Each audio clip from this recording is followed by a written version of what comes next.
No way. And we are live. Oh, shoot. Yo. Hey.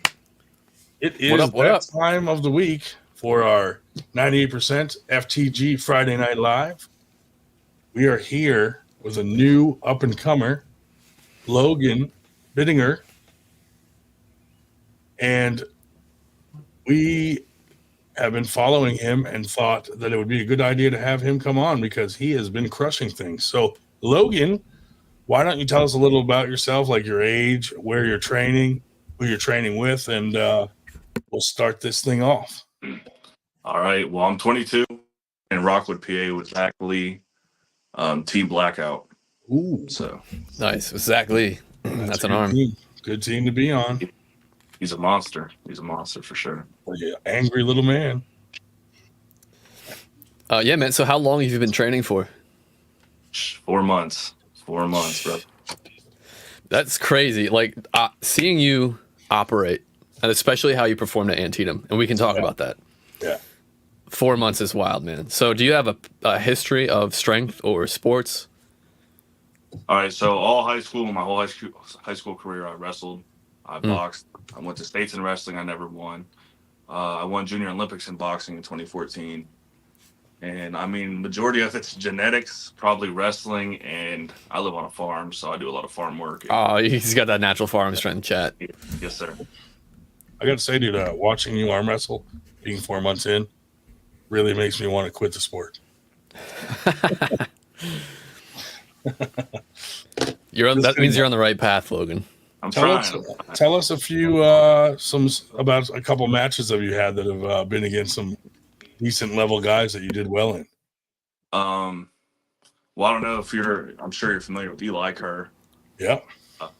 We had a good decent fight. I mean, he beat me, of course, but I think he got second at nationals on left, and we had a pretty good war in our second.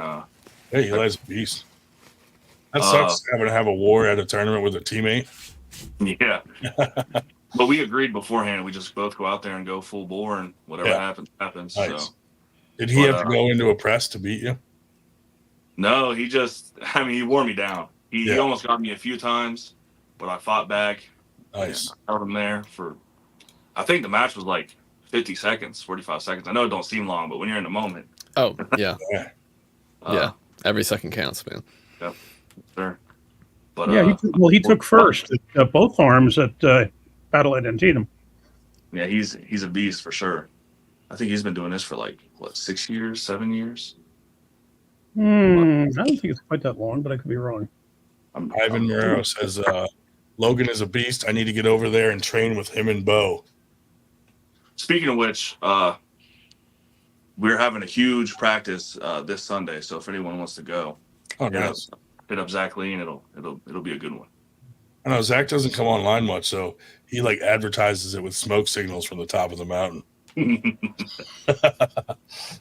No, but that is awesome. And I mean, training with the guys you train with, like Eli, I know Bo goes out there sometimes. Zach Lee for strap work is crazy. Yes, so that's sir. pretty cool. Different kind of animal in the strap. Yeah. But, what do we got? We got Meta. We got. Let's see. Let me just call out a few people. Paul Hudgens, Ivan Marrero, Crazy Uncle Jim. We got Tall Paul. What's up? Al Blankenship, Billy Collins in the house from East Ohio Arm Wrestling. What's up, everybody? When you train at a place where they have 2 live rattlesnakes in a cage right next to the an aquarium, right next to the training tables, you're at a hardcore place. Yeah, I think there's 3 now. I think there's 3 rattlesnakes now.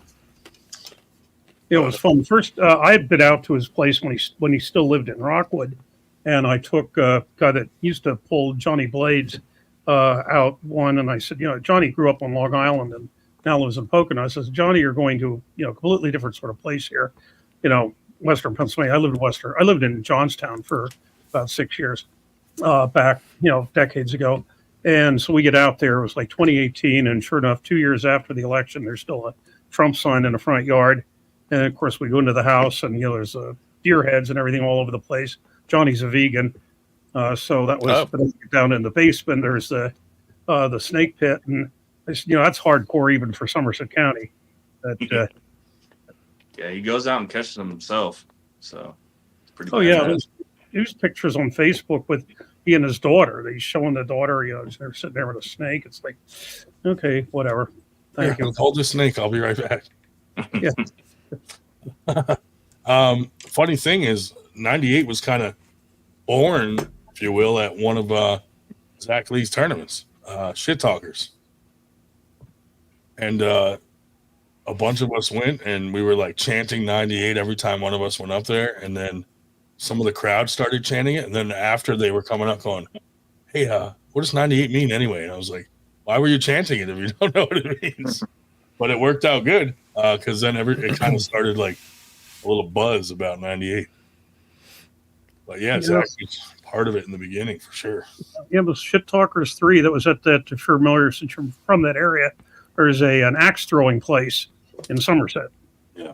And right on the main drag in Somerset, that's where he had Shit Talkers 3. Yeah. Now, a little bit ago, we were talking about straps, Logan.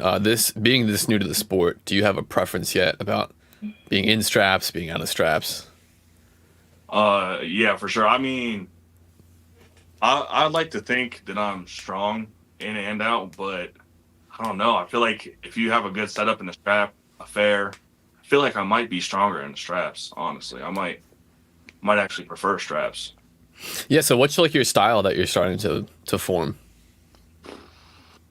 I mean, I could pretty much. I'm still learning the ins and outs of it all. Like, you know what I mean? I'm not. Yeah, 4 months is pretty new. So yeah, but I'm pretty strong in the hook. But I also, if it feels right and I can pull it off, I like the top roll as well. So it's like 50-50. That's good. that's good, man. But I feel like I'm probably stronger in a hook.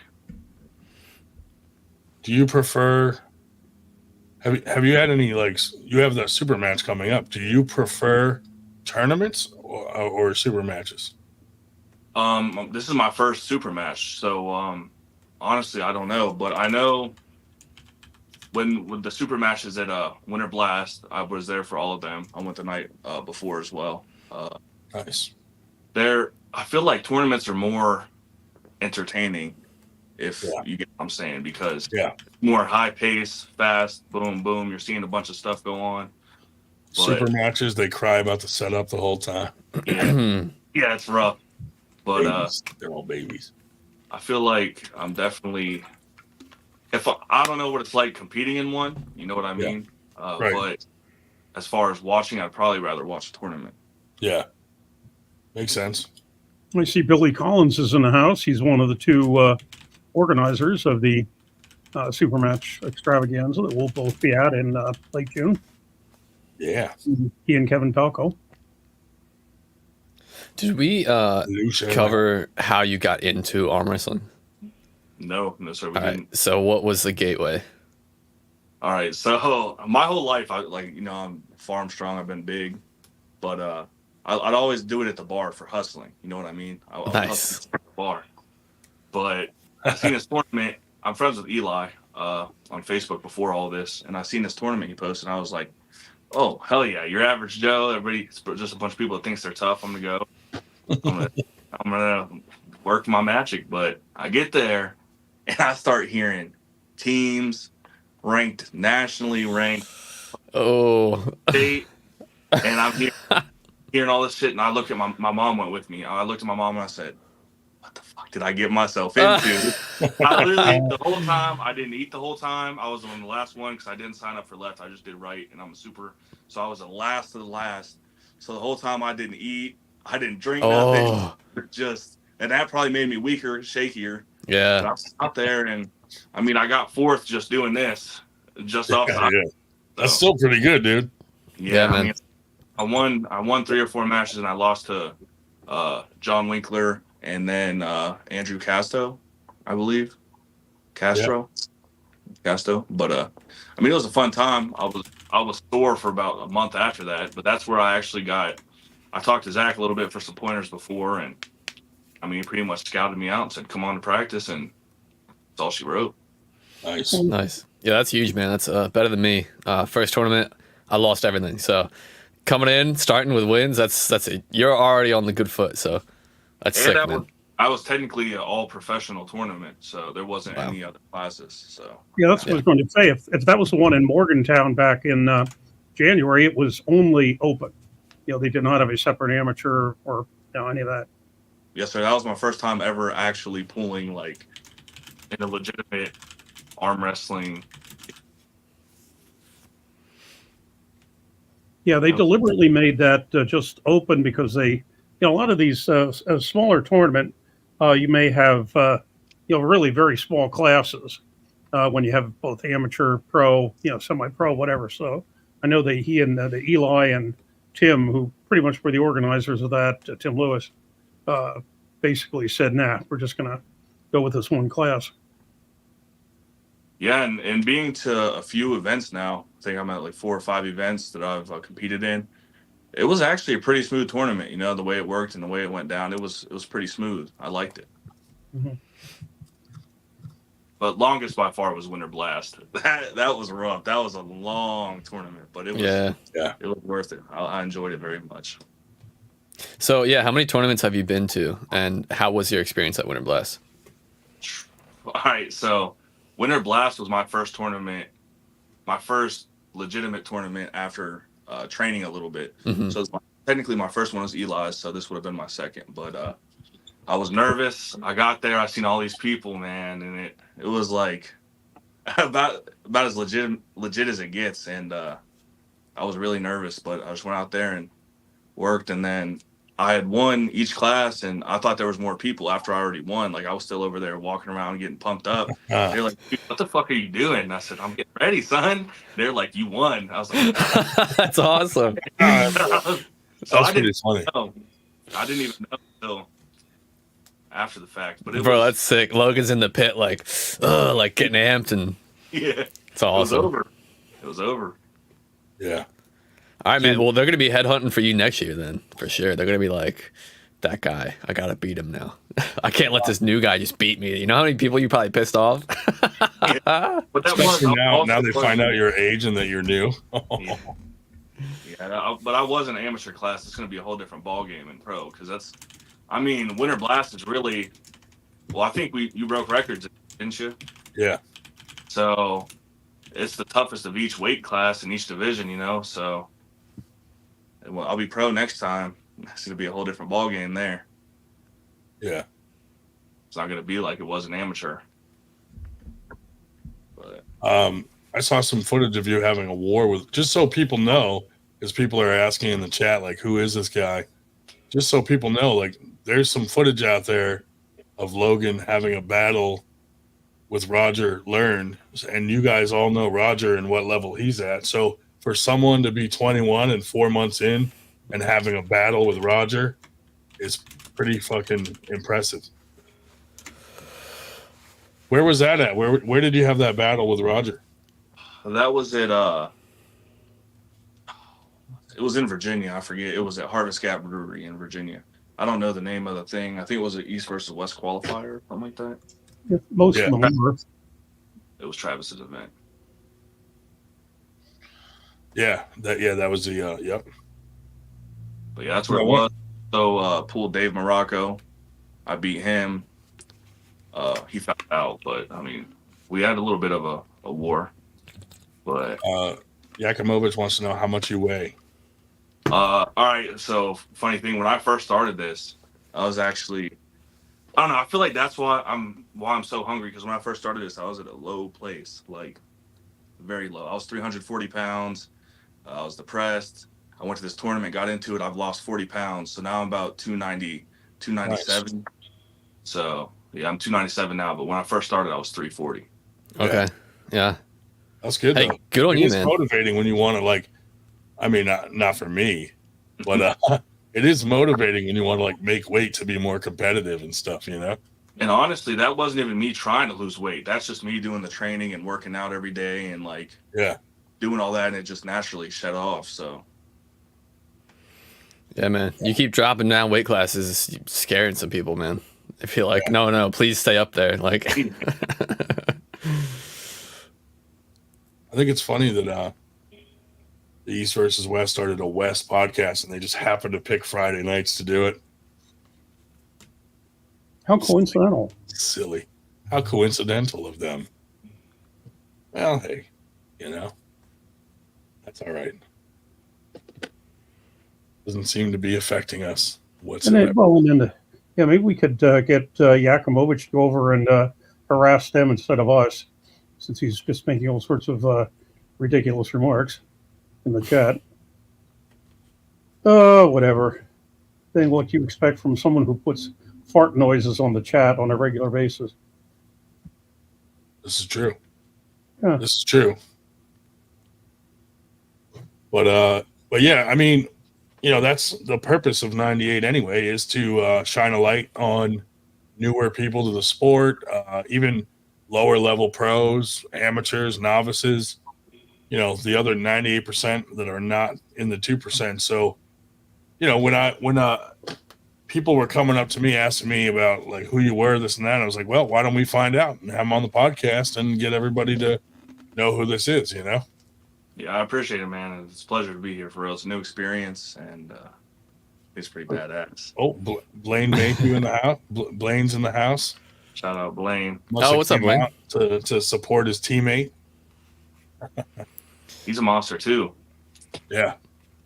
Yeah, he did very well at Antietam.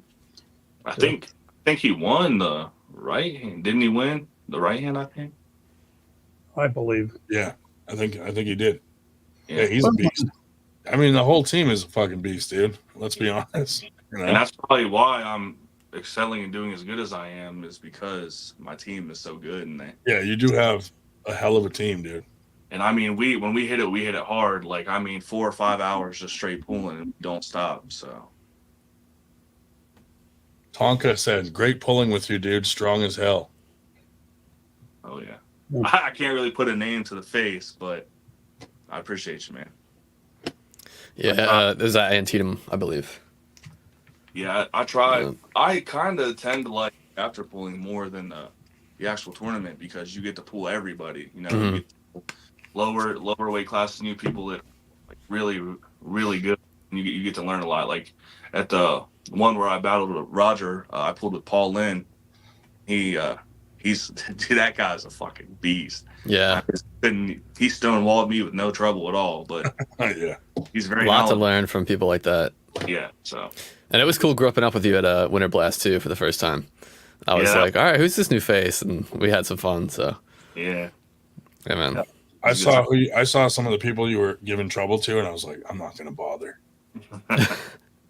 Yeah, when you said 4 months, I was like, oh, awesome. Like, that's so exciting. When someone comes in, it's like humbling and also exciting. So it's like, dude, you're going to go places if you stick with it. So yeah, I have plans. I don't have any plans of quitting anytime soon. I mean, I'm in it. I'm strong, hitting it hard, and I'm hungry for sure. Yeah, are you doing anything else? Like, are you still keeping up with the wrestling, or was that like way in the past? That was way in the past. I mean, now I just really lift, I train, arm wrestle, man. That's really ever since 4 months ago, man. Ever since then, I just eat, sleep, and breathe. Yeah, man, your world changes. That's really what we got a $2.79 super chat from Mr. Yakimovich. Why does Dave Shale hate me even though I love him? Well, what's Dave, you have an admirer. Hey, why do you hate why would he think I hate him? I mean, after all, I got a renewed my passport, just for the possibility of coming up and visiting him in beautiful Nova Scotia this summer. He told me that he's heard rumors that you've tried to molest certain arm wrestlers, and he feels like since you haven't tried to molest him, you hate him. Because I don't like him. Yeah. Oh my God. That's an interesting. That's the rumor. That's the rumor in the arm wrestling world. So especially when you consider that the Canadian 279 is about $1.98 American, but if that. But hey, we love you. We love you, Yak. Dave, he spent his hard-earned money just to point out that you hate him. Yep, that's remarkable. So Logan, what's next for you? What's the next tournament you're going to, or your super match? June 8th. I'm going to Keystone. I'll be pulling semi-pro because the past few tournaments, man, I wanted to pull semi-pro, but I had no choice but to bump up to pro. So I kind of got thrown in there to fend for myself, and I like to think I did pretty well. But after Keystones, I have a super match, a Dogfight 7 in Chester, West Virginia. That's June 22nd against Hunter Ayers. Yep. So that's Cool, what man. and then I know I've seen something about September skirmish. Is that what it? Oh yeah, we got something in September. That's Yeah, probably not our next one, but it's the next one that got planned because we were waiting on the venue to okay it, and they okayed it. So whenever a venue okays the event, we kind of make a page right away for it, so that we're not just throwing dates out there and then pretending like that counts as an event like some people do.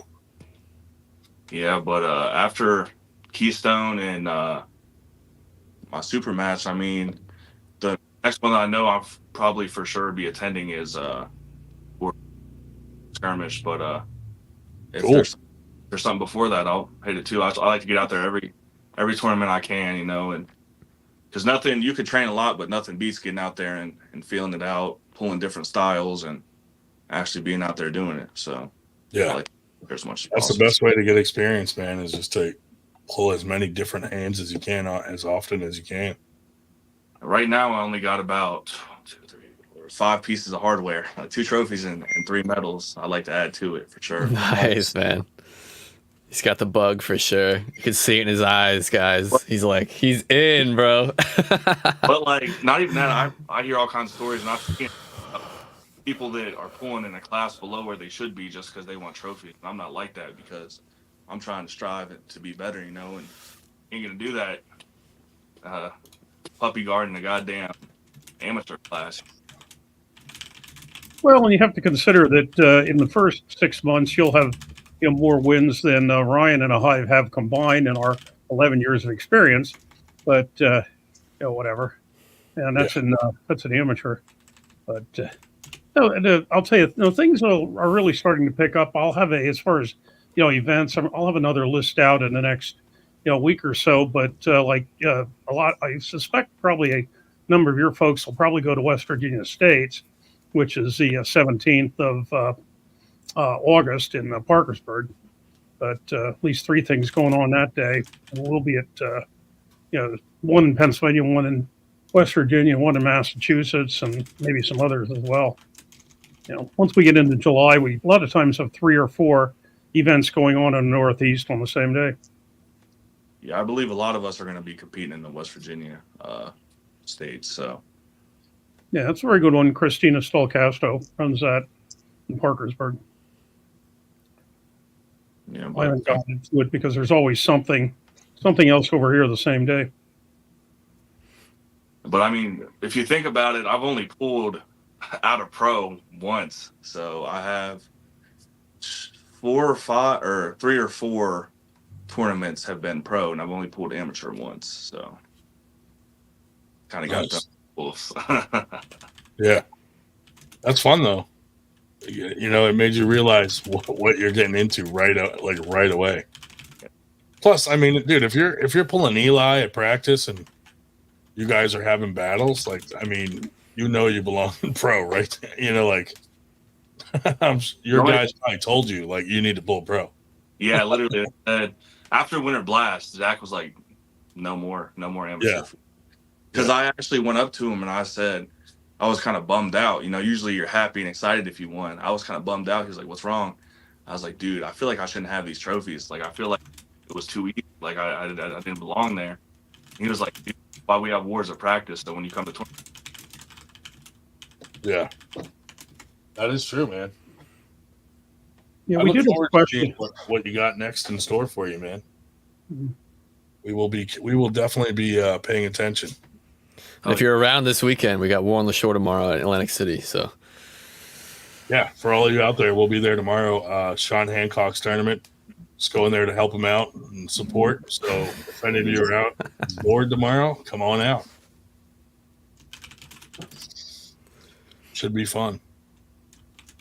Yeah, we have people pointing out on the chat that Johnny is not holding up his share of the what's the combined weight of the people in this chat at the moment. Johnny, you're gonna have to put on weight, Your dude. next if is you're- the Nah, bro. Nah. See, Logan is the people I stay far away from. I like it down here in my light welterweight. You know, I'm gonna hang on to 6'3" and 170 as long as I can. Besides, we're still packing a punch down here, so I can't even We're lift doing all my right. arm up, my right arm up to flex anymore. But you got me thinking about food now. Should we do while Logan's here, should we do the Sean Latimer lunch of the week and have everyone decide what's better? Wait, say that again. The Sean Latimer lunch of the week, you know how he posts those food pics? Oh yeah, did you grab a picture? Yeah. Oh, dude, we definitely got to throw that up. We were talking about this on a car ride. Yeah, Sean Latimer posts like food every fucking day almost of like ridiculous food that people just have a heart attack instantly if you eat it. All right, here we go. Yeah. These are his last two posts that I thought were interesting. So on the left, it looks like I don't even know what I'm looking at. well, on the right, it's clearly a pizza burger sandwich. Yeah. On the left, I'd eat that. I mean, I can't lie, dude. I know. I feel like I'm leaning towards the right. I mean, they got the bacon and everything on top, but this does look nice. This whatever this is. What this is like? There's an enchilada on the left. Beef taco enchilada thing. Yeah, I don't know. Chat. What do we think? What's better? I don't know, man. What are we deciding between the two? Yeah. You gotta decide. Pizza I'm burger. gonna go with the pizza. I'm gonna go with the pizza one on the right. I think I am too. Logan also goes pizza. Yeah, yes, sir. Color says they both suck. Well, probably only because I'm not sure what the one on the left is.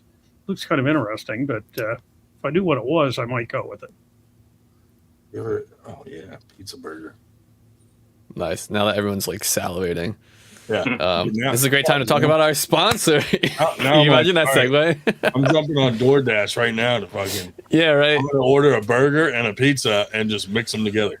Crazy Uncle Jim saying left. He's going against the grain. Ooh. He truly is crazy. Oh my goodness. He is crazy, dude. That's, Cheesy ground beef. I mean, Yeah. Andrew Wood. that is an interesting comment there from No Captain seat is Obvious. safe after this. No toilet seat is safe after this. Yeah, that is true, dude. But dude, yeah, like some of the stuff he posts, I'm just like, man, now I'm hungry. Thanks a lot. Yeah. Thanks So a we lot, thought we Sean would Latimer. incorporate it and make you all suffer as well. Dude, we did have a funny conversation where me and Johnny got Pringles at a store, and I was like, how the fuck does Sean Latimer's hand fit in a Pringles thing? Because like mine won't fit, and his hand's twice the size of mine. I'm like, man, these big guys must have trouble eating fucking Pringles. You guys must just fucking drink them. Literally, I can't have my first knuckle on my fingers. Like, holy Christ. I don't think Latimer could put a fucking Pringles container on his thumb. You know? Yeah, since we're on the subject, I want to show you guys this. So this is a normal piece of paper, right? Mhm. Yeah. Oh my gosh. Yeah, look at that hand. Fuck, dude. Yeah. Bro, So, you gotta come to a Latimer practice. Oh hell yeah. Because that's you gotta train with the best of the best at your size, and Sean's one of them. Yep. yeah, but we were on the subject. I was like, might as well. But Absolutely, bro. Dude, my hand doesn't even cover half a fucking sheet of paper. Johnny, go ahead, do it. Yeah, Oh, what do you look, get? this is a real piece of paper. Yeah. Yeah, a little note paper. Yeah. Piece Look of- at piece this. of- Look at that, Logan. Yeah, you want some of this hand? That's funny, man. That's awesome, bro. My hand fits on like one of those little sticky notes. Yeah, I was gonna say, what if I like pulled this? Oh, it's screened out. You can't see it. Yeah. There you go, Dave. There for comparison. You know what? We should do that with our guests from now on. It should, Yeah, Logan like just set the the paper standard. test. Yeah. Yep. Yeah, you have to hold up an 8x11 and Yep. see how big your hand is. Do the paper test. Yep. Yeah, what but you know what, dude? With the crowd we have next, there'll be penises in front of paper. Oh, That's gonna you get- know what? You'll get crazy. Yeah, all right. We have to. Sorry, Logan. It was a great idea. We have to stop it already right now. So No, I just have the oversized bony wrist, not the hand. Dave does have a bigger wrist than his fucking hand. I always say, dude, if Dave got handcuffed, he could easily just slide out of the fucking handcuffs. Just weasel Dave, out. hold up your big ass weird wrist. Look at that, dude.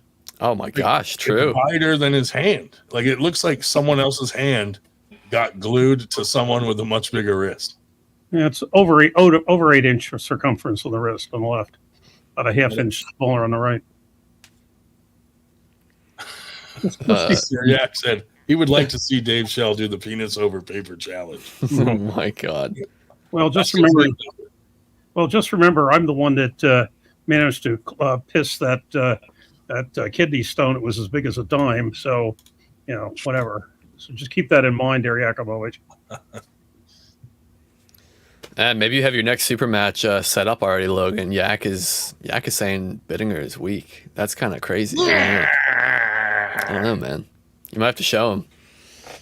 Yakumovich says everybody is weak. I know. Yeah. He does say that. The Drew is here. What did I miss? Oh boy, you missed the paper test. You missed the penis over paper test.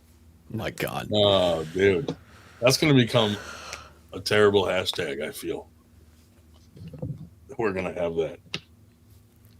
But yeah, dude, yeah, your hands are massive. That's awesome. Before you head out, is there any like hobbies or any like music you like to listen to? Like anything we can else know about you there? I'm just a country boy. I like to fish, hunt, ride 4-wheelers, horses, shit like that. Music, I'm like old rock, like Black Sabbath, Def Leppard, Journey, stuff like that. Nice. There you go. There it is. The PP posted press 24. Oh my God. Oh, Yak wants to know if you're single. Yeah, man. Yeah, I'm single. Uh-oh.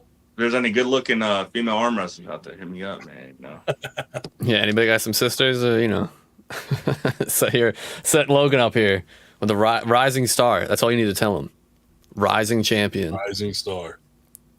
I'd like to hope. If Harlan was here, he would do it. Yeah, he definitely. It would be the weird anus over paper flap situation. We had a guy come on here and literally turned around, pulled his pants down, and spread his ass cheeks on the show. And we were like, what just happened? Why did this happen? And he had like a weird flap in his anus, and it was fucking creepy. Yeah, it was not cool. Personally, I think it was scar tissue, but yeah, you're giving Logan more than he signed up for tonight. Nah, I mean, kind of why the fuck he has scar tissue on his ass. Yeah. You know damn well Zach and all them warned him about coming on here. Like, dude. I mean, it's normal at this point, especially at practice. I mean, oh yeah, it gets crazy. I mean, we get tased at practice. If you lose it, we tase you. Oh, they're doing arm god shit. You guys are revolutionizing the arm gods thing, dude. I mean, we really get into it, If you lose, he lets the fucking poisonous snakes bite someone, and then they have to fucking hit you with the antidote.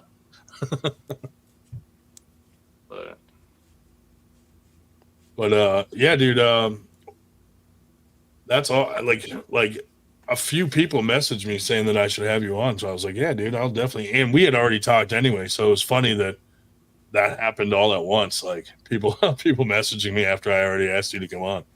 Oh yeah, it's nice. I mean, in the grand scheme of things, I'm still a nobody, but I'm starting to get recognized more and more, and feels badass. Like in that Battle Antietam video, he said, if you see this 98%er at your tournament, you might just want to watch that. I was like, hell yeah. Yep. Nice. Yeah, Nice. mean it, bro. Do you have anybody aside from your super match that like you're looking to beat, or someone on the radar?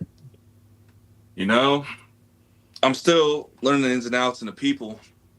But I mean, as far as I'm concerned, if someone wants it, they can get it, Yeah, that's the right attitude, dude. That's the right attitude. I don't really know everybody like that. Oh, the medal. $5 super chat from the medal. Medal be upon ye all. What's up, medal? Thank you, Metal. Thank you for the super chat. Thank you, Yak, for your super chat. I can hear Metal in my head. Definitely, I can hear Metal's voice. Yes. Fucking right, dude. Yeah. So when are you gonna be on a card at Knuckles Up then? I couldn't tell you. I'm just going with the flow right now. I didn't even. The super match wasn't even like I didn't call him out. He didn't call me out. He actually had two people prior that pulled out for whatever reason, and I think Billy texted Bo and said, "Do you know anybody?" Bo's like, "Yeah, I got this teammate. He brings a lot of intensity to the table, and he's strong and he's good. He'd probably do very well." And set it up, man. So that's how I got there. That's cool, man. Kind of just going with the flow, and it's happening, Yeah, that's awesome. But for being that new, dude, congratulations. Gotta say, we knew him when. Yeah, don't forget it, dude. Don't We forget talked to him, guys, when you make it. I mean, you can only hope, Yeah. Yeah. Anytime you want to come on, man, we're on every Friday night, and we're open to anybody. So, this was obviously specifically a night we wanted to have you on to introduce you to everyone, but you can come on any Friday night. We're on here usually just hanging out. Hell yeah. Well, I appreciate you guys for having me, man. Like I said, it's a pleasure. It's new experience and everything. It's pretty badass. So thanks, man. Well, yeah, good luck, dude. Good luck with everything, and hopefully we'll see what comes out of you next, and we'll be there cheering you on, man. Hell yeah, Logan. Looking forward to seeing you again, man. Yep. Later. All right, peace. Seems like a nice young man. You say that about everybody. Fuck that guy. Oh, he probably doesn't even know about the fuck that guy thing, and then he's gonna be like, man, I rewatched it, and they all were like, fuck that guy when I left. Yeah, Logan's cool. I like his heart. He's like in it. Oh, Meta wants an in-depth review from us of Knuckles Up, dude. In-depth review. In-depth. Well, we can't talk about everything. I'm going to skip to my favorite part when we got to the restaurant and ate lots of meat. Yes, that was awesome. The tournament was okay, but the meat, no. Yeah. Knuckles Up, I got to say, dude, the production level that they do is insane. They did have a few, I don't know, problems in the beginning, and I think. That was rough. I think what happened was some of their production crew on the way there, they hit traffic like many of us did when we got close to the venue. So it set back their setup. So they didn't get to properly test everything before go time. So they had to take care of that, unfortunately. So, but yeah, they definitely put on a good show for sure. What is going on? My phone's freaking out. And I have it muted. Anyway, so yeah, they had some technical difficulties in the beginning, but once they got that sorted out, it was pretty good. Fireworks, smoke, great backdrop. I don't know if you guys happen to look at the backdrop behind the table, but there was a huge 98 logo there through the whole tournament, which was amazing. But Chris and Will are super nice guys, very 98 friendly. We're friends with them, so it's pretty cool.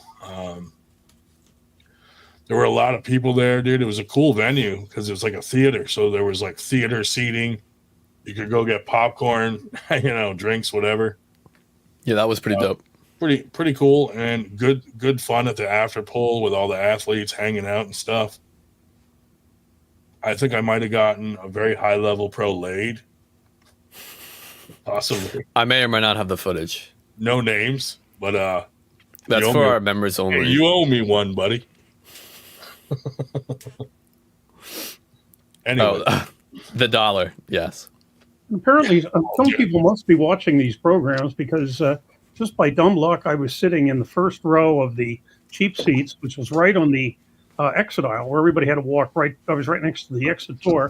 And at halftime or at intermission, all these people were walking past, and at least 12 to 15, probably more, either fist bumped me or said hi or how are you doing or whatever. And the guy that was sitting next to me, some guy named Carl something or other, that we didn't know each other, said, "Are you the boss here? Everybody knows you." So no, we just have this thing on YouTube. But Totally could have played that off. Yeah. Yeah. You should have been like, yes, and then made him kiss your ring. Yeah. Yes. Nobody gets past me without sucking his dick. We need to turn Dave into a savage. Yeah. I heard Gronda was complaining about gaining weight. Yeah, dude. Yeah, I did. I got hurt at work. I fucking blew out my shoulder.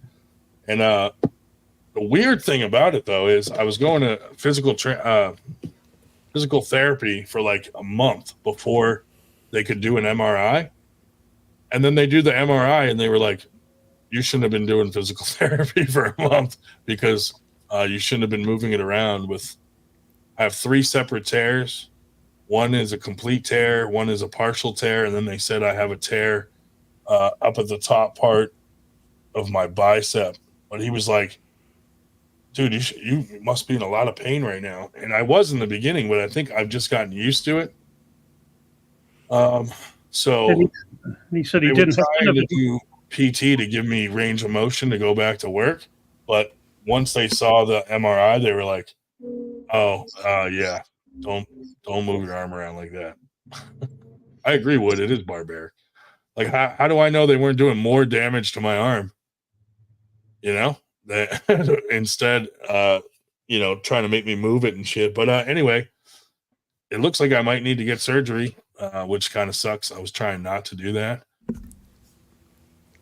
Well, and you made the comment that you didn't have the heart to tell the doctor that you've been arm wrestling with it as well. Well, Dave, I was trying not to say that on the podcast in case someone copies footage and sends it to my insurance company. Mm-hmm. Well, no. Hey, you didn't have the MRI. You didn't know about it. John Newsom in the house. What's up, buddy? I'm just surprised it took that long. Beast I'm surprised it took you that long to get to an MRI. I really am. Yeah, I thought they would have. Honestly, when I went to the ER, they just did an X-ray, and they were like, "Oh, we don't see anything broken." I'm like, "Yeah, I'm telling you, it's not broken. There's something else going on." And then they sent me to physical therapy. They did an X-ray there of like my wrist, my fucking elbow, my shoulder, my neck, all this stuff, and they're like, "We don't see anything." I'm like, "Yeah, dude, nothing's broken. It's not something broken like a bone." The MRI though was like, "Oh boy, you got a bunch of stuff going on." But yeah, anyway, probably got to get surgery. That kind of sucks, but it is what it is. Who knows? Maybe they'll fix my shoulder, and then I might be able to arm wrestle after that. You know? Yeah, man, we got to see you make a comeback. Because, dude, my shoulder has been fucked up almost from like the beginning of my arm wrestling career because I tore my shoulder early on, and couldn't arm wrestle for a while. So this might be. I mean, who knows? Maybe some of that damage was from the first one. Yeah, I don't know. Yeah. Well, I'm going to talk to the shoulder surgeon myself on Monday. You think there's any hope for my left? Who's my surgeon? I'm going to have Dave Shell just do it because he just had both his knees replaced, so he was able to watch the surgery. So he's just going to try to do the same thing to my shoulder. Cam Dennett in the house. He was. What's up, Cam? Also, Yak asked a very good question. Says, "Where is Paul Italia?" And he's right. Sean Newsom said, "Welcome to the Torn Shoulder Club." Thanks, buddy. I feel like I've been there since like I started arm wrestling for some reason. But yeah, that's why I can't go sideways at all. Like I'm okay and like in 20 degrees from center, and then once I go past that this way, or if I go this way, nope. Yeah, your shoulder's cooked, man. My shoulder just like lets loose. But yeah, I definitely didn't tell him I was arm wrestling because it's like, what have you been doing? Arm wrestling. Damon Ransom said that, actually he took credit for screwing you up the first time with his side pressure. Oh, that's nice. Look, Yak said he just left the stream for 30 seconds so he could go record a fart audio clip and post it in the AWU chat. And then but now I'm back.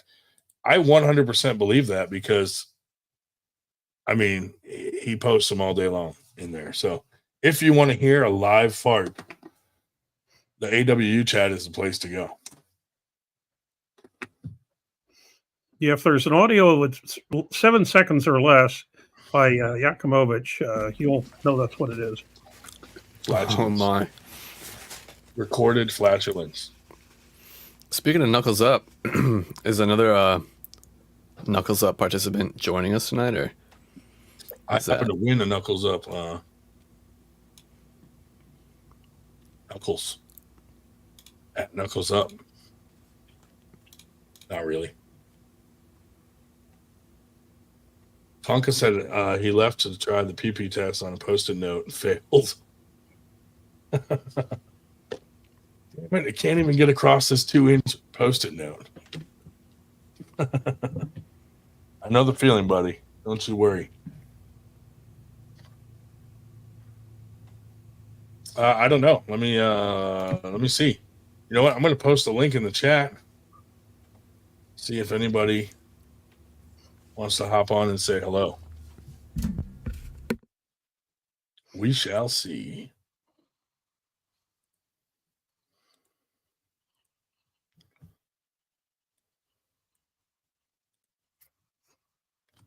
Anyway, I'm looking forward to this tournament tomorrow.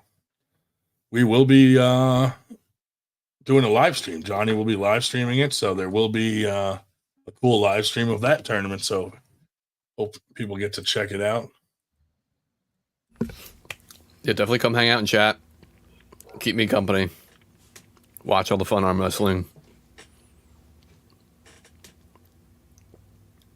Yeah. Is anyone in chat going tomorrow? Let us know. Good question. Anybody going? I'd love to see you guys there. Anyone coming to Atlantic City? Oh boy, we got some people. Let's go, metal.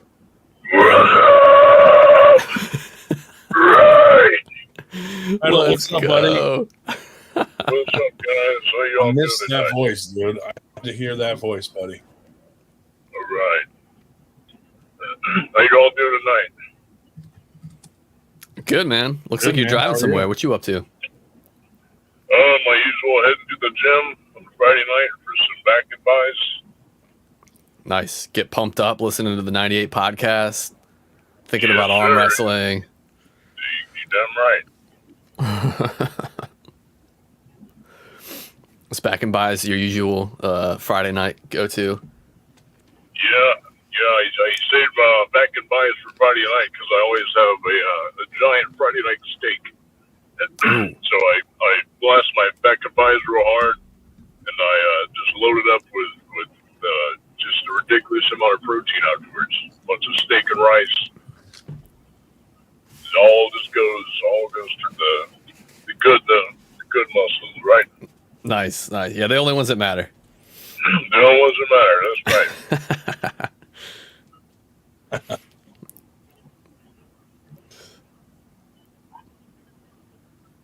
Right, What do I you heard about your injuries. That's really unfortunate. You got some tears, right, in your shoulders and bicep. Yes, sir. That's really unfortunate. You never knew it was that bad, right? Well, I was going to physical therapy the last month, and obviously I was kind of trying to take it easy, but probably wouldn't have arm wrestled as much. And I don't know. But Yeah. went for an MRI, and they filled me in, and I was like, oh shit. What did they say No. about the age of your damage? They said it was new.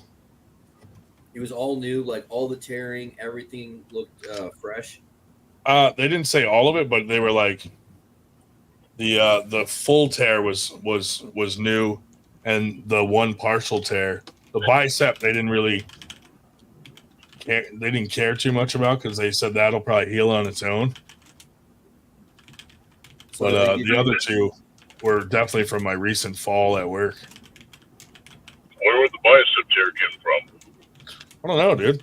I mean, my bicep feels fine. yeah, you could pop it, press it. That's weird. I mean, it could have happened in the fall because, I fell and put my arm out to stop the fall. Yeah, some guy was Yeah. complaining about popping his bicep doing an overhead press on the internet. Yeah, quite possible. But it was nice. A lot of people reached out, messaging me with some advice and different things like that. So that was pretty cool that the community So do you? I reached mean, you have like a window, right? Yeah. So like, are you gonna get it cut open, or are you gonna get them to fuck with it, or? I'm going to an orthopedic surgeon next week, early next week, and then I guess they'll decide, and we'll see what happens. So you're gonna go meet a surgeon for pre-assessment before they schedule the surgery, but then they don't say any of that. But that's what you're doing. Probably, yeah. So you do realize that though, like that next visit, you're seeing the surgeon, and they're gonna take you to surgery. You're gonna get a bill for anesthesia. You're gonna get a surgery bill, and the anesthesia probably won't be covered by insurance. It's quite possible. So I mean, that's going to be it's going to be on your plate here in a couple of weeks. Great. Yeah, and I wish I didn't have to get surgery, because everyone I've talked to says that's like a last resort for shoulders, because if you can get by without it, you're better off. Yeah, because I mean, like, dude, I mean, it's everything. It's like when have you seen people who had to get their shit cut in half like a fish, and now they basically have a surgical hernia running down the center of their chest, where they had their guts cut open during an emergency. You know what I'm talking about? Yeah. It's the same thing, dude. Like Tom Latimer went in for and they fucked up big time. I mean, he probably has a lawsuit on his hands. They screwed him up big time in the surgery. Goodness. I mean, when I went to my surgeon for the wrist, he wasn't extremely confident on the surgery. So we agreed to him making a 3-inch incision and pulling my wrist open. Yeah. Oh. So that's crazy. Yeah, a little disgusting. But that's crazy. I heard shoulder recovery after a surgery like that is longer than most. I believe it. Shoulders are real finicky. Shoulders are real fast. I did reach out to some of our VitaCell friends, and they were like, "Hey, if you need stem cells, let us know." But so it's besides, not going to fix a full tear, So besides the disconnects, did they reference like if there was any fraying on the disconnects? There is some on the there are some on the partial tear. No, but I'm like on the full tear. Can they view it enough to see if there's fraying on reconnecting it? Like how much? I don't know, because it wasn't the ortho that looked at it. It was like the tech. Regular. You just talked to a tech. All right, so not a tech. It was a doctor, but it wasn't like an ortho doctor, or the guy that's going to do surgery. So that's the guy I'm going to see Wednesday. But he said there was fraying on the partial tear, but they couldn't see a lot of fraying on the full tear. Well, so that they discuss like structure, like is your shoulder where it's supposed to be? Yeah, my shoulder, it's where it's supposed to be. But he was kind of like, I can't believe you're not in a tremendous amount of pain right now. And I was like, well, I was in the beginning, but I was. Yeah, you kind of get used to it, after a whole month of being in pain. So it's been a month already. I'm at knuckles up, dude. Arm wrestling. It's been a month already. Yeah. So the comment I found most interesting was your friend from New Hampshire that said, well, if you have to get surgery, it's good you're getting it while you're young. I thought, young? Yeah. Look, what a nice compliment. He meant mentally, like Ryan's 12. Ryan's 12 mentally. He'll be fine. Hey, I'm the kid around here, all right? Yeah. That's my role. That's why we don't want to I got a respiratory infection one time during a surgery. I talked too much after I woke up, and I wasn't drinking enough water. Yeah. I was at a dentist once, dude, and it was just me and the dentist. And when he left the room and I woke up, there was like semen on my face. Well, you do realize that they do they intubate you when they do general anesthesia. They turn you off all the way. Yeah. It's like your heart. I mean, your dude, and you had that thing in my mouth. It turns them on. Mouth, and I'm like, this guy totally used that opportunity. Are you sure that was a dentist? Not 100%. It was like a guy that said he could do stuff discount in his basement. So who knows? Hey, bucks, I guess. Did he have a mustache? When I got there, no. When I left, he did. I don't know how long he was under. Oh my lord. Yeah, crazy. But yeah, Knuckles Up was good, dude. You know, Metal was there. We saw a lot of our friends Metal was there. Ivan Marrero, Cam Denon, all those guys, his team. It's excellent. It gets better every time. Yeah. Oh, and how about that meat? Metal? Oh yeah. I could have that again. Meta said, Ryan, it sounds like Wood wants to be your surgeon.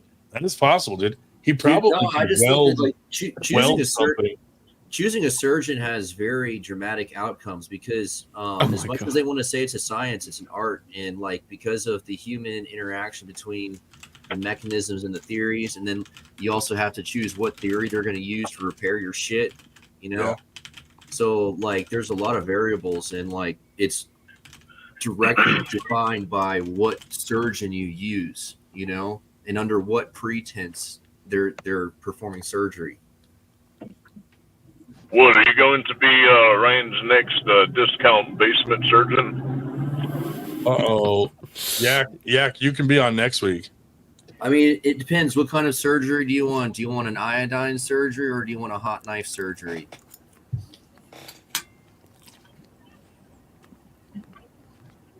Warm, room temperature semen surgery.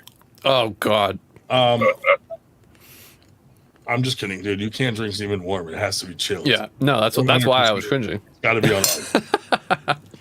You ever drink you can do whatever kind of surgery you want on me, baby. I think it was like 2010 or 2012 when they reported on some guy, and he was like federally investigated for terrorism or some shit.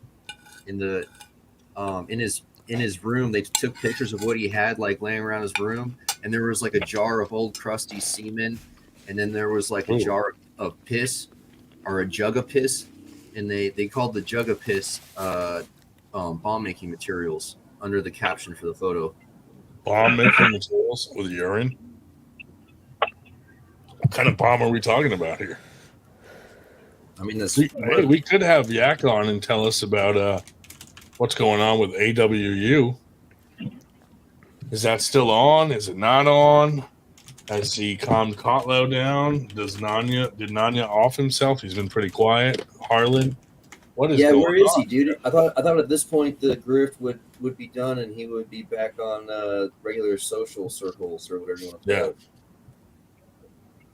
Yeah, Nanya just kind of fell off the edge of the yard. I have not had surgery. What the? He just kind of bowed out. I have not had surgery of that magnitude. Must be training hard if he's got no time to socialize. Because if I was training 100%, zero injuries, 100% recovery rate, I would not have any time for social media besides lull at 3 posts and then go to bed. How awesome would it be if you could recover as fast as you could break down the muscle? So you could just spend perpetual time in the gym eating and working out, and just growing and growing and growing. How awesome would that be? Oh, dude. As soon as I get out of surgery, I'm jumping on steroids.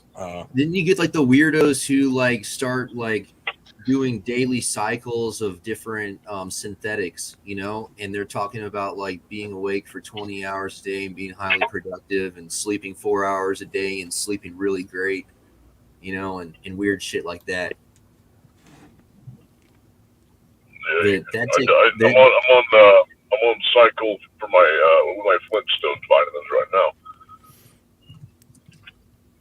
Do you have anything to help you sleep that's at the same, you know, rate of as your ability to stay awake?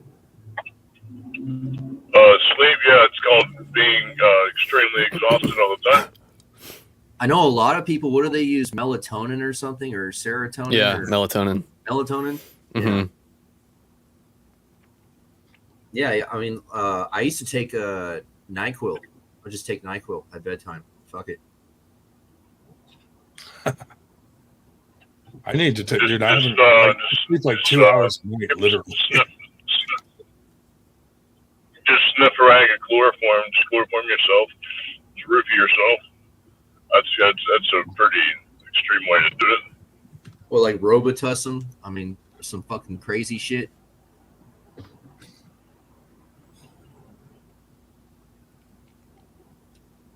I remember reading in this apartment, this guy was telling me he drank a whole bottle of Robitussin and just spun in a room and had the time of his life.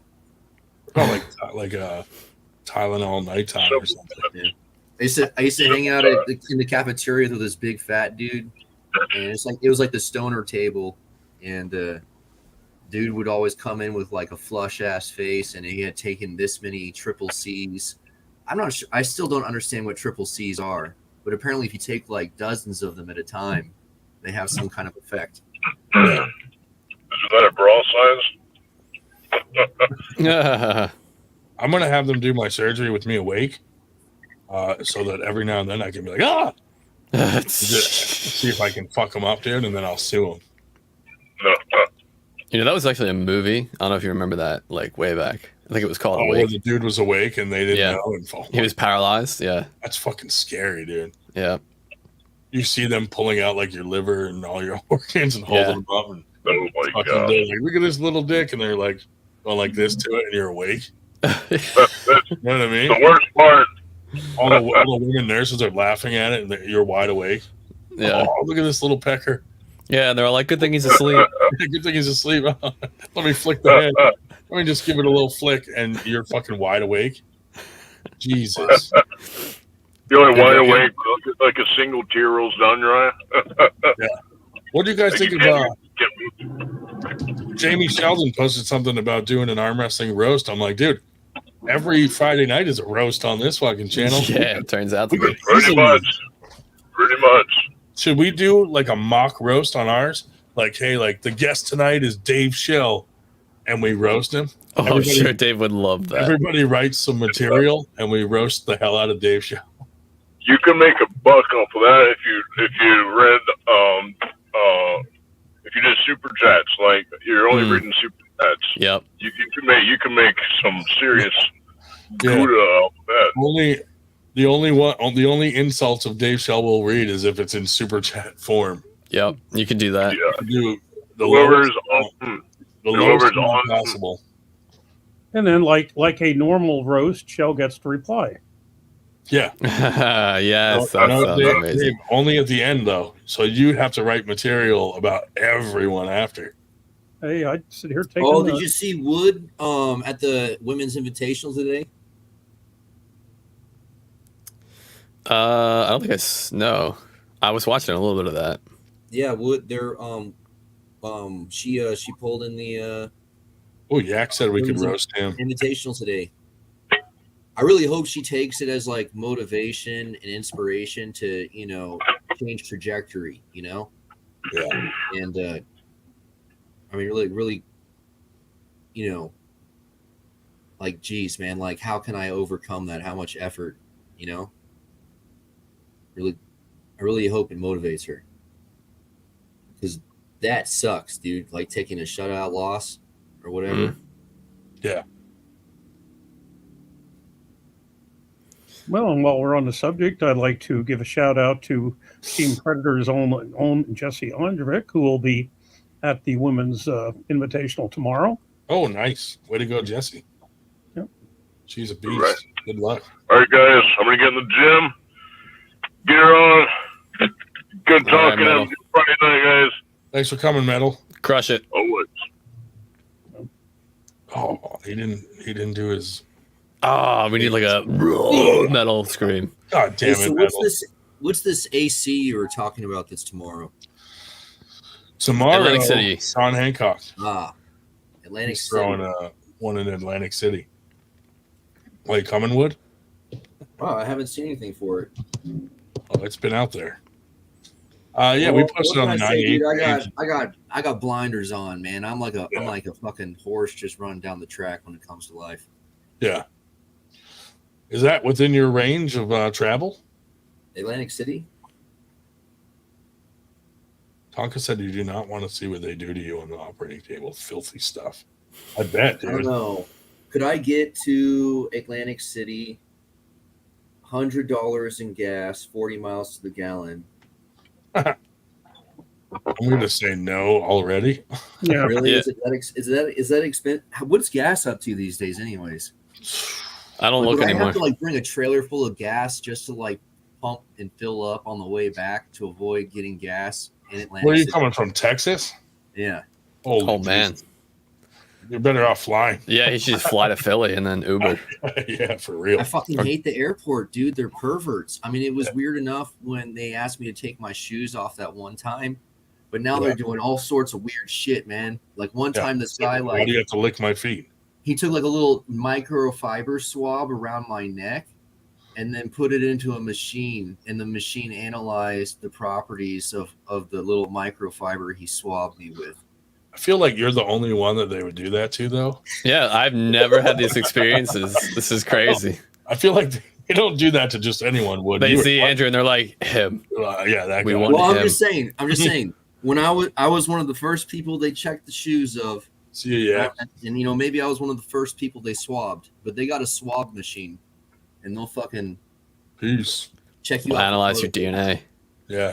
They check you out. Speaking for of speaking of Like, AC, they've cloned you. I have found Paul Italia. He's I chilling think there. he's going to AC, dude. Yeah, he's chilling there right now. I know he's in AC hanging out, but I think he might stop by the tournament possibly. Oh, cool. Yeah, that would be cool. I used to know a girl that looked like Paul Italia's girl, and she liked to race European all-wheel drive cars around really curvy roads at high speeds. Oh, Nice. Yeah. Good night, Yak. Yak's leaving us. I think there's going to be. I think Brasden's going to be there, possibly. Ryan also. oh, Yes. cool. Yeah, he's supposedly one of the referees that they boom put up the Bresnan and then what's her name, We got- Judy. We got the amazing Judy. Yes. and Badger Drews and himself, and I forget who the fifth one was. Are you guys going to be in Atlantic City? Is that close to Pennsylvania? Yeah. Like So an hour and a half, 1.5 2 hours. hour, depends. Are you shitting me? So it's like driving to San Antonio? Yeah, if It's you not can far, drive to yeah. San Antonio in 2 hours. Yes. Yep. It starts at noon, so registrations would be like, maybe 10. I believe, no, I think 9 to 11. 9 to 11, because that's why some of us are going to be there at 9, Mm. Yeah, we're leaving at like 7. Picking which up. is why I am definitely not going to be on this program till all hours tonight. Yeah. Well, I know for Austin, it's like a 10-hour or 12-hour drive to the border with Louisiana or whatever the state over is. And that's like one of the biggest trips for the state. Do you guys ever do like 10-hour trips for an arm wrestling event? Oof. That's far. Yeah, I mean, it's sometimes we'll do that. Well, when I came back from Dayton, that was about 9. Come back in one trip. I'm going to Michigan State in 2 weeks, but I'll stretch that over 2 days. That's over 9 hours each way. Man. Those northern highways are crazy. They got like little fucking skateboard ramps on the interstates, man. Yeah. That's crazy. Well, when you folks put in the interstates down there, you still have a fair amount of wide open spaces. We didn't. So some of ours are really, short ramps and not that much, width on both sides without condemning tons of property. I mean, they dig down like 30 or 60 feet when they're installing a highway around here. But yeah, speaking of AC tomorrow, I still have more equipment I need to pack up. So I'm going to be heading out of here. I need to get to bed because it's going to be a long day tomorrow. It's been fun chat, guys. Wood, Ryan, David. Awesome that we had Logan on. It's cool talking with him. He's a cool kid. Definitely cool. We're going to try to get on more people, more interviews with people like that are new to the sport, not new to the sport, but more 98%ers. So any suggestions you guys have, if there's someone out there that's interesting to you and you want to have them on, just shoot us a message and we'll schedule to have them on. So, and definitely follow us on all our social media platforms, because we have a lot of stuff coming up that we haven't even posted yet. But like that September one, that's not even our next tournament. It's just one that is in the books and planned. But we have some stuff coming up before that, so you guys will see that coming up soon too. Oh, Major Mason said it was awesome to see us spend some time with us at Knuckles Up 3. Nice, dude. That was such a good time. Yeah. I literally can't wait till the next one. It's cool that you were there, man. That's awesome. I love meeting new people at things like that, dude. And that was fun knowing that he was going to be there. Yeah. Oh, I finally started. You ever train riser engaged pull-ups? No. I've been starting to do that. It's been nice. I've been avoiding the latch in my bicep because it's just like a partial range of motion, anyways. I haven't tried to do a pull-up in quite a while. Especially with your shoulder, probably not advisable. You're I meant more with my weight. Do you have a table? We're working on that, right? That's right. We're gonna get this summer. It's my goal. We're getting Ryan a summer bod. Yeah, dude, summer. It's gonna be 3 summers from now, but okay. As long as it's eventually. Just think about how big your forearms would look, even more so. Imagine, dude. Oh my god. Yeah. The 98 would start looking. Wrong hand. 98. It's always reversed on this stupid thing. The 98 would look small, dude, like a little tiny. Yeah. No, after my shoulder surgery, I'll start going. Yeah. You need a box. We get to see you back on the table. Your shoulder rehab. You built one. All right, I'm out, boys. Have fun. Big event tomorrow. See you in the morning. You better be awake and ready. I'll be up. All right, see you guys. Yeah, I'll be there at 5 a.m. Fuck that guy. Yeah, I don't really know what to expect with the shoulder surgery, but everyone's saying that like it's kind of one of the worst ones to get. So yeah, David they Mark's still here. put you in that triangle strap with your elbow immobilized next to your hip and your hand kind of forward. Do they really? I mean, if your shoulder's that fucked, yeah, that's the brace they use. Where like humerus is stabilized. I can do this. I can't lift my arm much more than like a 25-degree angle in every direction. That's disgusting. Yeah, like I have to help my arm onto the table with my other arm to arm wrestle with it, which I probably shouldn't be doing anyway. I used to do that climbing. I remember like looking down and like watching my foot get dragged up. Like, come on, get up. Yeah. David Marr, we should have Austin on. And as like a new up and coming puller also. Do you have a Bob's Corner? What? Well, yeah. Basically a corner of a room with a few racks or rails where you can hook rubber bands. Oh, like Bob Brown's? Yeah. Yeah. You have one of those already? I mean, dude, my whole basement is like a fucking crazy arm wrestling gym. Are you like that meme where the guy's like bouncing around while he's on a web of rubber bands? Yes, just like that. Something like that. Didn't you ever see my rubber band video? Wood? That's what made him famous. Wood probably hasn't seen it, dude. That's probably why he's asking these questions. I don't even know if I can play it.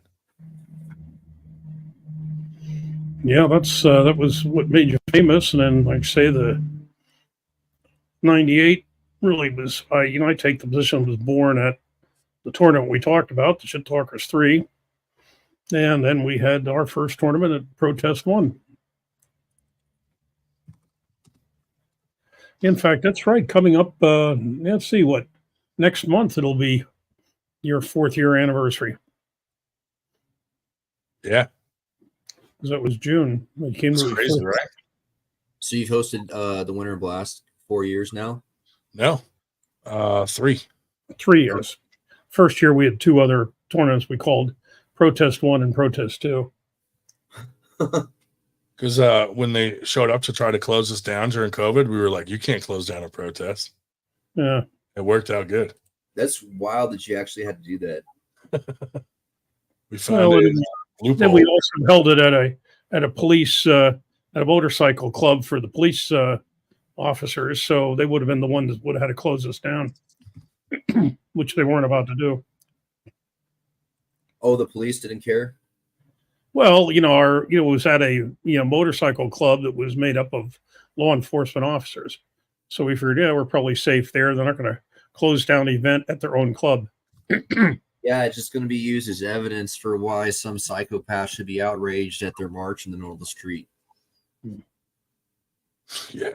Yeah, I was talking to Officer Brian Kane at their practice on Tuesday. He said things are absolutely nuts. He's been out there at the protest at the University of Pennsylvania.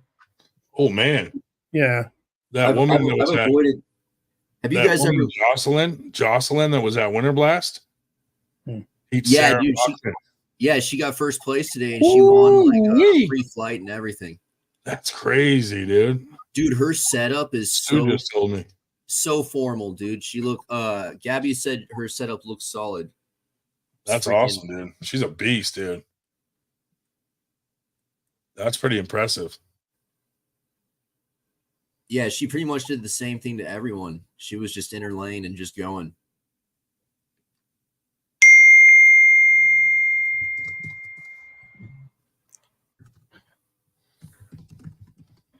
Why is it whenever I have even when I have the phone turned, the messages turned on, it still pings at me. I know, mine too, dude. My computer, if I have my phone muted, my damn computer makes the goddamn noise. Yeah. Now I'm just like, fuck it.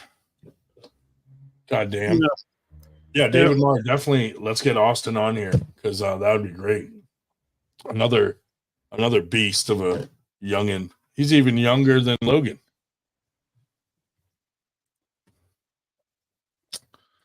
I don't know if Yeah, David was talking today about he doesn't think he can get any better after he turns 40, which is 22 years to get there.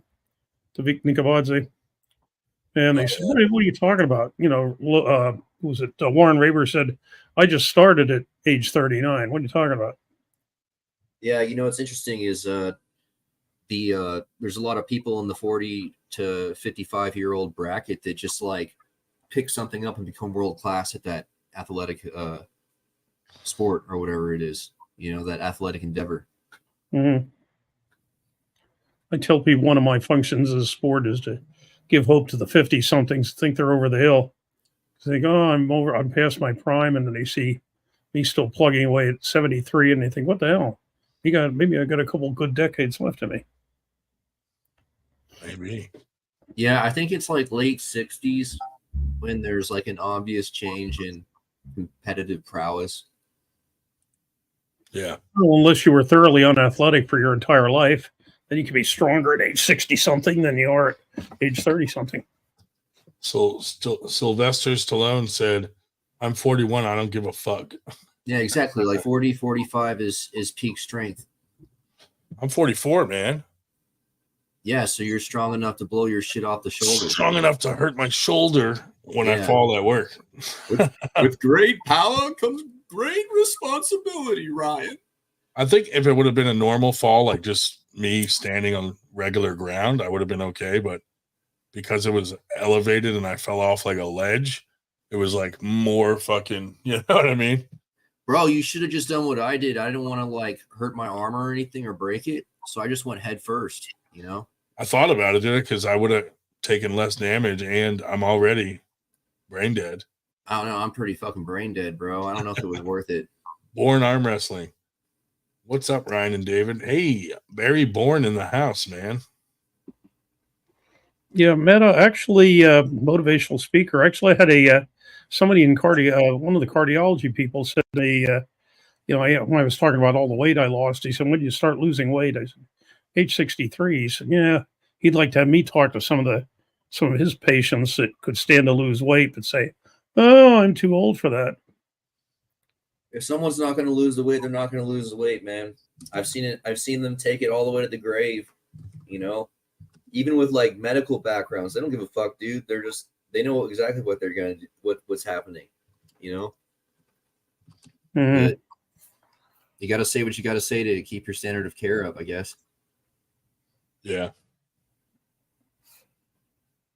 Do you think that those guys starting that West podcast on Friday nights was in poor taste? I think it was respectful. They did it early enough where it didn't intrude on your time, right? Is that why you started late? No, we usually start at 8:30. Okay, so they weren't on your. They were on like the 6 o'clock slot or whatever. Oh, so that's if anything, not bad. That's not so if bad. anything, yeah, they were collaborating with you. It was a compliment showing that hey, look at the Western guys on the Fridays. Yeah. Well, yeah, I guess you could look at it that way, but you know, we had someone start talking shit on us because we have a tournament in September, and this guy was like, "Hey, I posted my dates on my page. Now this dude has me blocked, right? So I'm like, well, how the fuck would I know that you posted dates? And second, just because like I could post, hey, we're planning a tournament on this date, this date, this date for the whole year. But if you don't have a fucking venue listed and an event page, it doesn't exist yet. So, you know, I talked to this this venue a week after Winter Blast. They were like, let me talk to my partners, and we've been going back and forth, and they finally agreed to let us do it there. So I made an event page right away, posted it, and then I'm getting fucking comments like, you stole our date. And I'm like, and now they're throwing their tournament anyway. And I'm like, dude, that's which was within what 45 minutes of our 45 minutes of us on the same fucking weekend. I'm like, that's a bad move on their part. But whatever. It's not going to affect us any. Because our venue, like the venue they do it at is kind of like, you know, not much room to move around. But the venue we're doing it at is badass, dude. They got a stage, they got fucking top of the line audio. So it's going to be pretty cool. So hopefully everybody in September will come to our skirmish. Barry Bourne says his training is going great. Awesome, Barry. Are we going to see you coming back to the table and doing some super matches and stuff? Sorry, I tried to plug in a camera and it fucking crashed. Oh, you're fine. You're fine, buddy. Got to see Barry Bourne make it back. It works sometimes. You saw it. It was working a couple weeks ago. I fucking tried banging the connector on the ground and seeing if I could get it turned back on.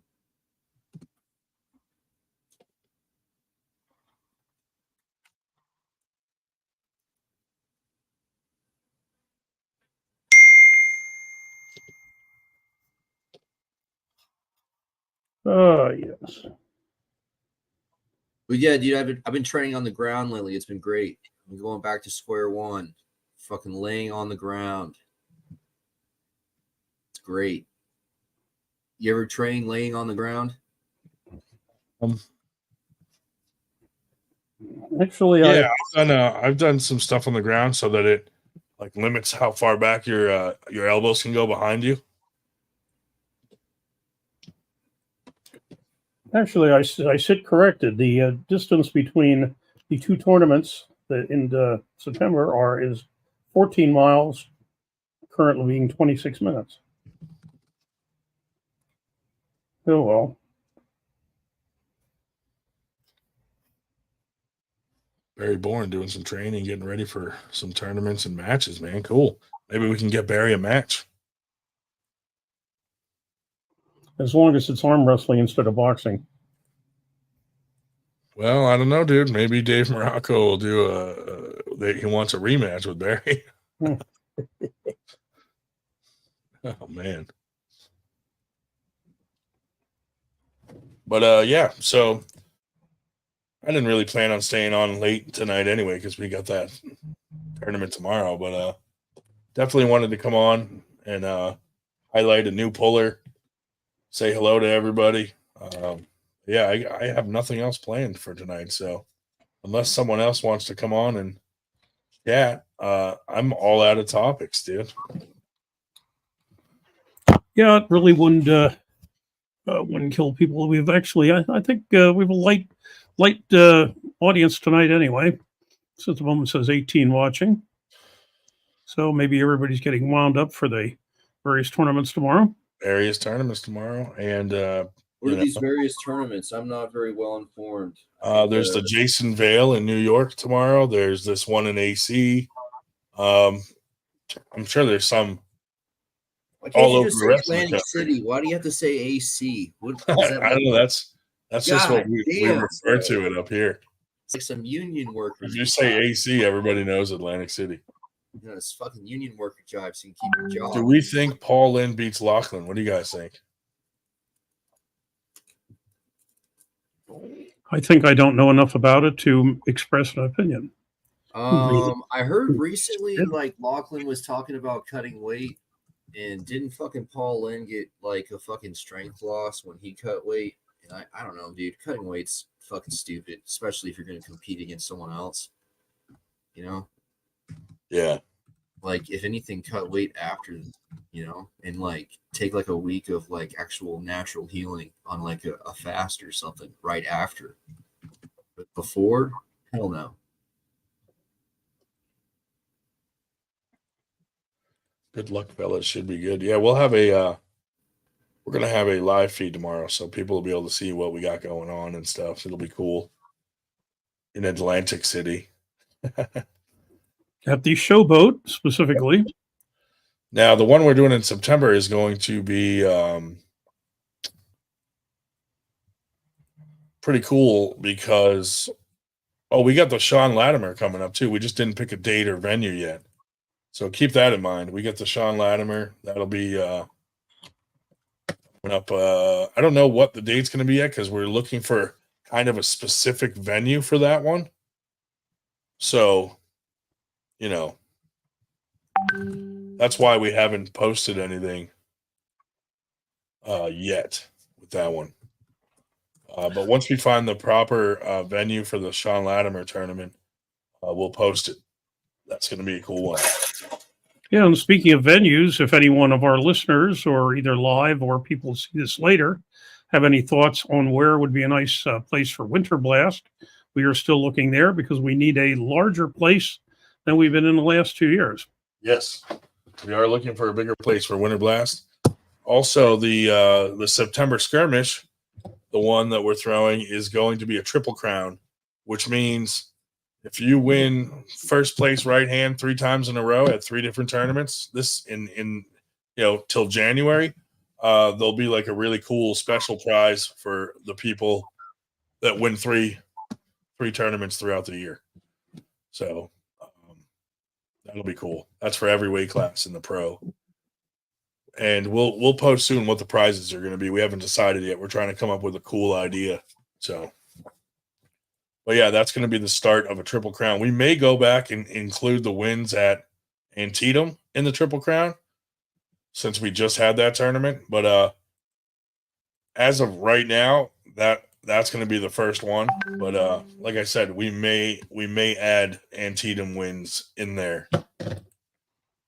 And you know that unlike Travis Bajan's tournaments, Ryan and I, the owners of the operators of this, are certainly not going to jump in at the last minute because we're incapable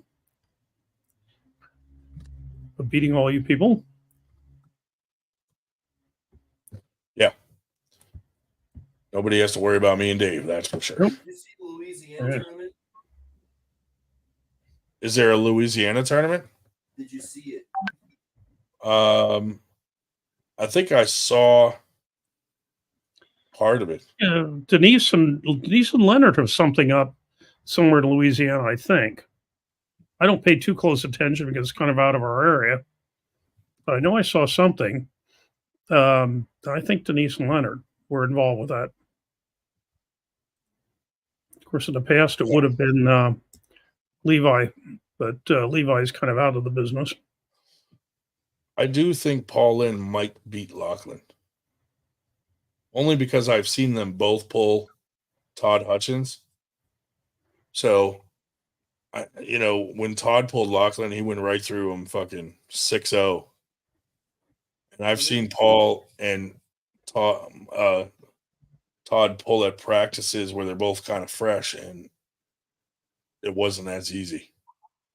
So I think Lachlan's going long game, dude. Like as time goes by, the odds are in his favor. yeah, I agree too. I think Lachlan's training and how much progression he's made is next level. I mean, it could be surprising to Lachlan. I mean, Lachlan has a pretty good fucking chance to win. You know what I mean?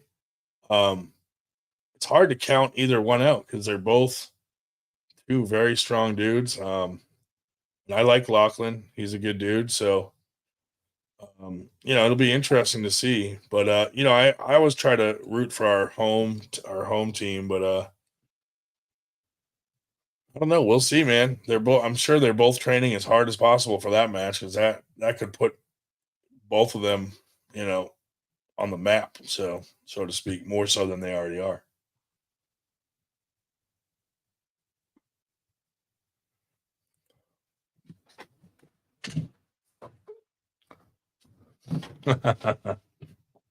Brian Kane.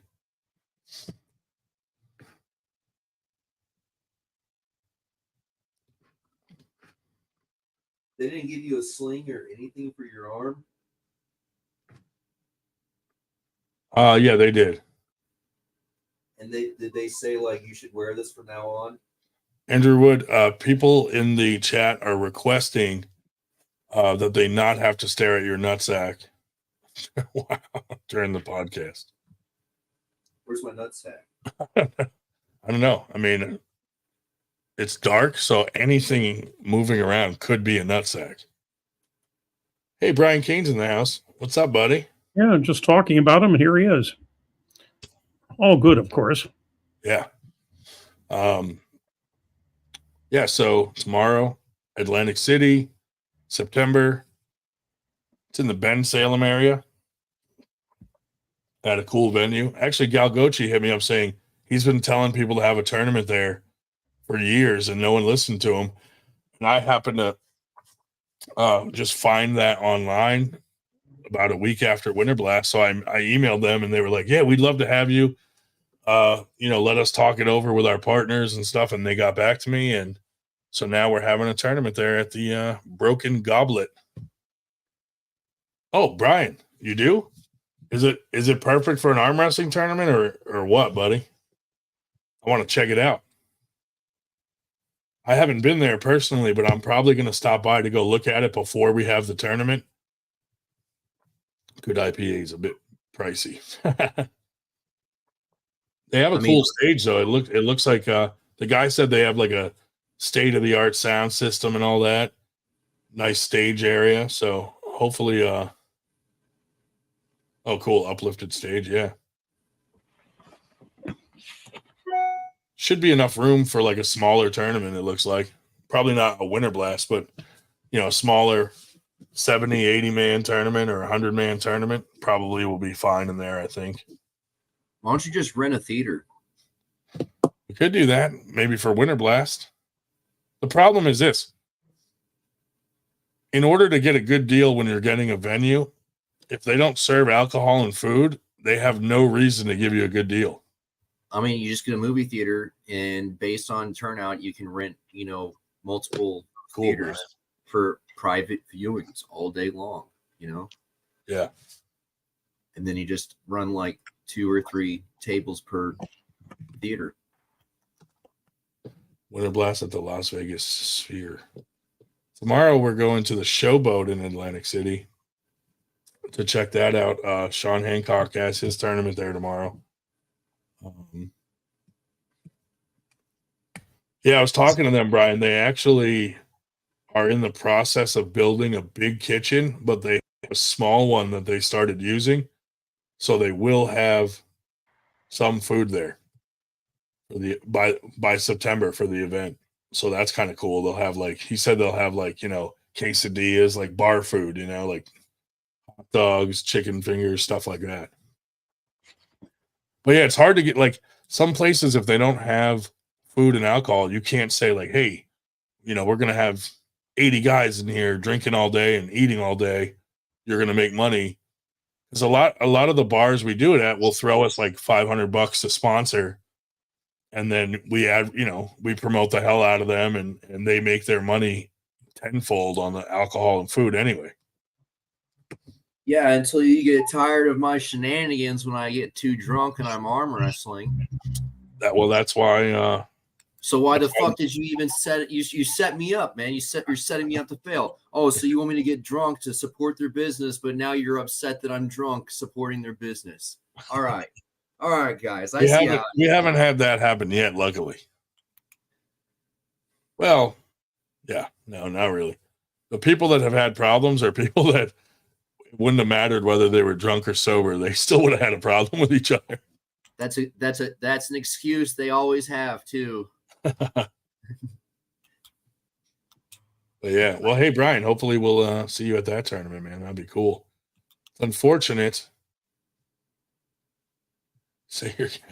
It's unfortunate that there's some people throwing a tournament the same day as us. Kind of lame, but what are you gonna do?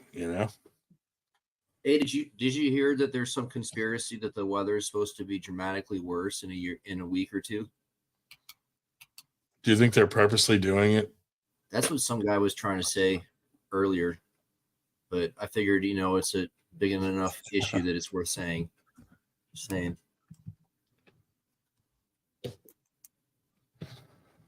Yeah. The people throwing a tournament on top of us, but they're trying to say that we threw it on top of them. It's fucking such a mess, dude. But did you see those guys?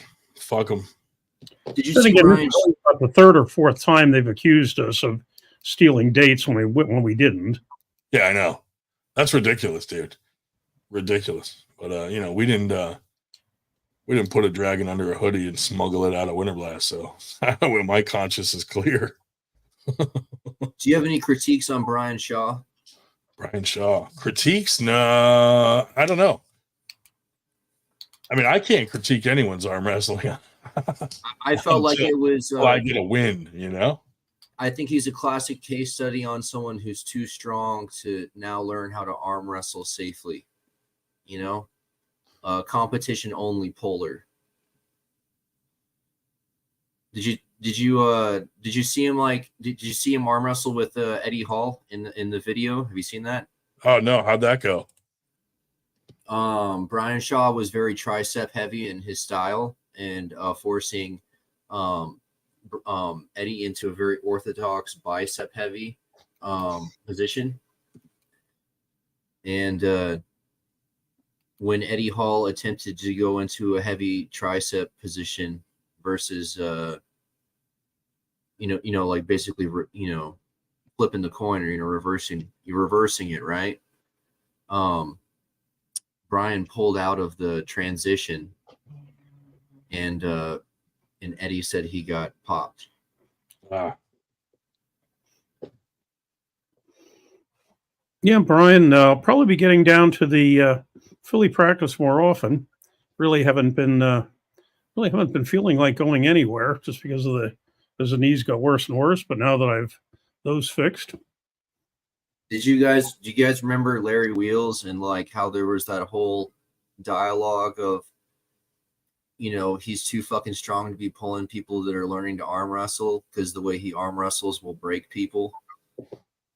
Yeah, I remember all that. Yeah. Well, I think Brian Shaw is in that category based on what I saw him doing with Eddie Hall. Yeah. I mean, it's hard, dude. When you're we're talking about people that are some of the strongest human beings and they're transitioning to arm wrestling. They've already got strength habits. You know what I mean?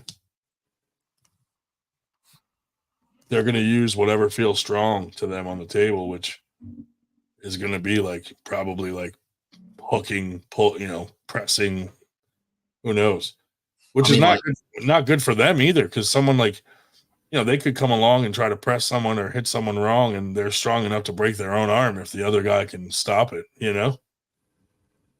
Yeah. But it is going to be cool to see these big, strong dudes get involved in arm wrestling.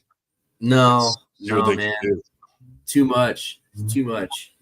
I just want to see what they're capable of, you know? They need a proper sized table at that point, dude.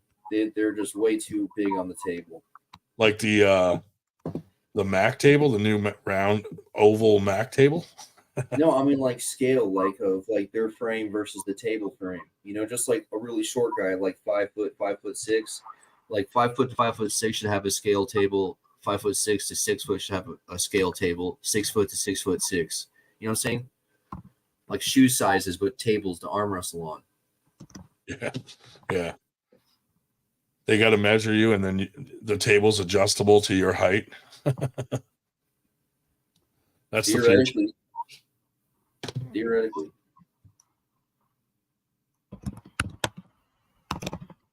How's your table coming along? The Mac one? Did you finish that up?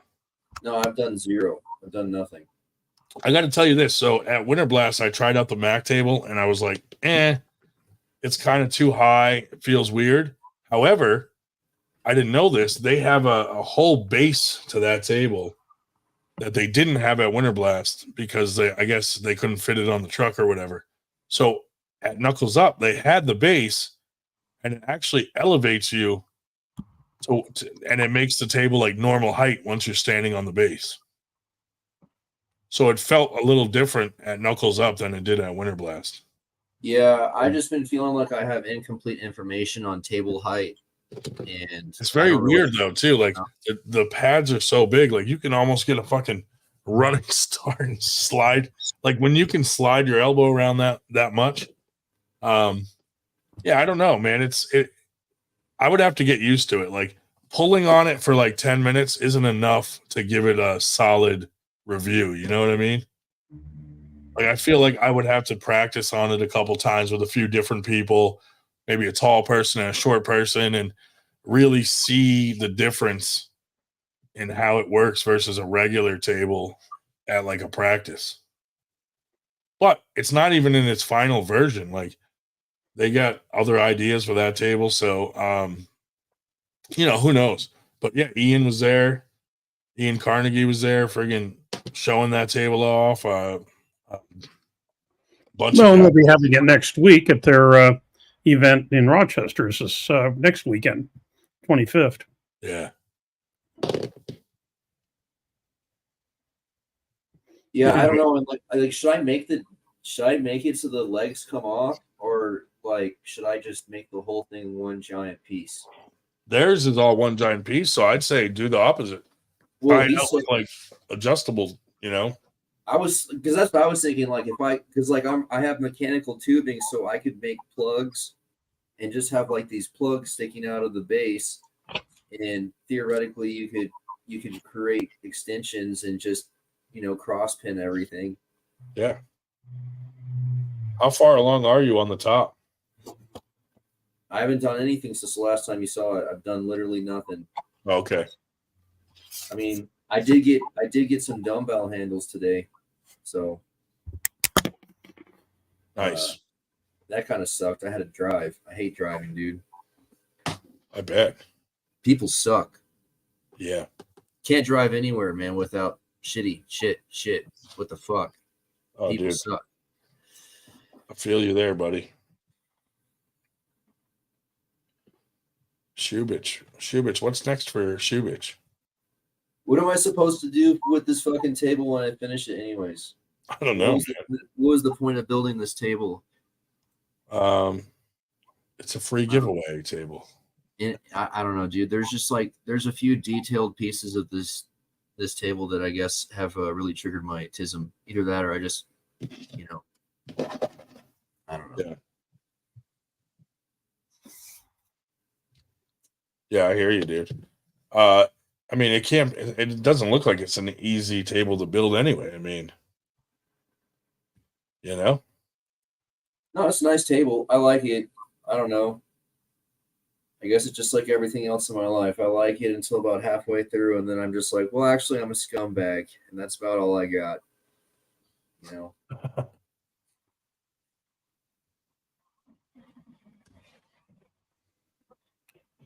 Well, Coming to knuckles up with them. Yeah. Dude, Shubich, you did miss out on all that meat, buddy. That's the best part. I'm telling you, go to knuckles up and go to the after pull and eat all that meat. Korean beef. No, it was good though. Even Dave Shell ate some of the meat. Oh, we lost Dave Shell, dude. You bring up meat and Dave had to go rub one out.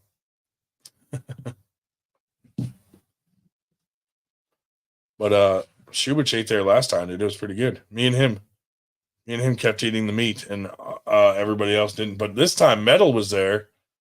Metal ate some meat. A bunch of people ate meat, man. Lots of meat. It was just, I just like saying the word meat over and over.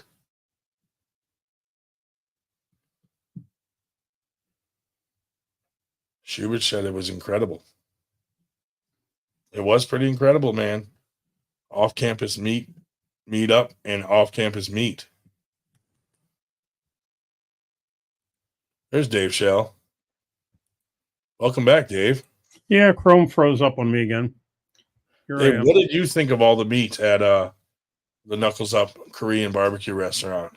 Oh, the beef was Strange, very right? good. The beef, the various sausages, were both very good. The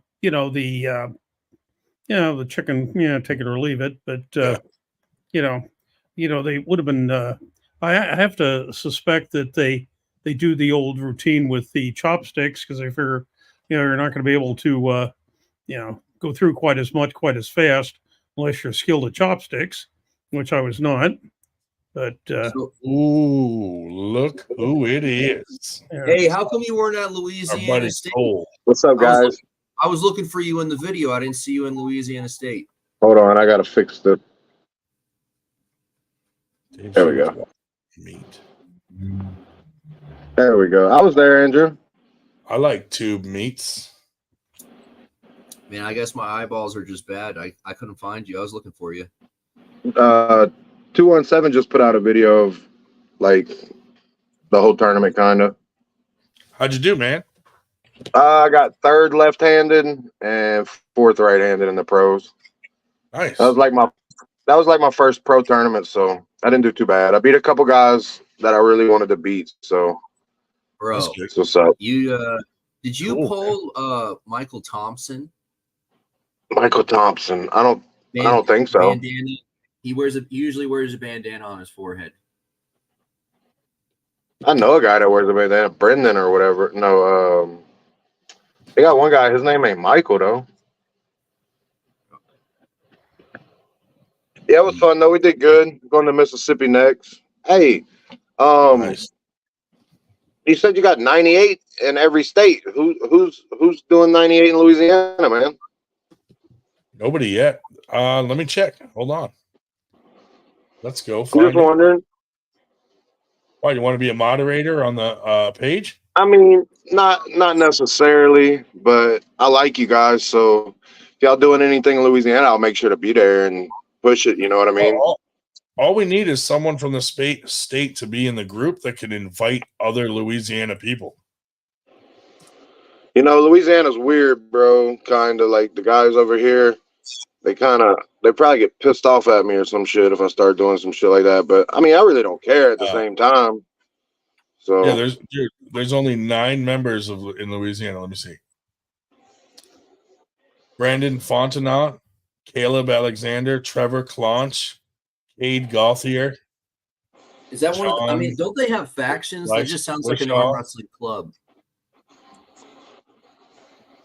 There's only I don't know any else. 2. And then actually, some of them are not. Trevor's actually lives in Mississippi. You're out there and you're in Louisiana, man. Join the group. Okay, I'll join it. Yeah, so they're not even necessarily all Louisiana people because I know one of them, Trevor's in Mississippi. I'll send you an Right. invite. Okay, do that. Hold on, I'm in the Yeah, I'll wrong. join it.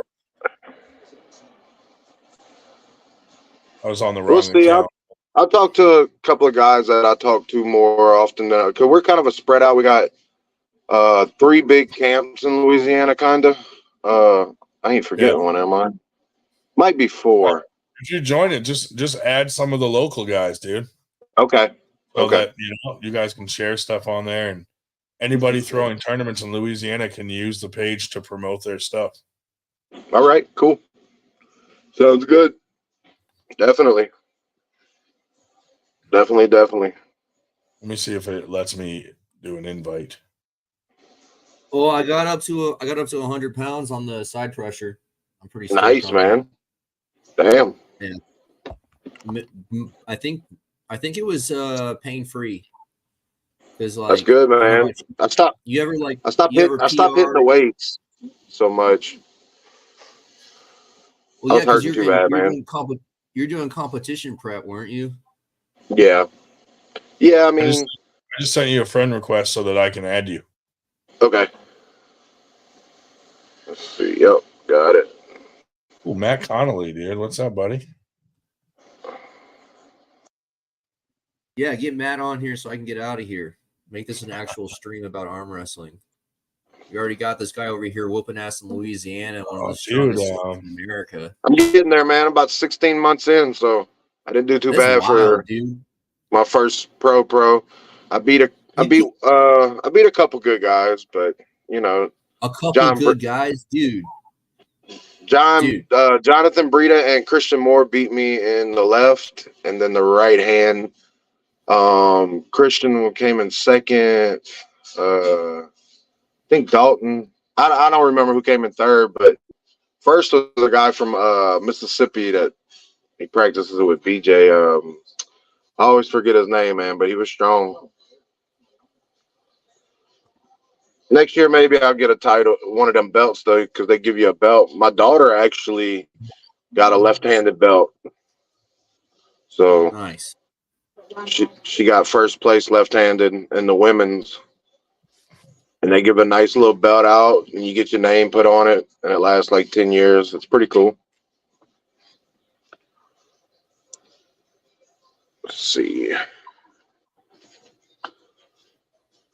Might be able to pull up a picture of it. Does it disappear from your inventory when the 10-year cooldown is up? What, the belt? Yeah. Well, it's like a plaque on the side part of it, where everybody who's won the last like 10 years and your name gets stitched on it, because you don't get to keep the belt. You got to bring it back the next year. Oh, that's cool. That's wild, dude. It's like a $3,000 belt. It's real. It's metal. Got everything. It's a real belt. It's got like 13 of them, 14 of them, I think, for each class in Louisiana. So even if you live up there, like say Ryan was to come down here and win in a pro class, he'd actually get to take a Louisiana belt home with him. And then I'm not sure yet how it goes. I think you might have to pay for it yourself to get your initial whatever engraved in that piece of metal. It's on the side of it. And then even if you lose it the next year, your name's still on it for a couple of years so people can see that you won it. Unfortunately, I would not win anything. Well, I mean, I was using you for an example. You never know. Yeah. You got all the equipment, man. That's for sure. I got to get this shoulder surgery first, man. Yeah. Sucks. Dude, shoulder surgery sounds real nice. Let me tell you. Hey, wouldn't it be nice to like roll over in your sleep and it wasn't a big deal? I mean, dude, that would be great. I don't have to have surgery, but some mornings, boy, I'll wake up and sleep on it wrong, and it's just bad the whole day. If I allow myself to roll over in my sleep, I'm waking up 5 or 6 times, dude. At least I'm like never really going to sleep, you know. Yep. Oh, I watched y'all show last week, man, and I never caught on. I try to watch y'all as much as I can, but I never noticed y'all said "fuck that guy" after everybody leaves. And I left one time. Jerks. Well, I left one time, and I was still listening to the podcast, and y'all was all like, "Fuck that guy," and I'm like, "Damn, they don't like me, bro. What the fuck? Fuck these guys too." And then I seen that yesterday, and I was like, oh fuck, they say that for everybody. What the Yeah. fuck? Sometimes So maybe we they forget. do like me. For the most If you part, don't say whenever, fuck that guy, leaves, yeah. like, fuck that guy. Yeah, that's our thing. Like we mean it with love, though. I didn't even realize that though, bro. That's I was funny. like, fuck them. Well, last week, did we say that, whoever was the last one to say it, there was gonna be some penalty. Oh, yeah. The last person to say fuck that guy, we got to change their name on here, whatever we want. There's something for the rest of the podcast. So they kept forgetting to do it anyway. Y'all should do that every time. Cole hasn't been back because he thought we hated him because of that. Well, I came back after that, but I was like a little more. I tried to chill out a little bit. I was like, maybe I was just too loud because I'm on my phone sometimes when I do it. I'm like, fuck, maybe I was irritating, talking over everybody. I know I was talking over people, but no, nothing to do with that, dude. No. That's funny. I got you. It's just our thing. Yeah, I didn't know that, man. I'm glad I watched that last episode. I'm like, oh, okay, cool. Fuck everybody, dude. Yeah, No fuck shit. everybody.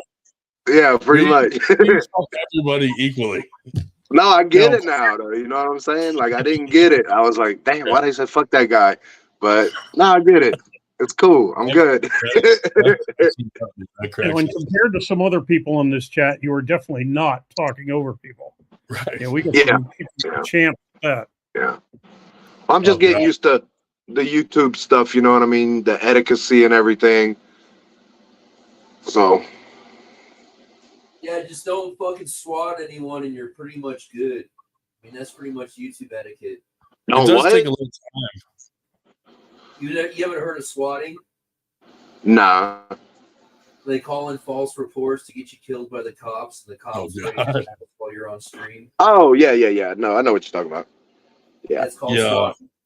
It does take a while to get used to like reading the room, like when someone's going to talk and then trying to stop real quick. And it's harder from a cell phone because you can't always see everybody if there's a bunch of people on. So, yeah, it does take some getting used to.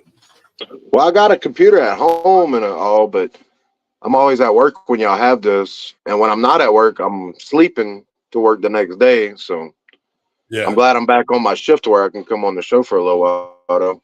I love what.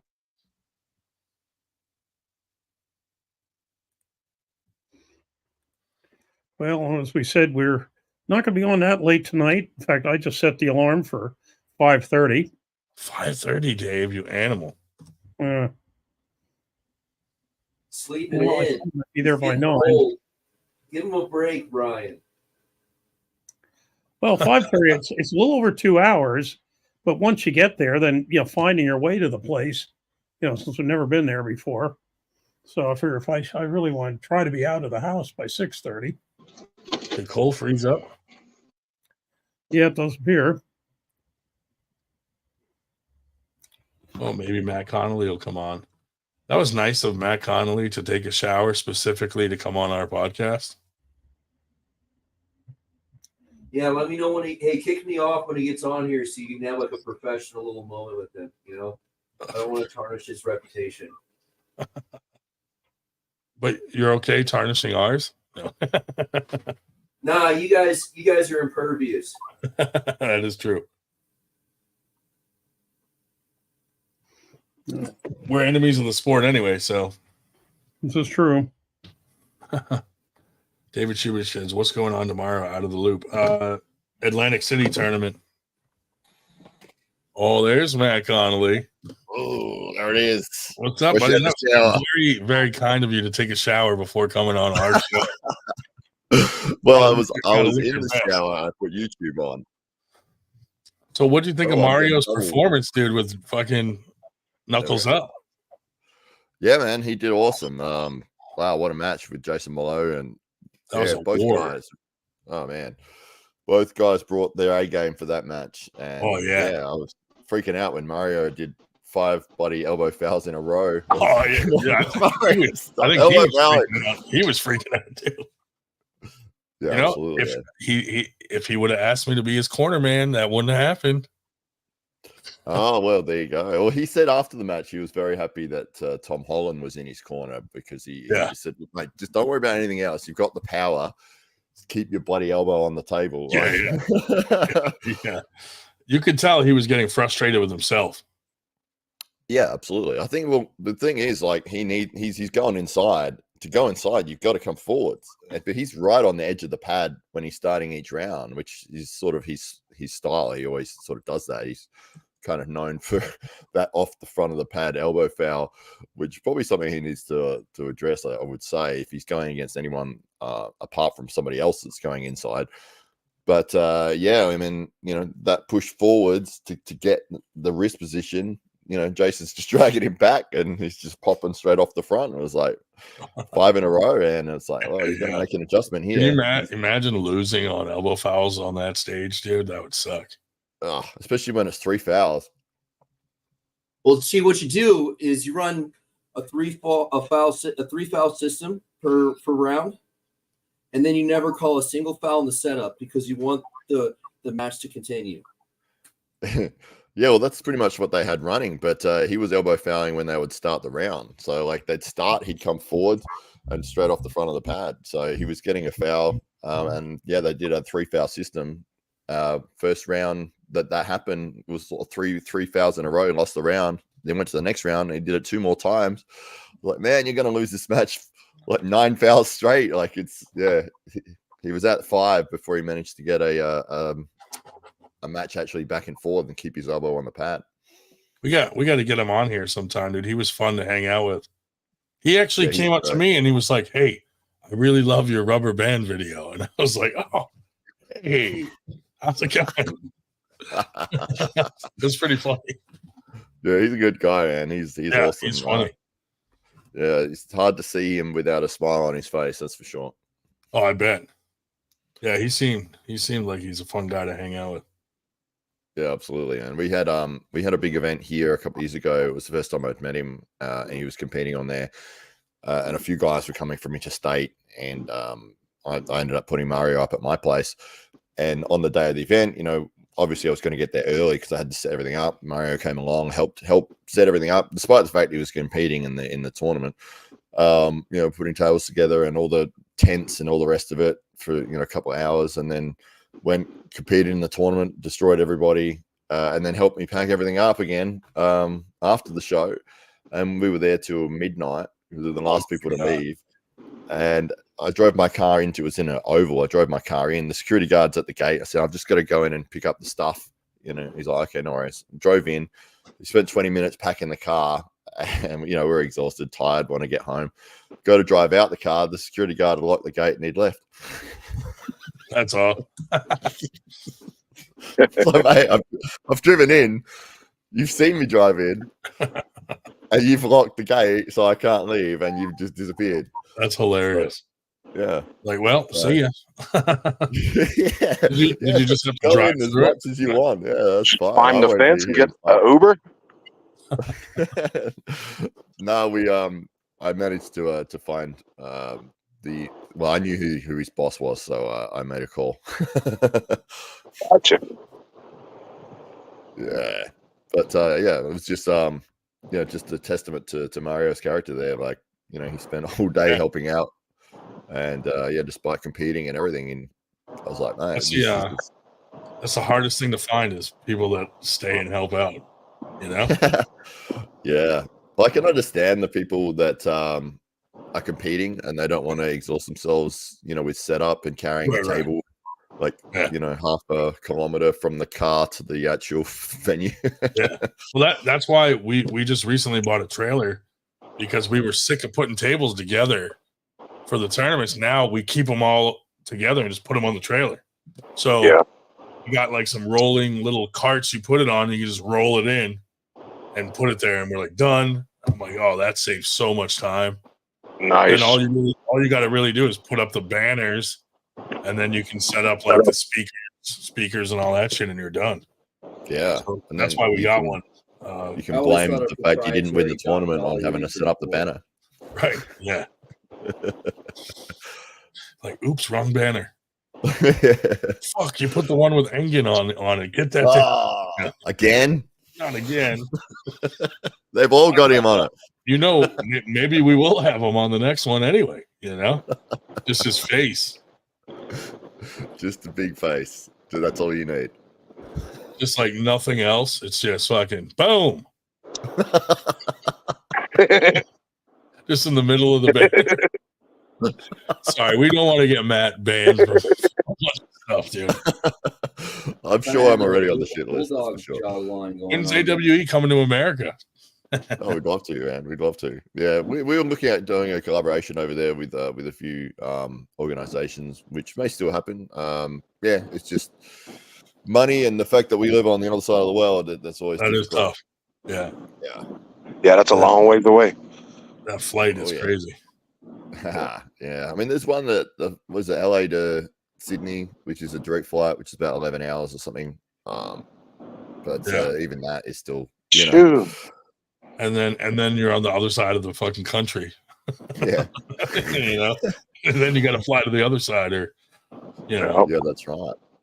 That's right. What is it? 5 hours from LA to New York, something like that. Probably about, yeah. Yeah. Sounds about right. Yeah. 'Cause when I went to Arizona, it was like 4 hours, maybe. Oh yeah. Yeah, I've Yeah, been like to US 6 hours coast to coast. Yeah, 6 that's hours. not bad. Yeah, nice. Yeah, on my honeymoon like 15 years ago or something. But went to Vegas and LA, and Vegas was amazing. We'll have to go back there. Was only there for 3 days, and man, you'd need 3 months to even scratch the surface on the amount of stuff that they got going on there. Oh man.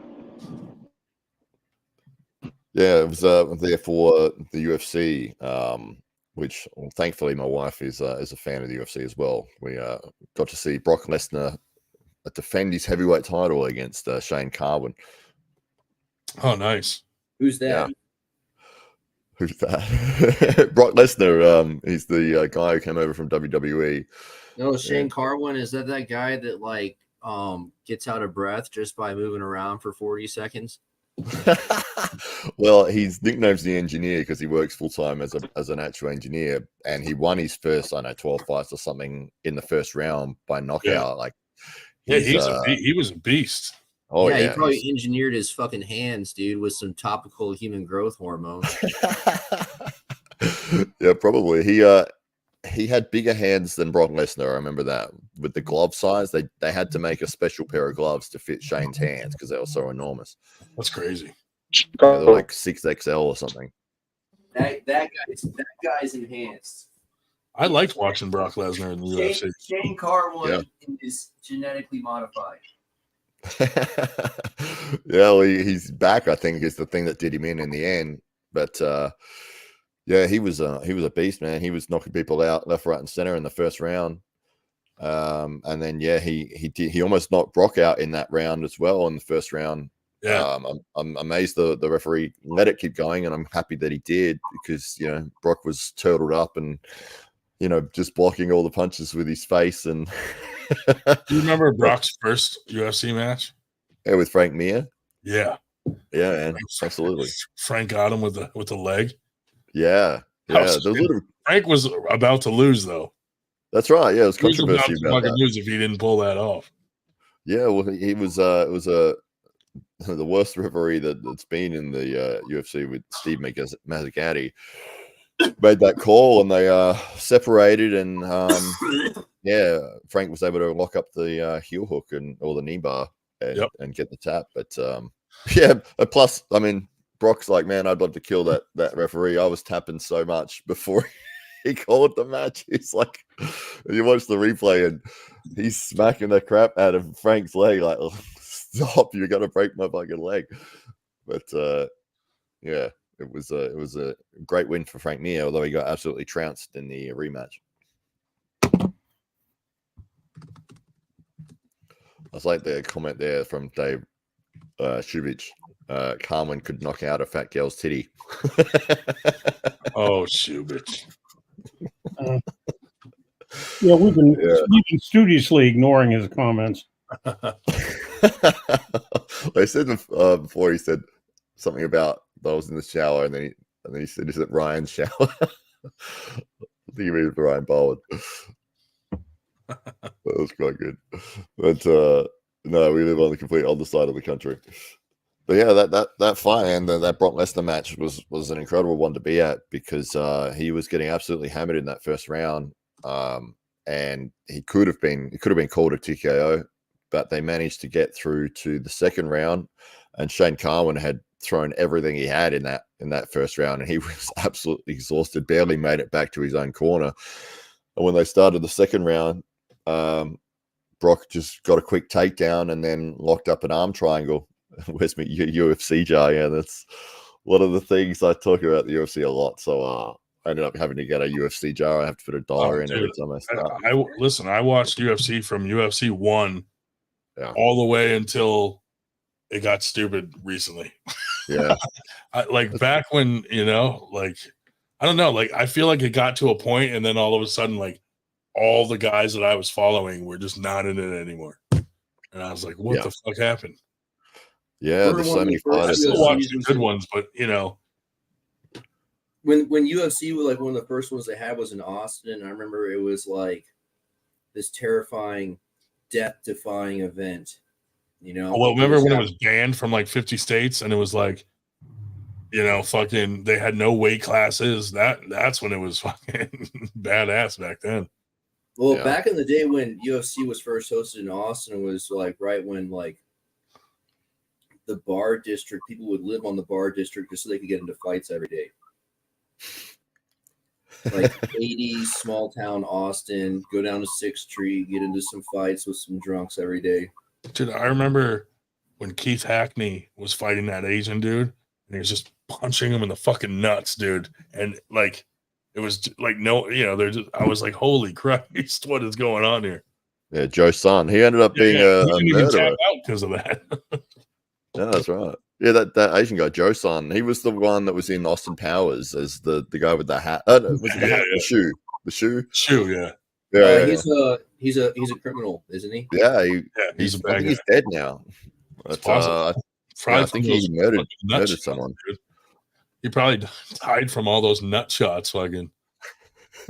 Holy Christ! Yeah, he was like Keith Hackney also knocked out that big black dude that was like fucking 600 pounds. Yeah, his teeth went flying out into the crowd. He was hitting him with like palm strikes. Is it Sabat? What's that guy's name? Sabat? I forget his name. The big one? Who, Tank Abbott? No. Oh, yeah. Oh, you're talking about what's the guy that used to have wars with he was 400 pounds lean mass at one point. He was like he was literally like a fucking fridge just walking around. Bob Sapp? Bob Sapp. Oh, yeah. He just had no skill though. Dude. He was like a big baby and fucking like. Yeah, he really was like. He's getting knocked out real easy. He was like an overgrown toddler. He's known for throwing fights, unfortunately. He had a good career. The first 12 fights he fought in K1. He had some 2 big wins over Ernesto Hoost, who was the world champion in kickboxing. Yeah. He fought pretty well to start with, and then was it Mirko Krokop that landed a left straight on Bob's cheekbone and shattered his orbital and knocked him out. And then ever since then, he just went downhill. And the last, I think, 15, 16 fights in a row, he's lost the first round, and they've all been like TKOs. He gets hurt, he goes down, and he just lays there, and the referee calls it. And they're pretty much fixed fights. He goes in as a name on a show to get people to buy tickets, and then he just lays down and yeah. I think if you look at his record, that's so crazy. I mean, that's what I like. Whenever I think about Bob Sapp, I just think of him getting his orbital crushed. Yeah, and that was like the first time he crumbled. And then like every match after that, as soon as he got hit in the face again, he would just crumple just like that first time when he got his orbital crushed. He broke it my nose. He got his whole eye socket was his cheekbone was everybody with that kick, dude. That happened on Real World or whatever too. The fucking one of the first seasons in Austin, they fucking broke that dude's orbital in the street fight.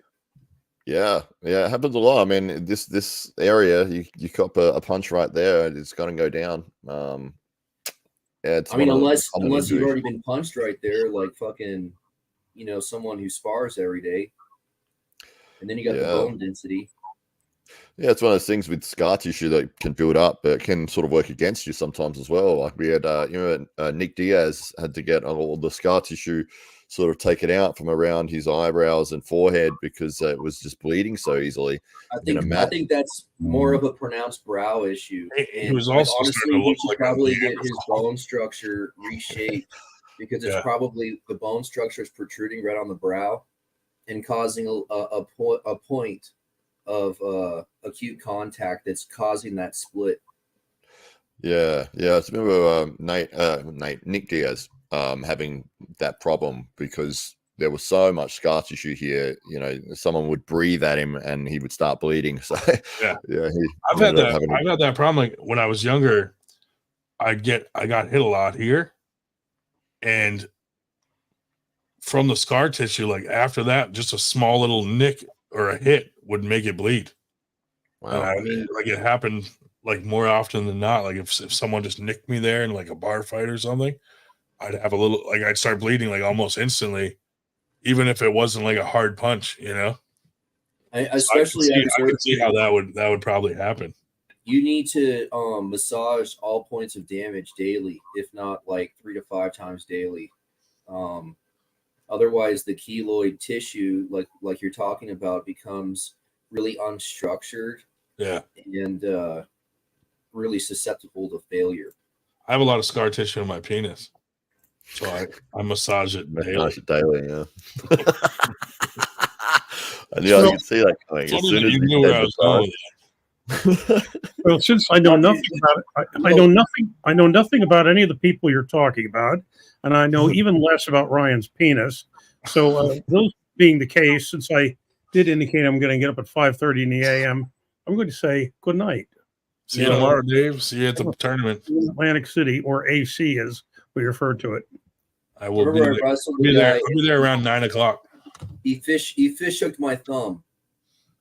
I was doing like 20, 25 on my bicycle, and I jumped the chain and I caught my back wheel, and I ended up punching the ground and fucking splitting my teeth and on my chin, and I was wrestling a buddy like a day or two later, and he fucking fish hooked me into the split in my fucking chin, dude. Not a fish hook.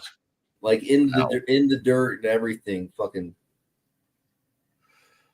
Dude, I had someone holding a cue ball, and they fucking out of nowhere like sucker punched me in the face with it, and it like split my lip here like all the way down. I had to get stitches. It was not good. Dude, I split my upper lip, and I was looking at it recently, and it's actually like a split that runs across my lip too. It was crazy, dude. I was like calling the surgery tech or whatever an artist while she was stitching me up because it was like it exploded from the impact. It was all in different directions. Wow. What was that? And there was still wood splinters in my gum line, and I was like spitting them out like a day or two later. Well, I'm at a pool cue or something. Huh? What was it that hit you? Scrap wood. I was just busting up scrap wood, and I fucking did everything perfectly the wrong way. I had like a 5 or 10 pound metal rod that I was hitting things with eccentric force. And then I had another stick, and I put one end on the ground, and I held the other end up in the air at a high angle. And I thought that was cool. So I tried a different angle just to, play with physics like a fucking bastard. And I broke that stick in half, and the half I wasn't holding on to bounced straight at me. Like it turned like a missile and everything. Wow. Ouch. Did you get KO'd from it, or did you I mean, it went black there for a second, but I was still standing. Jesus. Wow. Have you gotten to pull Mario? Have I? Yeah. Yeah, man. How'd it go? Well, I think he was drinking a beer and talking to somebody else at the same time. Like just ignoring you and holding you.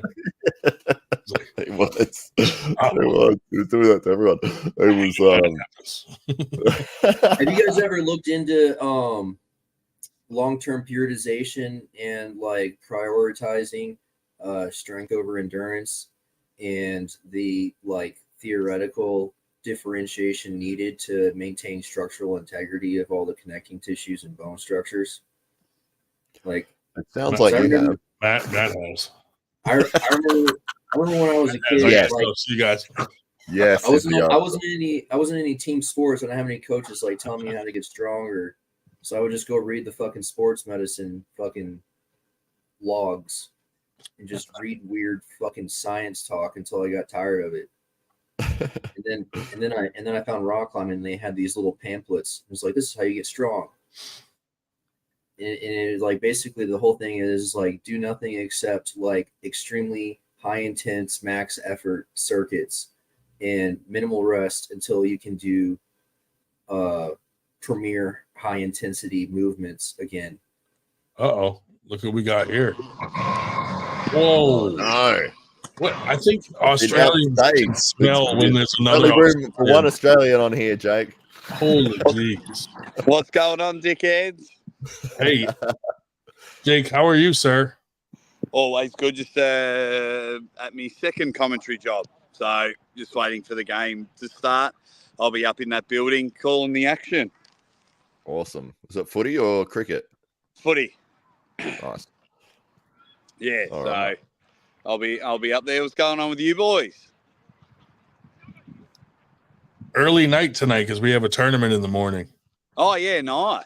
So you we guys won't have be a on. tournament We every won't be bloody on weekend. till, yeah, in Atlantic City, Sean Hancock's tournament. Yeah, right. Yeah, beauty. That'll be good. There's fucking tournaments just happening all left, right, and centre. Yeah, if you look at the schedule for the US, there's a website that has like everything that's happening on the weekends. And because we were trying to find a date for the next event where we're putting on, we didn't want to conflict. And it was like, man, every single weekend they've got something on. June and July up near me, there's one like fucking. There's some guys doing them on Sundays. Yeah, because they couldn't find a Saturday. I think you just, I think it's just at the stage now where it's like find your demographic and best suit to them. You know what I mean? Like if you're partnering, say, you're partnering with the 98%, just see what tournaments they're on and don't do it on the same weekend as anybody. Yeah, it's going to be impossible now to have a standalone weekend. Oh, it really is. Like we got one in September and someone has one 45 minutes away from us the same day. Yeah. I'm like, what the fuck, dude? I went to, I had three people try and book me for the same weekend. Yeah. And it's like, it's hard to choose. I mean, it's great that there's so much, but how you going, mate? Yeah. That's the siren that you're hearing there. There you go. Sorry, sounds like they need to bring back the Concorde. I started looking at my phone and like, I don't ever hear that ringer on this fucking thing. What is that? That's the football siren. Yeah, we're hearing the football siren. Here the football sirens are a whistle. Yeah, that's just the second half of the reserves. Where are you doing the commentary with it? Is it TV or is it radio? So it's with a company called Game Face and through a website called Stream Zone. Oh, nice one. So the league and the clubs want their games filmed and every single stat is taken, and then they want the games commentated as well. Fantastic. So nice little Bunsen burner while I'm not on the other side of the world. Is it VFL or is it? Nah, it's the Mornington Peninsula League, so probably the third. I'd have to say third best league in the state. Okay. So if you're a Premier League fan, probably like commentating League One or maybe the CFL if you're an American football fan. Probably that level. Good. I don't know. Last time I checked, it was the MSL. or something like that. Yeah. So, but yeah, just trying to find spots. Or People everywhere. MLS, is that what it's called? That's the American one, yeah. But this is Aussie rules footy. Yeah, Ryan's a big fan.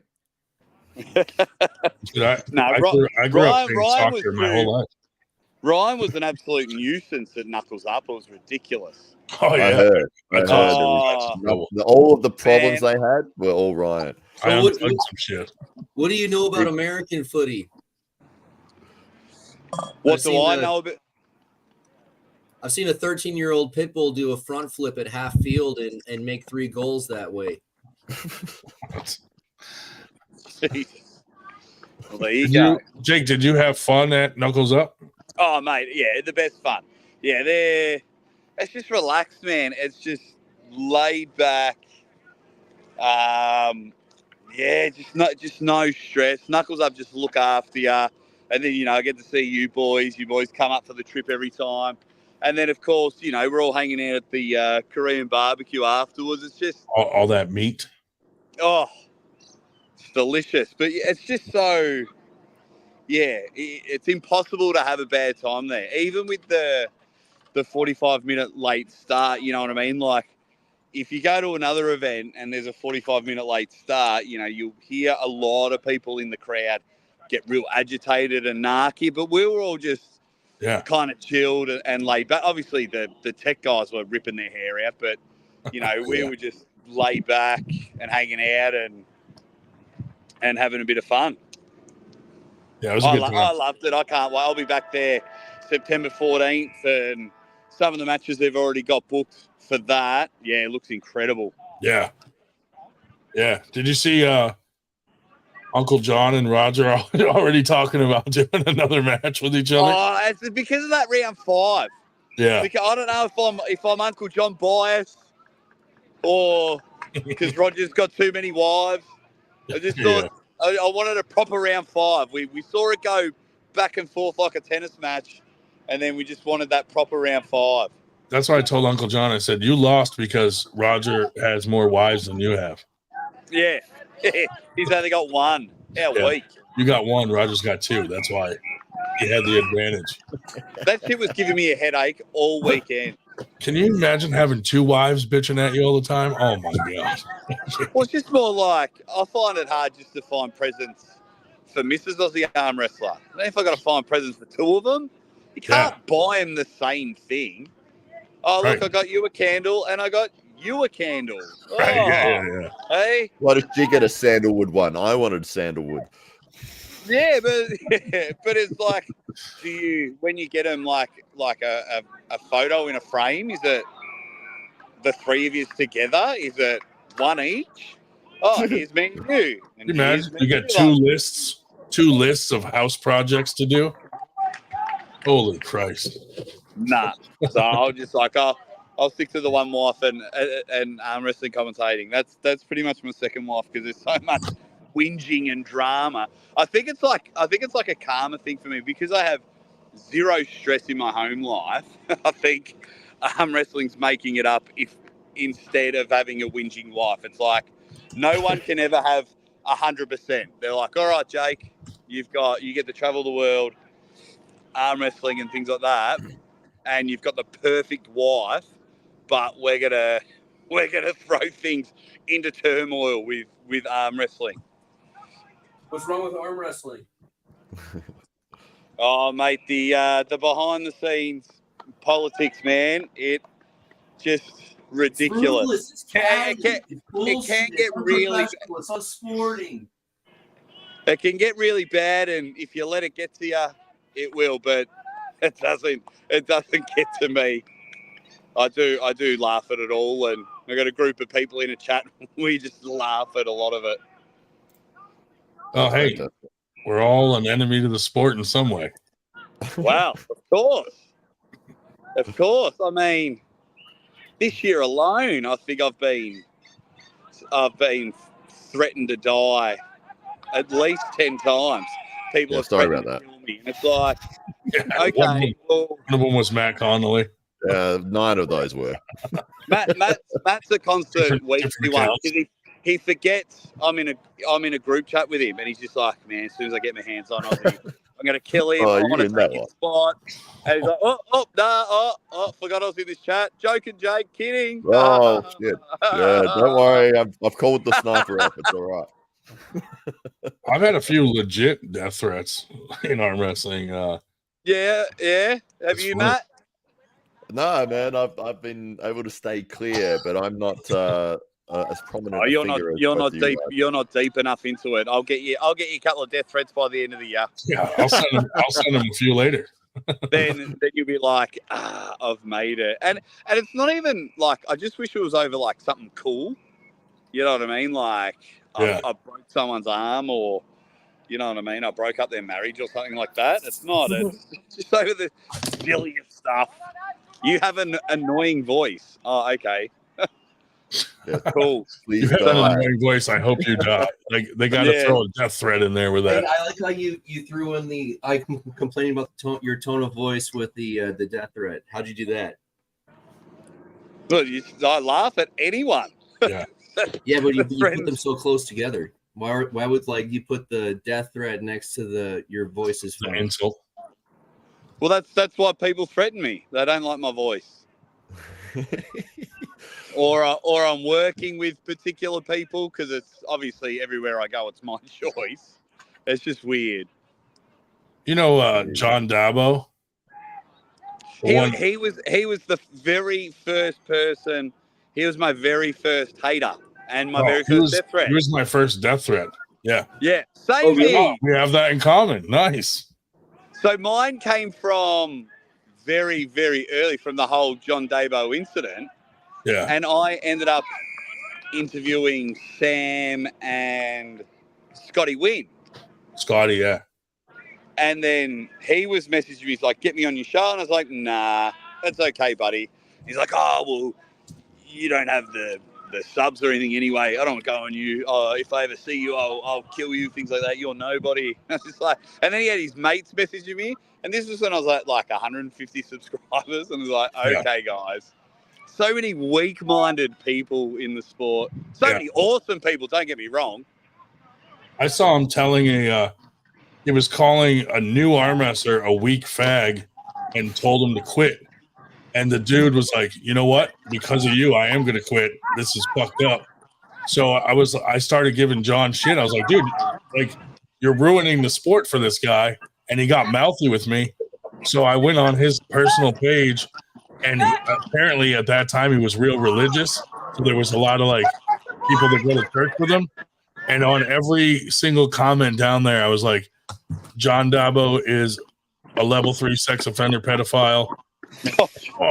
So like he sent me this long message about all the ways he was going to kill me, but then he blocked me. So I just, whenever I get him, I do a couple of things. One, I just like get on with my life because it's pretty good. Yeah. And two, I'll just, okay, cool. All right, it's your turn not to like me. I'm just gonna go hanging out with people I get along with. That's cool. it is funny to get death threats. It's just a hobby. It's just a sport, you know. Like if you're getting death threats, you're doing something right. Yeah, I get death threats just about explaining what happened when I try to go to the hospital. Yeah. So I mean, I wish I got death threats over a sport like a normie. Nah, Captain Obvious said I a just double too death busy threat is the having intro fun. into arm wrestling. I mean, like sport is the relief valve for the pressure of normal society, you know? And like I think there's a time limit on how long you can be a referee for sport before you're just fed up. You can't deal with the pressure, you know? Like I can't do it anymore. I was a referee for like over a decade, probably like a decade and a half. And I got a bad attitude about it, dude. I won't deal with any of that bullshit. As soon as I notice any bullshit, man, I'm fucking calling that shit out. Nothing's getting slid by, you know?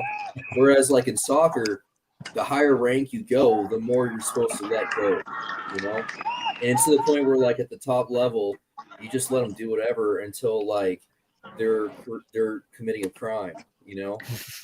And instead of them getting arrested, you call a foul. I think, Yeah, well, there's been referees I'm that have I'm been in a, killed, isn't there, in soccer?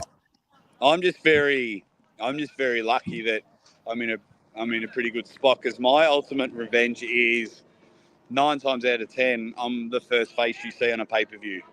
So it's like What? two things will happen. You've either paid your money and you got to see my ugly face, or you don't buy the pay-per-view and you miss out on awesome arm wrestling. So Oh, I've noticed that you have like a paywall on your chat. a paywall on my chat, no. It's a subscriber thing. Don't you have to be a subscriber? Yeah, you just have to be a subscriber of the channel. That was just to eliminate the sex bots. Oh, I like Ryan. No. Sorry. Yeah. All of those were me. sex posters with the weird squiggly, the squiggly links. Yeah, so you don't have you can pay to become a member and get exclusive only content, but no, you just have to be a subscriber. Oh yeah, member chat. No, you've done member chat. I've seen that. I think it's still the same thing. Yeah. I mean, I'm pretty sure you've paywalled your chat. No. That's it. Send the death threat, Andrew. No, I've never done that. Andrew's definitely going to send a death threat after this. Nah. Anyway, guys, I better get ready. I think they're setting up, so I better go. I got to start soon. Good seeing you boys, and I'll speak to you guys soon. See you at the next Nickels Up. See you September 14th. Yes, sir. There you go. The Knuckles Up, dude, is just like such a cool vibe at their tournaments, at their super match series. Yeah, absolutely. Well, that's what I did. I did a live the other day. Knuckles Up, the good, the bad, and the ugly. And the whole time it was pretty much, just highlighting everyone that's competed with these guys, everyone that's had dealings with the Knuckles Up guys have all been positive. They've said it's great, good experience. These guys are awesome. They really look after you. So it was sort of the frustration was from the production side of things, and that's something the promoters can't really control. It's like you hire a production crew to do that side of things for you, and then when they're having problems, it's like, don't look at me. I don't know how to fix. I don't know how to fix a bloody internet stream thing. So it was disappointing from their point of view, and from I guess the audience's point of view, where you want these guys to do well because they really put a lot of effort and time into making sure they get things right and to look after everyone and make everyone have a good time. And then when things go wrong, it's like, damn it, like Jake was saying, you didn't hear one complaint in the crowd, right? Because I think everyone has so much respect for that venue, for their thing, for Knuckles Up, that they were like, we'll just wait and be quiet. Yeah. I was the only one yelling out obscene things the whole time. Yeah, but I mean that's why you're there. They hire you to do That's that. what I go there for. It's like the Russian. I gotta say, Knuckles Up takes care of me. Like they always give me a free VIP pass, front row. Like always take care of me, and that's really cool of them to do. Just for me promoting them. And then I don't know if you noticed, but like right behind the table on the back wall was our 98 symbol the whole time on the fucking back wall. I was like, yes. That's awesome, man. Yeah, absolutely. They sponsored Winter Blast, so we sponsored Knuckles Up for them. So that's great. Yeah. Cool. They do a good job, man. It was just that frustration side of it from production issues, which hopefully they'll be able to correct at the next one. I mean, it's only the third event, so but we were doing a live commentary thing, me and Ryan, and there was a lot of people in that 45 minutes when it was being delayed that were getting pretty pissed, and it was like, well, things go wrong like last minute, just when you're about to start, and then I don't know, something won't work, and all of a sudden you can't go, and you just got to accept that when you're doing live events, there's going to be problems, and they're not live yet, but they will be live soon. And I mean, there's ways to stabilize live events. There should be no problems with a live event. And like, I think there's someone in South Africa, and at one point they were using between 3 and 5 different network connections to stabilize their broadcast. And this was just some fucking girl in a house. Wow. So, what was she doing? I think It wasn't their. Well, she was like, "I'm not like the other streamers," and then like 5 years later, she got an OnlyFans. Oh, yeah. What was the name again? I'm thinking about it, dude. I'm really thinking about it. Her name is the same as one of those urinary tools that girls use to piss standing up. Oh, What? jeez, man, you couldn't have had more cryptic thing than that. I have no idea. The cool thing about Knuckles Up is the company that does all their, production. That guy that owns that company is on their team, High Five team. So he's like kind of like a silent partner of the group. So like they get all that they're getting like thousands of dollars worth of production value probably for a fraction of the cost. So they're able to really do like some cool stuff. Because that guy does like concerts, big things, Yeah. So it's pretty cool that they have that. Because if we were gonna get that level of production, it would cost us like $60,000 or something crazy. Wow. So they get it. They really go all out. Look at East versus West. They don't even have near the production value of Knuckles Up. Well, look at America, dude. Like fiber optic networking is fucking household utility. Yeah. Household utility fiber optic network. Yeah. Like what was it like T1 and T3? Till the last 3 feet is Cat 5. It ruins the whole thing. I mean, Cat 5 is still like 100 or 1,000 megabytes a second. Yeah, compared to probably like some of these other countries. You seen the Starlink thing with the reviews that took a long time. If you Billy was code saying, that kind of was a pain in the ass too. Oh yes, the reviews were way too long, especially when you've got somebody that's in a match, in the middle of a match, waiting for the next round, and maybe you're an endurance guy and you've managed to stick in the match because you've tired out the other guy, and then it's like there's a video video review, and the guy gets 15-20 minutes of recovery time. Yeah, it's like, well, there's my game plan screwed. And what sucked about that is like I think like they overcomplicated it, because I'm sitting there thinking, how could this be simpler? Like put a fucking GoPro on the table and just rewind it and watch it, instead of having to go back in like the actual footage of the stream and everything. I don't know what the problem was, but I think the first place that they went to look at the live feed wasn't even set up to be able to do that, so they had to hurry up and like figure out how to send it to that screen. Oh man. I had a GoPro. I had a GoPro 3, and the audio was really bad. It had like a really fucking overstable echo to it. Yeah, and all of the volume levels would be suppressed by that echo. But for a rewind situation of just video, if you put a GoPro right at the pin lines, so you could just see if it was a pin or not.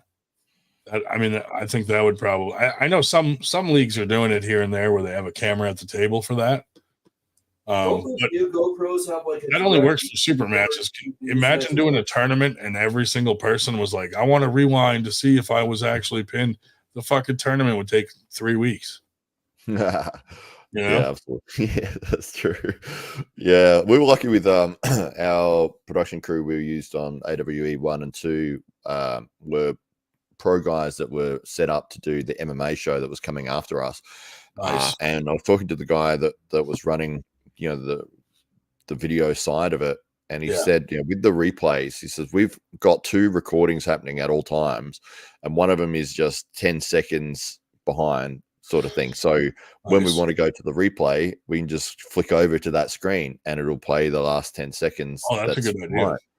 And and then you can rewind that. We just bought a bunch of stream equipment, so we can do our own live streams now without having to hire someone to do it. Right. So we'll see how it comes out. I'm sure there'll be issues.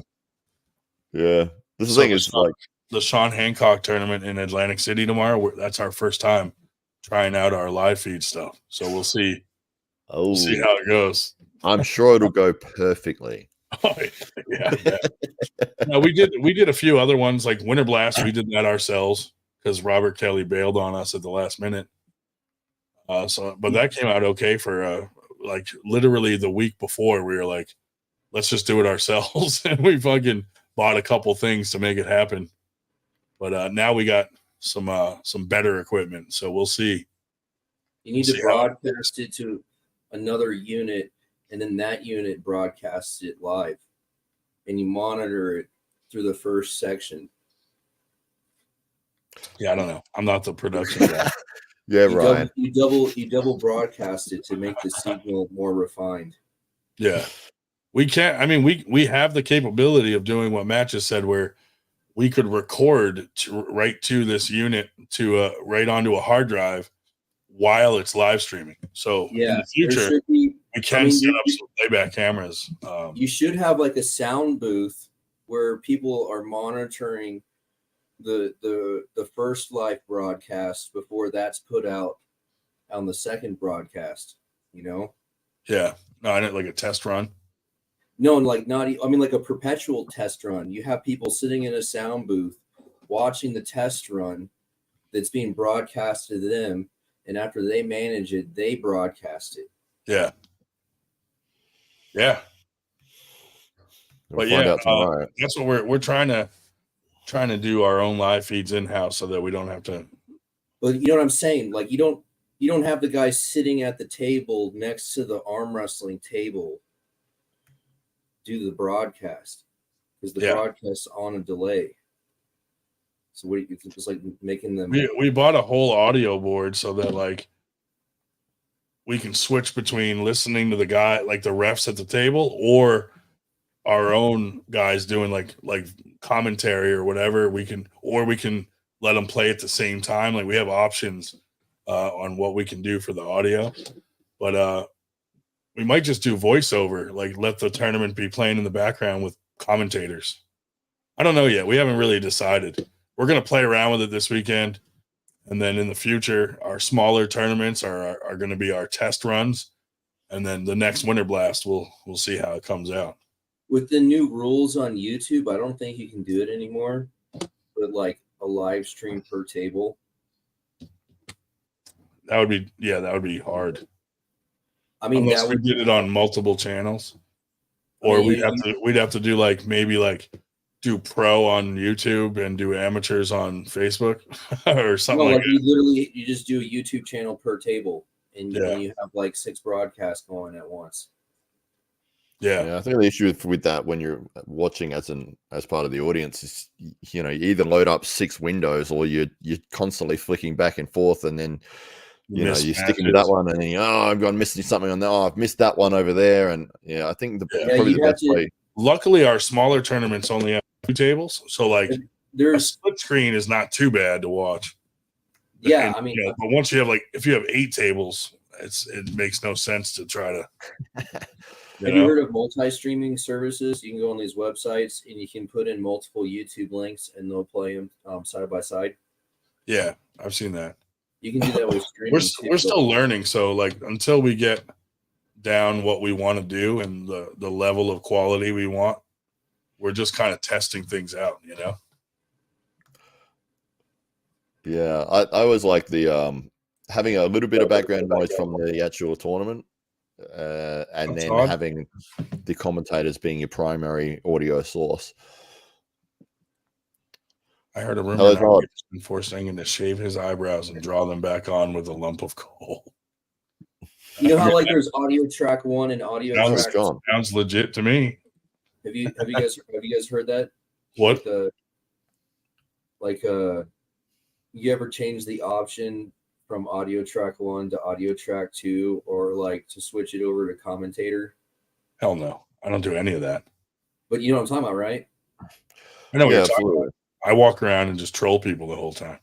I used to buy I remember there was a part of my life when I was a kid, I had stupid money from reffing soccer, and I would buy collector editions of DVDs and shit. And they would always come with director commentary, and you could watch the whole movie in the director. Oh yeah. shooting I remember shit. the director commentary shit. Yeah. Did you hear us do the commentary on your last AWE match and we just trolled everyone the whole time? Oh, really? Oh, we were like, look at this guy's pants. Why has he got tight pants like this?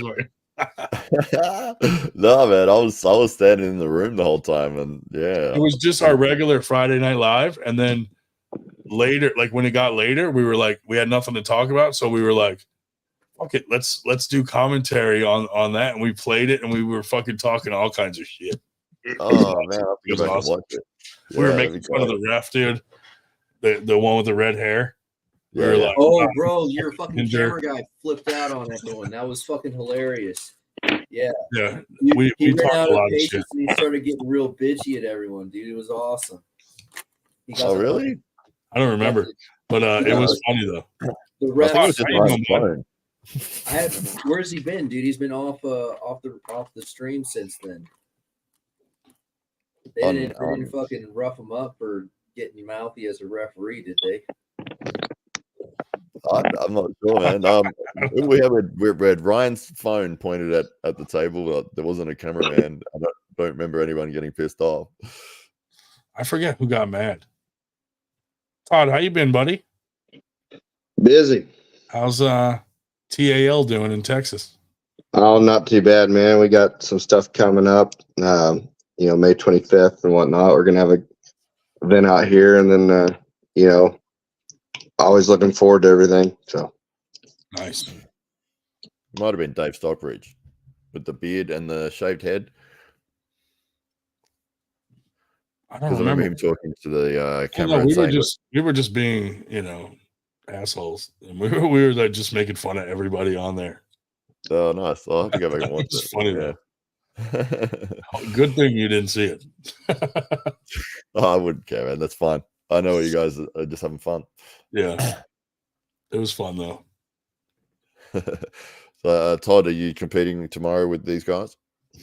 No, I'm out here in Northwest Texas. I'm not heading out there. I like to jump on here a little bit. Yeah, he's far helping out. See, like where I live, man, like I'm fortunate because like if you go 2 hours west, you're in Harrisburg, which is where like Paul Lynn and all those guys are. If I go 2 hours north, I'm at Knuckles Up and all the New York guys. And then if I go 2 hours south, I'm in like Baltimore near like Morocco's big practices and all that stuff going on down there. Like I live like right in the center of fucking everything. So it's like anywhere there's like 20 practices in a fucking 2 hour fucking drive from me. So nice. I'm lucky like living in this area. Good time to have a bad shoulder. We're a little more spread out. I was pulling it Knuckles Up too, and like I'm like, man, my side pressure not so good. And then when I got my MRI, and they were like, yeah, you got 3 different tears. And I was like, well, that explains a lot of why it was so painful to arm wrestle the other day. What caused that? I fell at work and I put my arm up to stop the fall, but I wasn't like just walking like ground level. There was like a ledge with like a 2-foot drop off, and I fell off that. So like I was higher up and fell to the lower ground. And I put my arm up to like not hit my head on the concrete. And I was like, oh no, that was not good. I'm telling you. I just laid there like, fuck. Didn't fall gracefully. No. You should just gone head first, man. That's what I do. I just go head first. Keep my fucking shit tucked in so I don't hurt my arm. Keep my arm real strong. I should have done a backflip or something. Dude, it didn't even happen arm wrestling, which sucks. Like it's been, I can't even say like I got hurt in a cool way arm wrestling. I fucking got hurt falling. How long ago was that? About a month ago. But they had me doing physical therapy for like a month. This is the part that freaks me out. So they had me doing physical therapy where they're taking my bad arm and they're like fucking making me move it all around and do all this stuff. And then I get an MRI and the doctor's like, you shouldn't have been doing any physical therapy. Like, I was like, why didn't you give me an MRI first then? So I'm like, so they could have been doing more damage to it it just makes zero sense to me that they did it backwards like that. They're But butchers, dude. They're butchers. shit is The crazy. bad guys won the Second World War, and the evil science experiments have continued. It all came down to Ryan's shoulder. That's right. No, seriously, dude. Surgeons, best Seriously. case scenario, have a god complex and are a narcissist. Best case scenario. I think this was the MRI guys. MRI guys, fucking, that's like the highest paying chill job. That's where all the fucking bums go. But it looks like I'm probably gonna have to get Radiology? surgery. Like, if I are want you to talking about like ever actually get back to reading the normal. radiology reports, or just like the one doing the scan and like putting hands on the patient? Everyone always tells me too, like, don't get surgery on your shoulder. Like, it's a last resort. But one of them is a full tear, so that's never gonna heal itself. One's a partial tear, and then they said they found a tear at the top of my bicep that I didn't even know I had. So that's kind of weird. Is this and did they say anything about your joint structure? Everything's stable besides these three? I said it's stable, but he was like, your arm. So your acromium should- isn't what's it was there like- isn't like some. It was like your arm could pull out a socket real easy right now. What about your collarbone? Fall Is your completely collarbone off all right? any moment. I was like, is it easier to just cut this thing off, dude? And if I can, You know, I'm probably gonna have to go for carpal tunnel surgery at some point. oh yeah, where? Yeah, You can stretch your thumb like this, man. Oh fuck! Jesus Christ. Just cut that thing off, dude. Jesus. Yeah, How the it's worth fuck it. do you? I think that's called double jointed. Jeez. Nah, dude, it's busted. It's called skier's thumb. You look at that. Skier's thumb. I don't think I can. No, It's skier's thumb. I can't do that. Dude. That- No, but like to do the carpal tunnel, you make a What fist, where do you got to get the stretch surgery for your the- carpal tunnel? stretch the backside. I'm probably gonna go to the VA. No, I mean where on your body? Like your hands? Yeah, carpal tunnel right here. Like right in the wrist area? Left Yeah, what they do is they make an hand? incision right there, and just kind of there's this little band that holds your tendons all in one spot, and they just cut that little band, and so everything has more room to move around.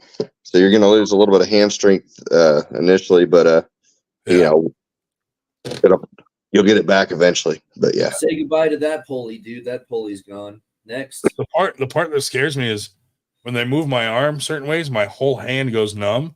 So they're like, it's probably like something is affecting your nerves in your shoulder to make your hand go numb. And I'm like, well, that's not good. perfect stranger.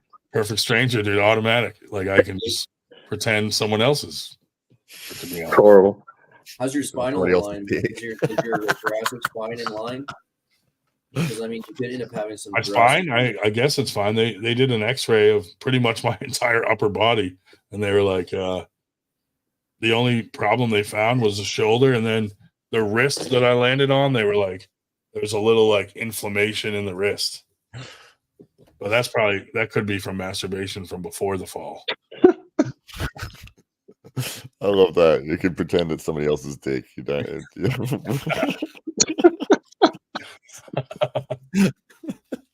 So how come your fall counts for workman's comp? Why do you get paid for falling down? I guess it happened at work, so I didn't even report it because I'm like, I'm not going to do workman's comp. And someone else reported it, and they were like, hey, then they were mad at me for not reporting the injury, and I'm like, I was just going to live through it, you know? That's corporate culture. You know, if you see something, say something. Yeah. One of my asshole coworkers fucking reported that I got hurt, and then I had to go through the whole fucking process and fill out all this shit for the injury. So they forced me to go on workman's comp, which is gay. But whatever. It's a liability. It's a liability issue. I'm getting paid to sit home right now, so I can't really complain. It's giving me time to do a lot of stuff for 98. So I'm gonna have to get going. We've got lunch ready here. It's 1 o'clock in the afternoon on Saturday. So holy Jesus, yeah, we're way ahead. Yeah, I'll tell you the lottery numbers, but you could have already went to the tournament I'm going to tomorrow. I've already won. Yeah, I won last place. Well, thanks for hopping on. Otherwise, have a good day, guys. Jake on, so I'm probably in trouble with arm gods. See, he signed off when I said that. Did you see that Google translates at war with arm gods? No. They started adding a translate option for Ahu. Really? So that's no longer English as far as Google Translate's concerned. And That's crazy. I noticed that this week. That's funny. Hey man. Oh, yeah, I forgot. Fuck that guy. They're not pro woman. So fuck arm gods. And no one. No, don't say that. Don't say that on this podcast. Well, I'm just saying, dude. Google. I'm quoting Google. They're saying that Ahu is no longer English. Oh man. Anyway, yeah. So I know what else is funny. There's a little post on 98 today, and I think Derek Smith was doing a little trolling. What did he do? Oh, was it that dude that was like tabletop guy? Yeah, he was like, I've never been beat. That guy.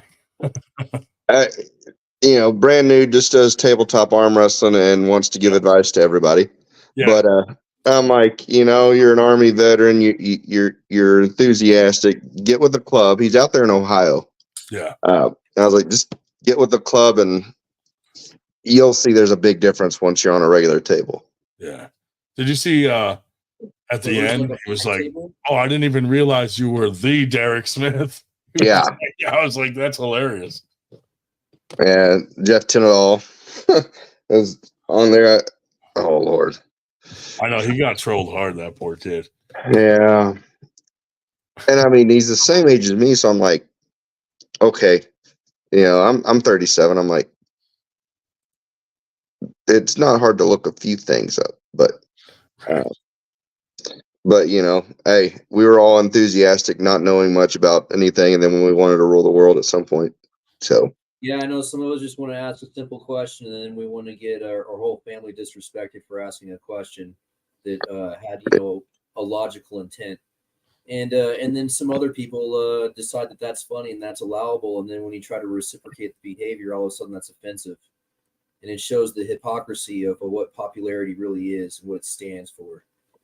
Yeah, we want the sport to grow, and some people are going to come in. I've never been beat. I've always, arm wrestled at the bar for a bar tab or this or that. All right, cool. Yeah. Come see what it's really about, and humility will go a long ways. But no. Pay $20 and fuck your mother. Now let's have a super match. You're set on that, aren't you? Hey, yeah, bro. That's how it works, man. I fucking write it down in my brain and then it's set there, dude. There's only so many places to write down. Jeff Tyndall was like, Matthew, say some pussy for the rest of us, buddy. Right. Jeff Tyndall was like, hey, look at this guy. He doesn't have money on his WIC card to pay $20 for a super match fee. And then said, fuck your mother. And then everyone thought it was funny. Yeah, dude. Ryan, do you know where that what he's talking about on that challenge fee? Yeah, I'm talking about the creation of Texas Arm Wrestling League under its first. Are you still? Did they hurt you in some way, Andrew? Every time I think that was my introduction into the politics of sport. I think before that, I viewed sport strictly as sport. I think that was one of the defining moments where I was like, this is politics. This is not sport. So for the rankings matches, we have a $20 challenge fee. You call someone out for their rank. You pay a $20 challenge fee. It goes into a champions fund. And what we were doing is the number one person in each class, that money from the challenge matches goes to send them to like nationals or something. Gotcha. What we're doing this year, it's some of it's going for equipment, prizes, this and that kind of stuff, raffles, fun stuff that people are going to win. Yeah. It's a Ponzi scheme where a lot of money can leak out. Oh my god. It's all piggybacked on what was just a pure. Not if you trust the people that are running the show. Yeah, no, it's an LLC, and the books are their own rankings. They wanted to monetize a previously known ranking page, just so that they could abuse its ability to be used as the official ranking for profit, where money could magically appear and disappear into the fucking cracks in their fucking little fees and The Earth is flat, and Antarctica has a secret military installation on it too. Got it. Fuck if I know, dude. I've never been there. I mean, Andrew, good for behave. you for going all the way over there. Now, so as for all the challenge fees and stuff like that, and the books, TAL's an LLC. So I mean, we're legit on that. So yeah. Well, Same with us. We got to keep track of stuff because assholes up here make comments and stuff, and we're like, well, we can show you every dime that we have made and where it's gone. Yeah. Literally, me and Sue Fisher take zero money from 98 ever. We pay all the people that help us out, but us personally never take any money, but we put all the money I mean, you probably were at this point when you guys were a newer league. So if I buy trophies and I throw a tournament, I got to refund that money for the trophies. And then I also got to buy trophies for the next tournament. Like we're still living paycheck to paycheck you do realize the pretense of instituting a nominal fee like that is because the private matches can't take place without this precedent for the stipulations, because negotiating a match had become so catty that it was no longer palpable for people to set up a super match. It is a pain in the ass. That's how much bickering and estrogen these off-cycle motherfuckers were. Now we have a pretty good structure on it, and it's working out well. I mean, we just did a big purge on the list, and that way, accuracy comes with time, and we just wanted to have the challenge match precision. Type. Yeah, that's we wanted to use challenge matches versus tournament wins and everything like that. Fresh on fresh. That's the best way to determine who's better at that time. Yeah, I don't think so. I don't think so at all. I feel like I don't feel fucking fresh until like an hour in. Everyone has the option to warm up before. Yeah. Or you could just go into a bracket. Or you could be in the bracket and go 2 and out and then not get warmed up at all. Or they got this new deal where they're doing like fucking round robins and people are pulling like 20 times. Or see that like eight mostly, but yeah. The round robins to me does not equal who's the best in that group of 20 people or whatever. Right, because it's all about who you pull in what order, because you could have some guy that's middle or right under the middle of the pack come out and win it due to stamina. Even like the 3-way matches or 4-way matches, I'm like, that does not tell you who the best of those 3 or 4 people are. Right. You need 2 guys fresh, 1-on-1, ready to go. Now, tournament. I know Andrew would. Maybe they warmed up. Bracket winner, dude. Bracket winner will always be the most infamous. Now, one caveat we do have in the rules is if, at the end, when you're going for first and second place, if the folks want to turn that into a ranking match and be 2 out of 3, we have the stipulation that they can do that. Yeah. So it's a one round flash pin only. No. 2 out of 3 on that one. Whoa. For the rank. Dude. No. Get on the table, pin, and it's done. That's it. You want to do finite rankings fresh for fresh? It's flash pin, bro. You don't go past flash pin. I don't care about all that weird shit, that round 2, that round 3 bullshit. Flash pin, fucking rank off that, dude. 1 for 1. And that's why there's checks and balances in the system. Yeah. We're doing our first we've never done a triple crown. We're going to try to do a triple crown see how that goes. Like first to 35. First to 35. 35 wins. Yeah. A 30 crown. Yeah, first to 20, first to 10. So Andrew, let me guess. You prefer a single elimination tournament versus, say, a double or triple elimination? No, I just think that a healthy respect for a flash pin is well deserved, you know, and I also believe that the value of winning a large bracket tournament is higher than winning a super match, and always will be. Shit, I gotta let my dog out. I'll be right back. Uh-oh. I'm not leaving. Oh, I was about to say they left us alone. I would never leave you alone with Andrew. Oh, no, it's fine.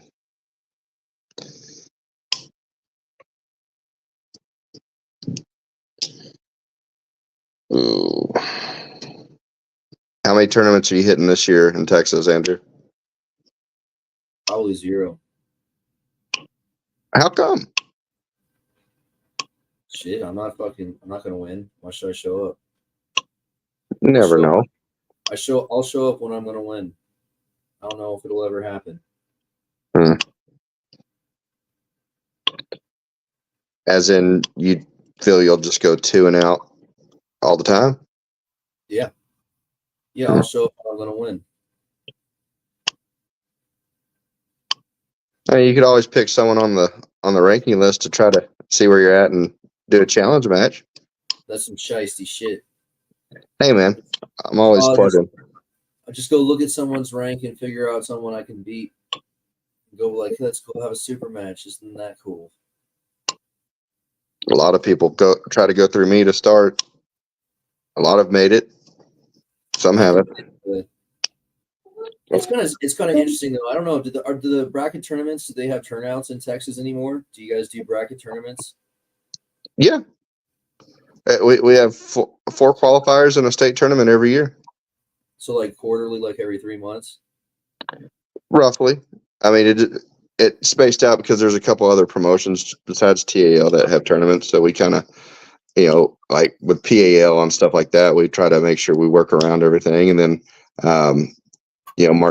Mark Perez, he has some stuff going on in El Paso and out west. So, and in New Mexico. So we try not, and then of course there's Louisiana State and then some Oklahoma tournaments. We try not to step on anyone's toes on that stuff. So, and we put our schedule out about a year in advance.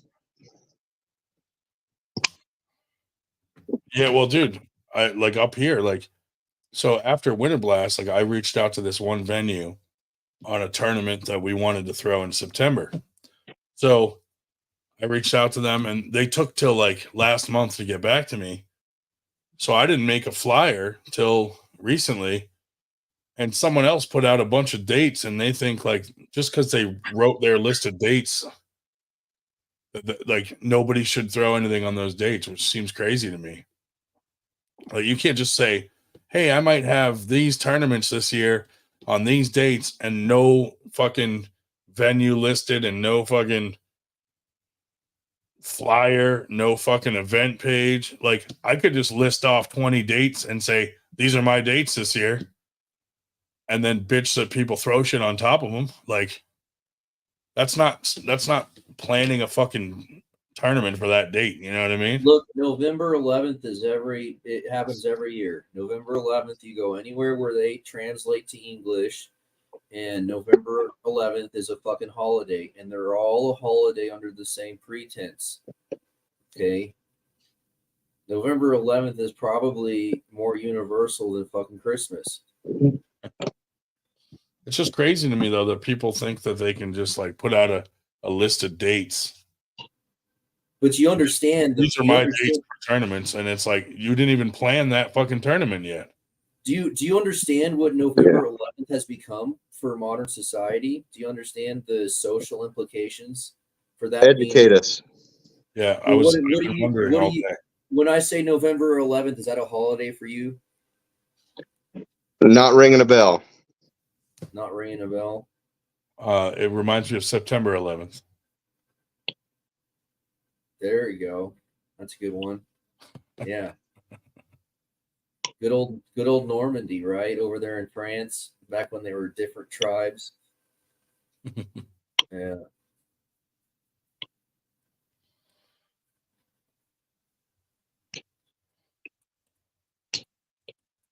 So that's what you're talking about in Battle of Normandy.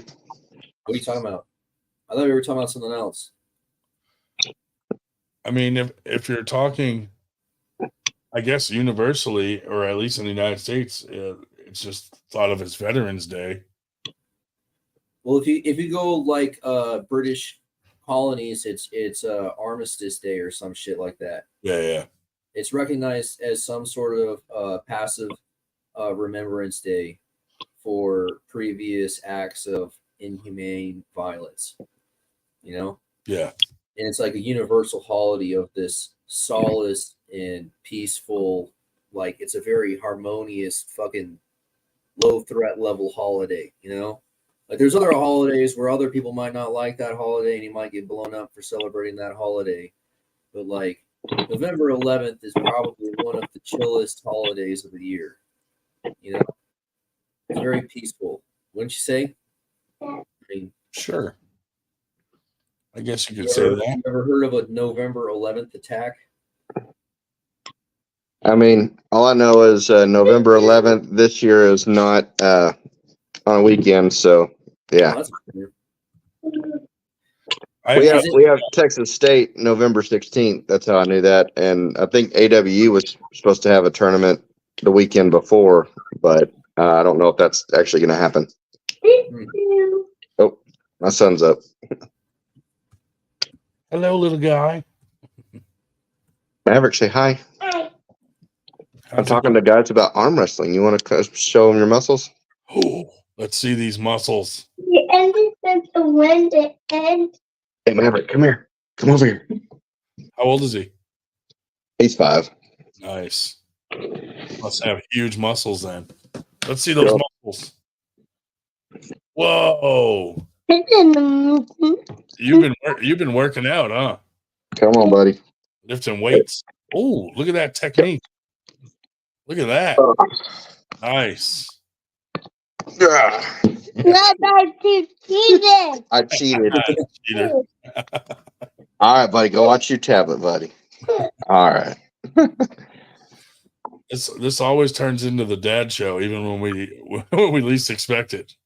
Yeah, he came out here with his big old Spider-Man blanket, watching his tablet, and I'm like, "All right, buddy, you just stay over there on the other side of the table." So are you Danish? Do what? Are you Danish? Saw that elbow foul. Oh, no. How do I say? You say Danish. The only thing I'm thinking about is breakfast. That just made me hungry, dude. Yeah, I know. Sorry for bringing it up, man. Those cheese Danish. God damn it. Woo! They put the sugar and the cheese, and they put it on top of the bread, and then they glaze the bread with sugar too. Yeah, I actually can't have too many of those. My diabetes won't like me. Same here, dude. I'll die. I mean, I like having diabetes. I just like go get the tub of ice cream when I want to have a nap. It's like, oh man, I can't fall asleep. Have a nap as in a diabetic coma. Well, I mean, shit. You know, that's why you have a fucking roommate. If you don't wake up for a couple days, someone eventually finds you. My blood sugar's been going crazy this last week for some reason. Thanks for reminding me that my dad's dead. Yeah, my uncle passed away from diabetic coma. My dad died. Randomly. Do you just like fall asleep and you just don't wake up, and then like you in a diabetic coma? Yeah, it depends. If it's high blood sugar, low blood sugar is worse. Is more dangerous. Stop breathing or something weird like that. Yeah, if you have low blood sugar, that's not good. You could go and slip into a coma. High blood sugar. I've had really high blood sugar, and I just didn't feel good. But I didn't slip into a coma or anything. But I went to the hospital, and they went to test my blood sugar, and they said, "This meter goes up to 600, and you're above that, so we can't use this meter." I was like, "Oh, that's not good." Oh no. So what's wrong with having too much sugar? What does that do? Well, if you at the time I didn't know that I was diabetic or pre-diabetic, so it was like untreated probably for like a month or so, and I just didn't feel good. So I went in, and they were like, "Holy shit, your blood sugar's through the roof." So they just kept me there overnight and brought it back down to normal, you know. And it's just your cells not absorbing the sugar and using it for energy. It's insulin resistance is what it is. Yeah. With So insulin. So the medicine that I take, you know, my blood sugar was running normally around 200, 220. And then I got it down to where I was, you know, 150, 160. And I started taking some other medicine, and it dropped it to like 34, and I almost fell out. Yeah. So when my diet is good, I can't take that medicine because, you know, I'm on a low sugar. But now what I do, instead of taking on the metformin and everything else, they make these cinnamon tablets or capsules. Does that help? Yeah, cinnamon is a natural way to lower your blood sugar. I'm ordering some right now. As the Cyblon, or I have to look.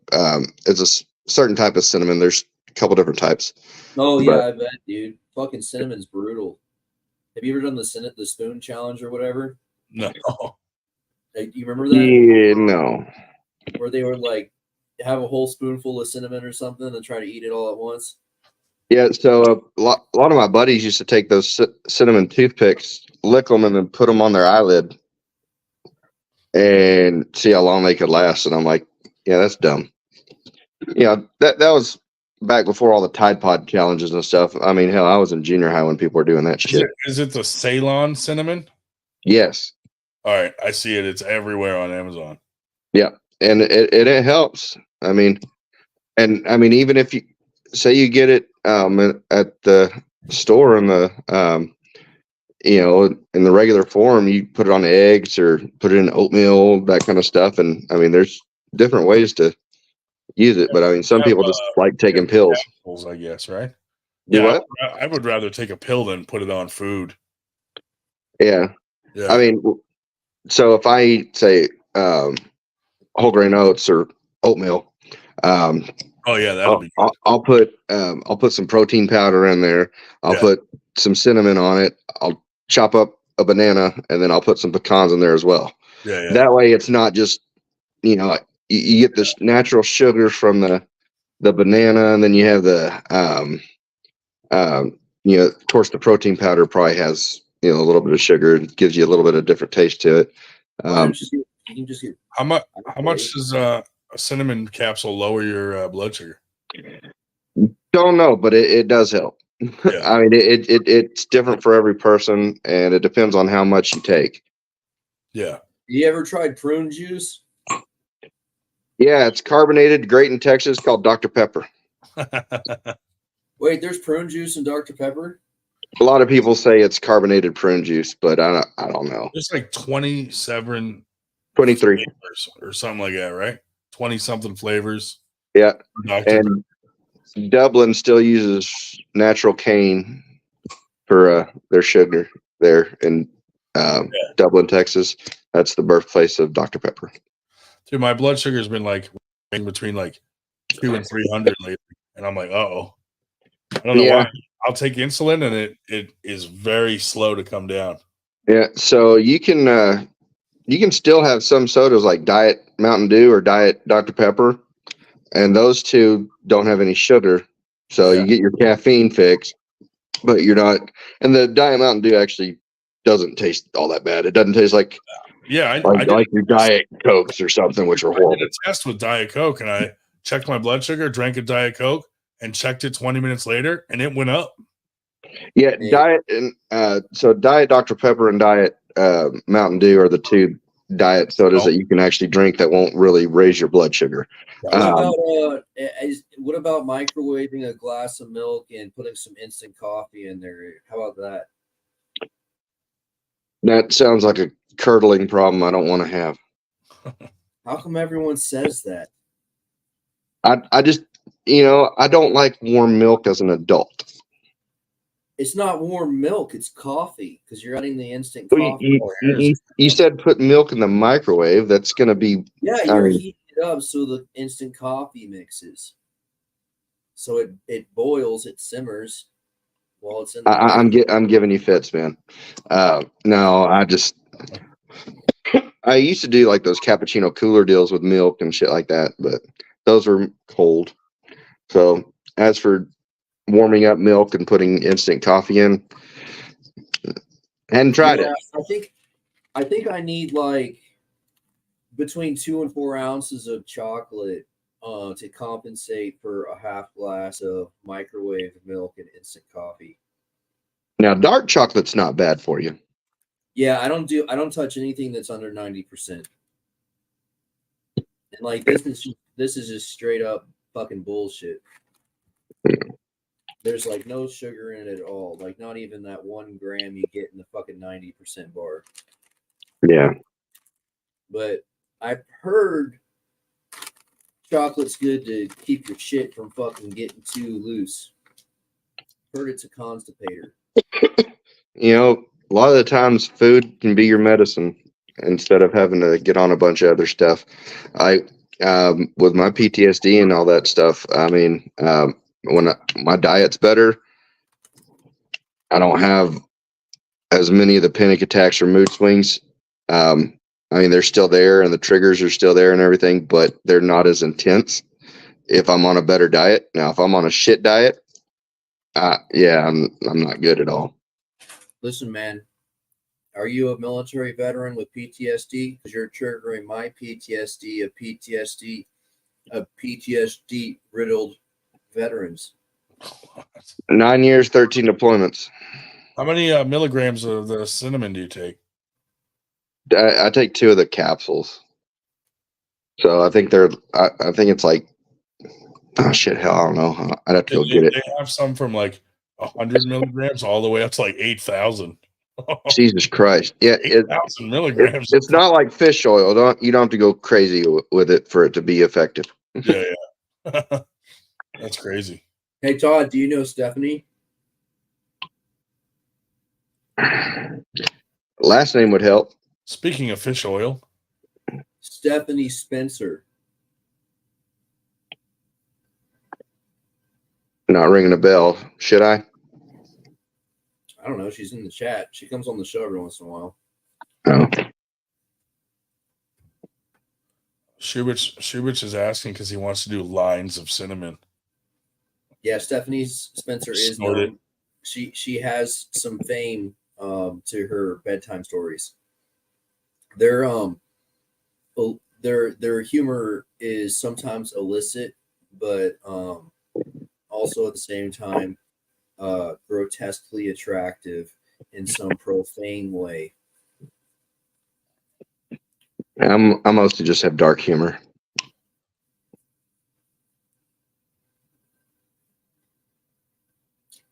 I have no idea. I remember this one time I thought my jaw was split in half and I spit chunks of my teeth out onto the ground in a puddle of blood. And this guy with the British accent came up to me and he said, "You know, mate, ambulance rides are real expensive." I honestly, in the last 2 hours, I have not understood one thing that you said, Andrew. Yeah, dude, I've been all over the place. It's been pretty bad.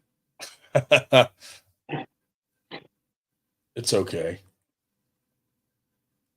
We've accepted you for who you are, Andrew.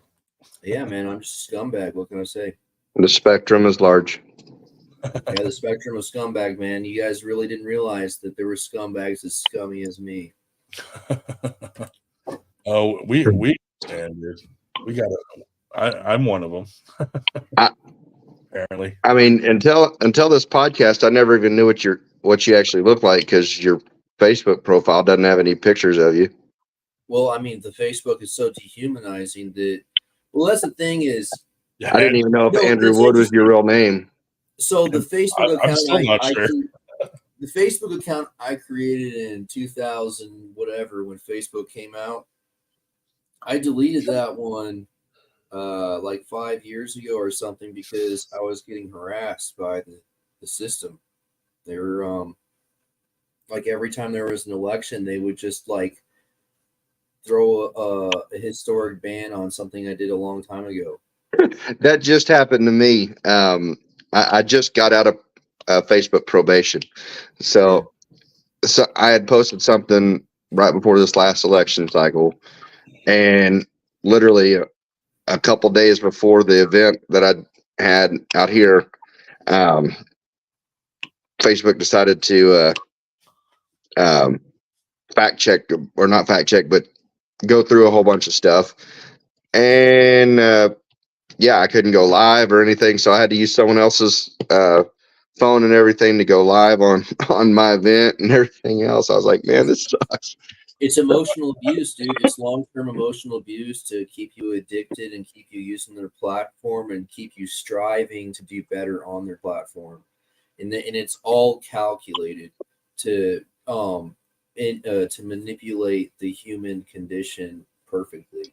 Yeah, I found myself on LinkedIn a lot more lately, and But yeah, all I gotta say is the Facebook account that you've interacted with used to be just all I did on that account was log in, check arm wrestling rankings, log out. And then I would go and shit post on my 2000s account, you know? But then after the rankings started shit posting, I started shit posting on that account. yeah, like we said, we weren't even sure if that was your real name for a while. I know I did a really good job. I mean, because like everyone else who's gone on the internet, you get death threats. And so what I did is I hid in plain sight. I was so goddamn directly honest that you thought there was some fucking shadowy fucking manipulation going on. I was like, no, my name's Andrew Wood. So what are you, a former secret government agent that the CIA is after you or something? Hey, that's a good story, isn't it? You know, it's a good story. Hey, look, it's Jason Bourne. That's a good story. Oh, you gotta have fun with it, right? I'm not 100% sure that his name is Andrew Wood. No one knows. You know what? If someone paid me to shoot and like stay on target and I got to go shoot things and got paid to shoot things, like could you imagine if someone paid you and every week you had to shoot on target 5,000 times? Like not only are you getting paid, but all you get to do is go play with physics and watch things fly through the air. Man, Yeah, body parts flying through the air is not all that fun to watch. have you? Who was the dude who fucking did the curvature of the Earth formula? He was the boat captain who was the long range shooter. You know, I mean, like it's just like there's a bunch of weird shit that happens when things fly through the air like that, and being able to predict, you know, and calculate for everything that's going to happen between what you're looking at, and the projectile getting there is really awesome. Well, if you're shooting certain distances, at some point you actually have to take into Coriolis effect too. So, What's that? the amount of rotation the Earth will have by the time your bullet leaves the gun to the time it hits the target, you have to adjust for the Earth spinning. Oh, If the target's too far away. You know how like the rifling makes it spin? Mm-hmm.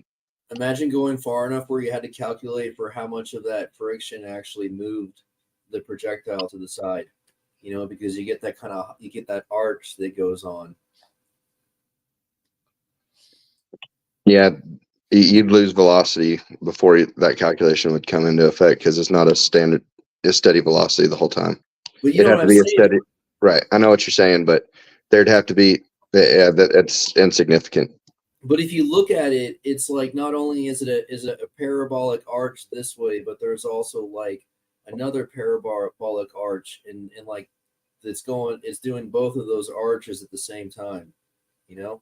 And there's like but there's actually more than that going on. There's not just the rotational movement, but like you said, the earth moving underneath and then man, and then the loss of speed, you know, and then the ratio of loss of speed.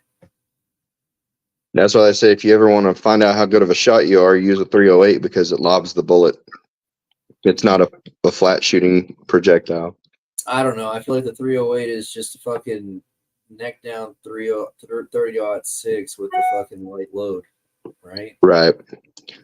So I prefer 300 Win Mag, 300 Ultra Mag, or something like say a 264 Win Mag or a 284 by 6.5. I don't know. The only one I've ever heard of is the 270. And I'm not a fan. Yeah, I don't know. I never hit anything with it. That's the only one I know. Anyway, so back to arm wrestling. Back to diabetes. Right. Supinating side pressure, the forbidden method. Why does it go unspoken? Why does it go untrained? Are people afraid? Is it the abject failure of that position in the long run, where they feel like because it is inferior in mechanics, it shouldn't be trained at all?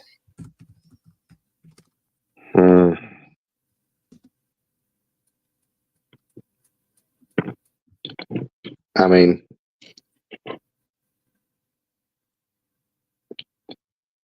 I don't know. There are plenty of other techniques you can use besides that are more effective. So my left arm up pressure is still lower than my right arm up pressure, even though I already had my hip fixed. And like I noticed that for like years leading up to like, finally not being able to walk and finally getting my hip repaired, that like everything was biased to the point where I was having like old spinal injuries flare up because of the bias in my spinal flexion, because of the one leg always being centered under my body weight. But it's interesting that like even years after remediation, there's still that deviation between the weaker legs supporting, or the arm that's supported by the weaker leg having lower up pressure numbers. Yeah, see, I'd have to have less of a belly to be able to get my hips under the table. So, just saying. But you know what's really sad is to think about like Saplinkov, if he's going public with his hip hurting, then it's probably been fucking shit for 5 or 10 years at least. And then like if you think about it, like since like 2010 or so, like there's been a slow decline of whichever arm is the shitty one, And what if that's because, like he literally has a fucking bum hip that he's fucking wincing on. And Speaking of wincing, I think Georgie, that was a bad match for him at this last East versus West. He was in a lot of pain. He had that infection. Georgie, did he go against Saplinkov? No. I'm trying to remember who the match was, but he was in so much pain. He was still trying to push through, but he had a major infection that he was trying to heal from, and they offered to postpone the match or whatever, but he wanted to push through and do it. So, but I know what you're talking. I see what you're saying. Not being 100% and the slow degradation. What's the old American saying? It doesn't matter how someone acts in victory. It's easy, or no, it's it doesn't matter how someone acts in defeat, because it's easy to be humble in the face of defeat, but watch how someone acts in victory. Is that the saying? I forget how it goes. Do you know what I'm talking about? I do, and I'm trying to remember the verbiage, but it's close. Well, anyways, man, I just feel like the two matches on the two arms between Saplinkov and Larrett, not to fucking beat a dead horse, man, but disappointing. Yeah. Now, had the match happened a couple years prior, different outcome. I don't think so, because like I just said, or just tried to pretense is Saplinkov's hip injury has probably been limiting whatever is his weaker arm strength for 5 or 10 years at this point. Well, Devin even said he dodged him for a long time. Yeah, but did you saw their other arm match and the difference in positioning, you know? Because like, and then you think about like the implications, like, well, if Saplinkov has proper up pressure and is being able to push off his heel and also apply back pressure and drag backwards, Devin's never going to get on top of the table to get into the press, right? You know, whereas on his bum leg, where he doesn't have proper up pressure or back pressure because he can't brace off his forefoot, right? Devin was able to not only spam the can opener, but also get his shoulder on top and press down on the arm, both of which require dominance over your opponent's, up pressure. Yeah. Now, when it comes to all that, I've seen that Brian Shaw is starting to get more into the sport. He's an arm breaker, dude. I wouldn't go near him unless I was a fucking badass motherfucker. I would not go near that. Yeah, I mean, world's strongest man now, specifically training arm wrestling. Okay, I'll be right back. Yeah, but he's also training it like, I don't know, dude. I don't know. Just what I saw with him and Eddie Hall, like you could see the new guy, like he's like trying everything out a little bit too much without realizing the consequences, normal bullshit. It's just you've seen someone that fucking big and strong doing all that fucking amateur shit. Yeah.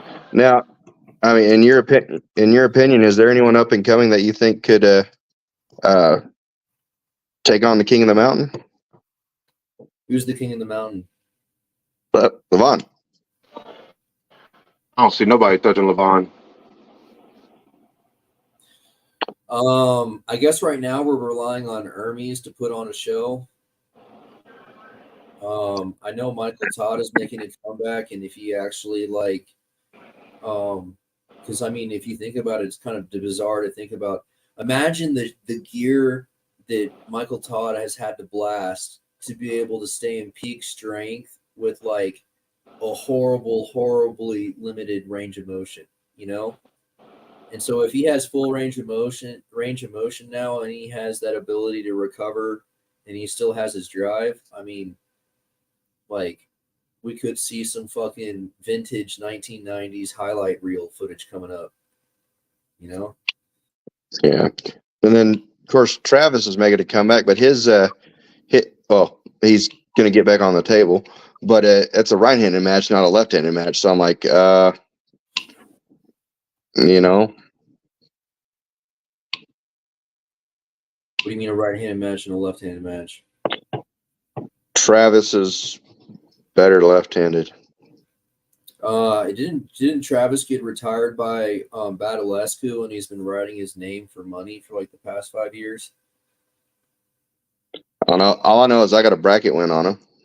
I mean, I bet, dude, because he popped his shit. He's no longer structurally 100%. He said it out loud during the Badalescu match. He's like, "Oh man, I popped my shit, but that was a pin." Yeah. And he hasn't really done much since then, dude. He's kind of been fucking lurking. Yeah. Well, what's funny is Artem signed him up at a tournament here in Dallas, and then they bounced, and I got called, and I went up there, and I'm like, really? They called both of us, and I'm like, yeah, no, he's not here, so I got a bracket win. I started to frame that son of a bitch, but and then of course the next person I faced was Assessor Brandon, and I was like, yeah, no, I tried gripping like hell, and he's like, really, you just not gonna let anything up? He's like, okay, and he flash pinned me anyways. I'm like, yeah, it's probably a bad idea for me to join the open class with all those guys. that year. He's had some. Have you seen his fucking Elselsier's gym lifts in his gym training? Dude's a beast. Yeah, he's got full on dark, deep web fucking fitness training videos out there, putting up numbers that are forbidden to even speak of.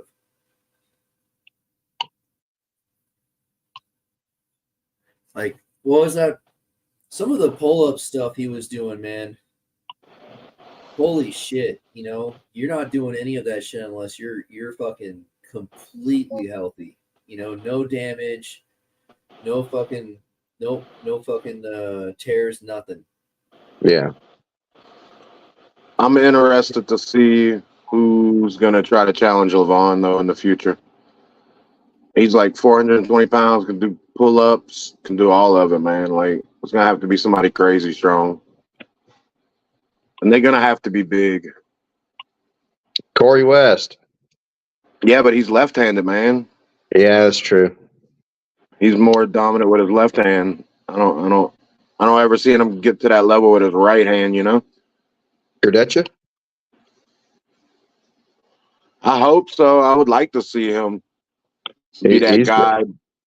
He's getting there, He's got the long enough liver to He's try to. big enough. He's just got to be Levon. I don't think he's ever, watching him back with top 8 and all. That's like 5-6 years ago. He's just been leveling up through this whole thing, And I don't know if anybody that can catch him.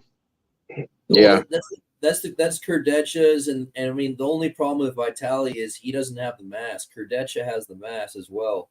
Yeah, but the 2 meter frame versus the 6'4" frame, Yeah, like LeBron's got like the classic fucking 6'4" frame massed out, but Kerdetcha's got the full on 2 meter frame, So like the potential theoretically, it's there. I just don't know if Kerdetcha, like his arms and all, I don't think they're gonna get as wide as Levon. You know what I mean? The thickness of it. So that's always gonna be hard. I mean, not to get autistic, but some of the equipment that I've seen Kerdetcha showing off in his lifts, that's some sketchy fucking stuff, man. That's some sketchy stuff. Yeah, not everyone has fabricated stuff. Some stuff's just. I'm not sure if Kerdetcha, if he's dominant right hand or left hand. I think he's right-handed, but I'm pretty sure I've seen him in quite a few left-handed matches too. Yeah. He's got that classic open top roll, and I mean, fucking, it was a lot more barbaric back in like the teens, But like I've noticed that he's stayed a lot closer to the table, and then like one of his most recent matches, he was putting on a fucking clinic, with the transitions from the different positions and movements. That was fucking wild, dude. Where'd Ryan go? Did he go fall in or something? Yeah. I'm here. Yeah, my internet connection messed up earlier, so I come back tell y'all that if it messes up again, I'll come back. And gone again. I fucked a French girl once, man. She was beautiful. It was amazing. Did she have hairy armpits? I think that was the biggest French nut. girl. Dude, that was a stupid big nut, man. That was fucking crazy, man. I could have filled a glass with that fucking shit. Holy shit, dude. That was probably one of the better nuts of my lifetime right there. Fucking French girl. Yeah, the whole hairy armpits just kind of turned me off. Bro, I'm telling you right now, like, if you've ever seen a French girl like the one I'm referencing, you would understand, like, yeah, I could see how a world war would be fought over who gets to fuck that chick. Damn. I don't think the armpit hair would bother me too much. Bro, I'm was it an Eiffel Tower experience? I wouldn't be telling her. I wouldn't be pushing her against. Yeah. But I wouldn't be like pushing her against the wall, tell her to lift your arms up so I can caress all that. I'd be like, nah, you can leave your arms down. Just I did date a girl. She was really nice, but she arms did, by like, your side the whole time. Thank You you. ever Yeah. you I ever think had a that's called girl rape. sniff That's how your girls feel armpits? about Engen's eyebrows. Jesus Christ. You ever had someone sniff your armpit? What the? I Not mean, probably. voluntarily. Not like Yeah, I was gonna say randomly, or- probably.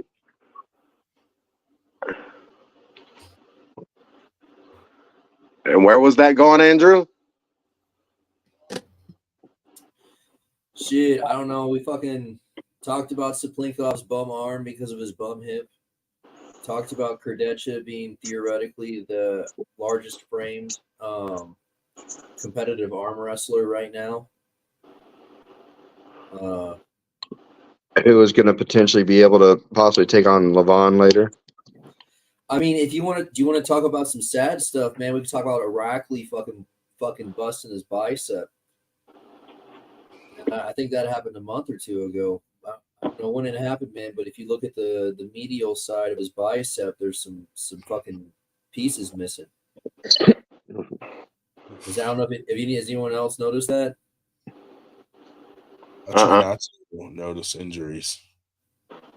Well, I mean, it's fucking real, dude. I mean, it's real. Like, that motherfucker was lifting fucking world record fucking curl numbers and, you know, showing off his transitional prowess while competing against John Brzezinski. And then, you know, it just so happens, you know, he's also like competed against Daniel Prokopic, you know, and boom, look at that. He's got some bicep damage.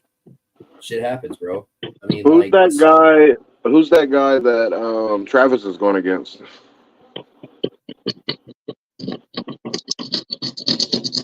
Anybody know? Oh, yeah, shit. I know who you're talking about. I mean, I know a little bit about him. I watched something.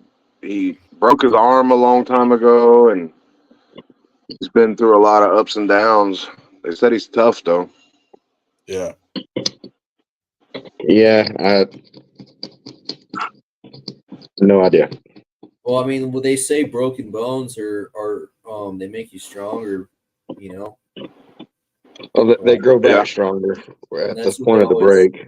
That's what they try to say, at least. You know, they always have these, especially like over in the heavily polluted countries, they're now having these problems where people's bones aren't fucking healing. It's like a common issue. Well, if there's a calcium deficiency in their diet, then of course it won't. But but I mean, like, what if the fucking what if the calcium deficiency stems from some sort of pollution, whether it be from electrical radiation or fucking plastic in the water or whatever? yeah, we definitely don't have that problem out in West Texas. That well water's got plenty of it. Or the fucking aluminum dust falling from the sky every day, you know, or the silver dust falling from the sky every year, whatever the fuck they're using. Mm-hmm. And then now what they're using titanium dioxide for fucking pill whiteners. So like now you can't even go and get fucking, you know, the health food store pills without having titanium dioxide as a fucking pill whitener. Shit's fucking weird, man. I'm pretty pale as it is. Yeah, I'm just, my face is as pale as the underside of my arms. Bro, they put that in shrimp and stuff. I've been inside for a while. Yeah, what like? Oh, yeah, they put that in shrimp at factories. Like any shrimp you eat at a restaurant's got that shit in it. Keeps them. I'm glad I have a friend out in whiter Florida looking. that owns shrimp boats. Shrimp boats. Get that shit fresh from the dock. Dry or yeah, fresh frozen. Yeah, I shipped get. out. I'm in Louisiana, South Louisiana. I get fresh shrimp all the time, buddy. Yeah. Let's say we You just like, eat them right out of the ocean. You know, they have. I mean, yeah, they catch them and we get them off the boat when they come in. Would you call strict lifting side pressure with foot pounds of torque or with pounds? Would you just call it pounds of pressure or would you call it foot pounds? Shrimp pounds. If you had, I'm just saying, dude, like you had a a whole organization around a regulated side pressure lift, would you record the lifts in pounds or foot pounds? Probably foot pounds. If we're talking torque. Yeah, because like, wouldn't pounds just be relative to the machine? I mean, like, what are you measuring the pound off of? So, good point. So, actually, at the Southern Regional Qualifier here in Texas, we're going to have a company coming out that's going to be doing, or they're measuring metrics, as in, the force impact, hitting the pin pad, speed, stuff like that. So that way they can compare arm wrestling movements to, say, a tennis player serving, or a boxer hitting someone. That they're going to be doing all these metrics, comparing forces and pressures and torque and all this fun stuff. Where are all the studies on this shit? Where are all the allowable parameters of the human condition for us to read about? I mean, because they've been doing these studies for our whole lifetime, and I've yet to fucking read public information about, well, this joint could be structured for this amount of torque with this amount of training. They're like, where's that diagram? I don't think they're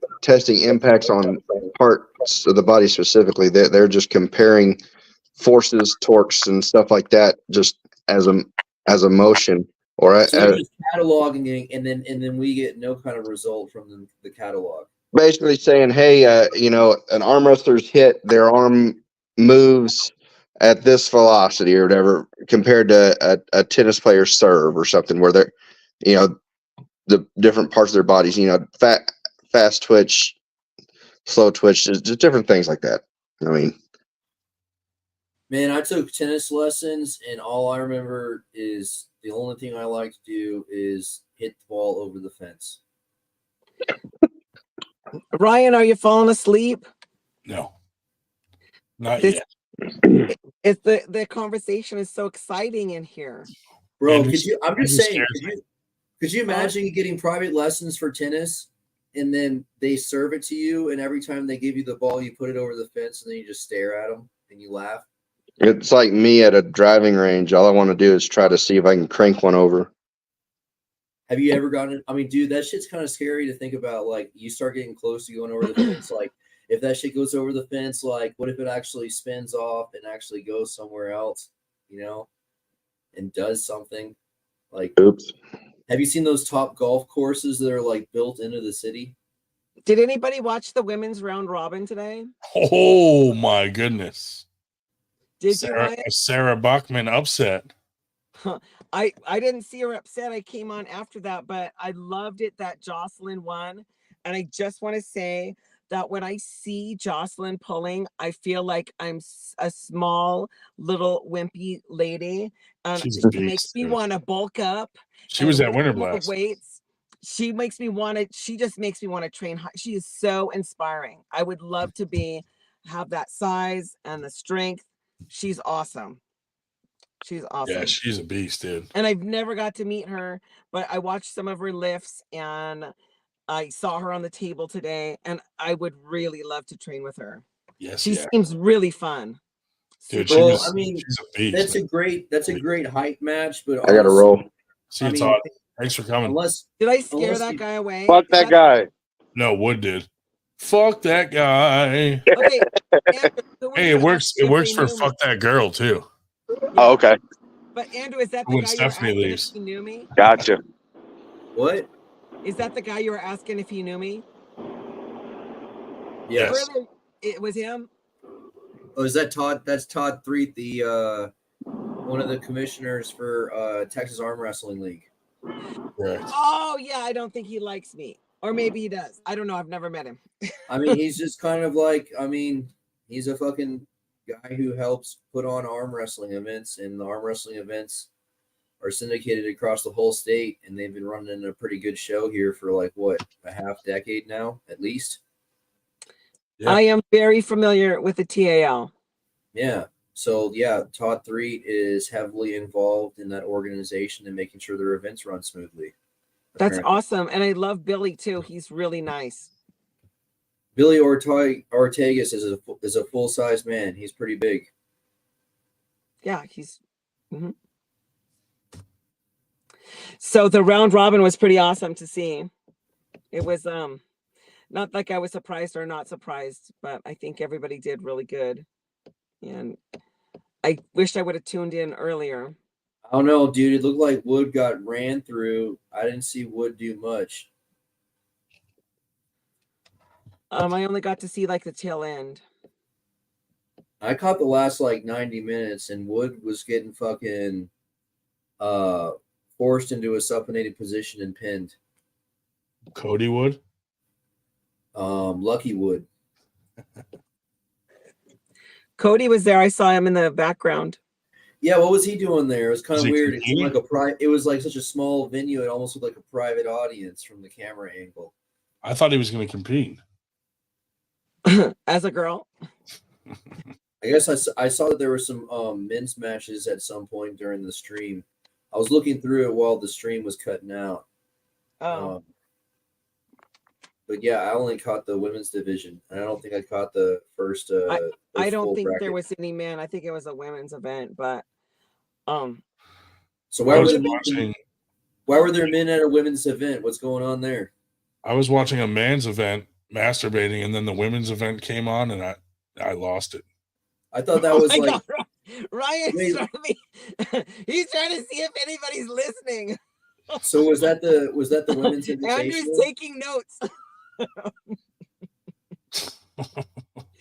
Oh my God, last time I was on here, like I was hanging out with this guy, and I made him be quiet and sit on the other side of the car, and he was so freaked out by the carrot story. I was so glad that he heard that so I could see his true colors, because I was just getting to know him. And anybody who can't handle my stories definitely should not be my friend. Wait, you had a guy in the car while you were on the podcast? What's that? Why was he hanging out with you at work while you're on the No, podcast? we weren't at work. It was the night I was out looking for Cora, and I don't have a Oh. good voice. And he was rolling down the window and yelling at all the tents Cora's name so we could try to find her. Remember when I stopped at the end, and right after I got off right after I got off the podcast, we went to the host roll and looked at all the prostitutes, and I was glad she wasn't there because I didn't want to have to get out of the car and kill some pimp for taking my daughter when she's mentally ill. But there was only a couple of girls out there and one tranny. Dude, I'm top brand filler. What I do is I boost core metric value. You know, I turn a highly Ryan, your tattoos look 2-hour, great 1 hour today. stream into Let me see your hand fucking tattoos. 6 hours of filler. And then when you have people idling these streams and the stream is 6 hours, that's less refresh time. So you can just have someone click play and they can watch 6 hours, and then you'll have 6 hours of view time on that one view. I thought that I did that. I'm providing a valuable service for overall metrics. I have no idea what you're talking about, but it sounds super interesting. Where is the professor? I miss him. I don't know. Did he go to bed? What's about it? Oh, actually, what time is it? Oh my God. Like, let's say it this way. Let's say, like, based on overall view time, you're promoted or you're restricted to the average person, right? So if you have like a clip that's only like half second long, and someone plays a half second, and that's what they're viewing, your view time counter will take a lot more views to get. You know, so I mean, it's just basic mathematics. Does that matter to Ryan right now? Hey Ryan, does that matter to you? I don't know. I wasn't listening. Well, can you interrupt when it gets boring? Because every time I interrupt when it gets boring, then I get interrupted again. I think Andrew just doesn't like you. That's my favorite. Andrew, you don't act like you don't like me. Do you secretly dislike me, or do you really actually dislike me? Because I haven't noted. I think you should train pronation and riser more. I beat some guys today in the strap. I think most female arm wrestlers don't train pronation or riser enough.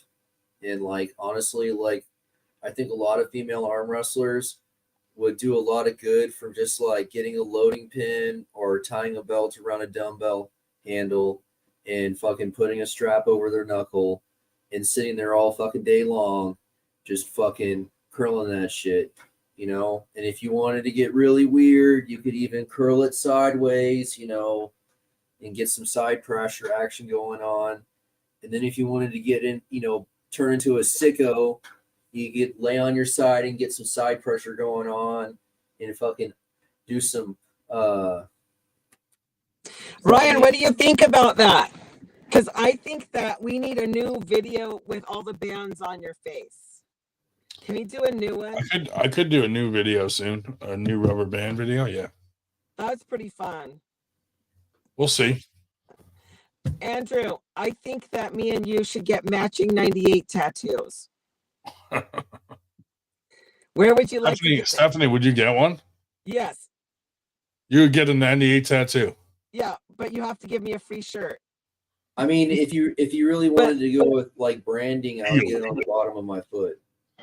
On the bottom, so you can step on us all the time. Well, I mean, like if you actually wanted advertising, like if I go climbing, I go there. So okay. Up, sorry. What were you saying, Ryan? Okay. So Ryan, does your brother still do tattoos? Oh yeah, he's still doing them. Oh wait, is he doing them in jail? Oh yeah, he's I guess I don't want that one. He's awaiting trial. It's bad. He was in the news a couple of weeks ago, 6 o'clock and 11 o'clock news for the Rondon drug and gun trafficking ring. And I was like, well, that's great. Oh my God. Okay, so wait, so who does tattoos then? Wait, what? Yeah. I want to hear this news, man. I love that kind of news. Drug and gun trafficking news is the best. Andrew, you're totally ruining everything. You don't understand the real. You need to really pay attention to the capitalist market, okay? Because capitalism. I don't know what you're talking about. I did not graduate high school. Well, I didn't either, man. I don't understand how I passed I did economics. not graduate high school, and I don't care. Okay. Check it out. My daughter's gonna be in that round robin in a couple of years. What? Can y'all see that? Oh shit! Damn, dude. That's pretty cool. Yes, she got left-handed #1 in Louisiana right now. That's badass. Exciting. 15 years old. That's sick. Yeah. She's excited. She sang the national anthem too, so she's a singing arm wrestler. Nice. Oh, I love that. Yeah, dude. Who's that fucking Sarah? What's the freaking the alto chick? I want to fucking. I bet she's like a double alto or something crazy. You know what I'm talking about? No. I think her name's Sarah, right? Like a true alto, like almost like a baritone, almost like a baritone tone. Ryan, you can't be sleeping. I'm not sleeping. I was a tenor 1 during high school. Ryan, wake up. She's wild, dude. Fucking I remember the soprano one's a little mouse. Andrew, tell me about the French girl. I forgot David Marr said he'd get a 98 tattoo. What about let's the French go. girl? Are we gonna get a matching? Let's get a matching one. Where should I put it? Oh, I got a card. Row one. Yeah, right there. Oh, this arm is kind of bare. This is I know. not my arm. Just throw one on there like that. Boom. It's really big. Just get it smaller. Maybe you could be like, get 2% on your right arm and then 98 on the other arm. So like you could be like, this is my money arm and this is the one that's in the other 98. You got to make a lot of money to be able to find tattoos. Tattoos are expensive and they don't do anything. What are you talking about? Oh my God. They're hundreds of dollars. Last time I checked, it was like for like a quality tattoo, it's like between $200 and $300. And then like it's real easy to get a tattoo up to like 500 or 800. Next thing you know, you're at 1,300. You're at 3,000. Blah blah blah. I am not listening. I always have my tattoo artist put a little bit of semen in the ink.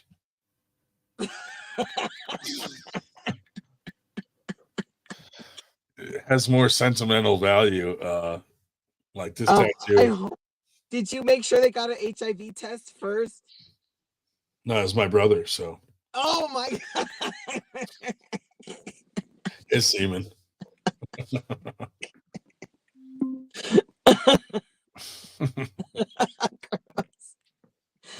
Oh, see, I need some laughs. Can you please tell me some eyebrow jokes?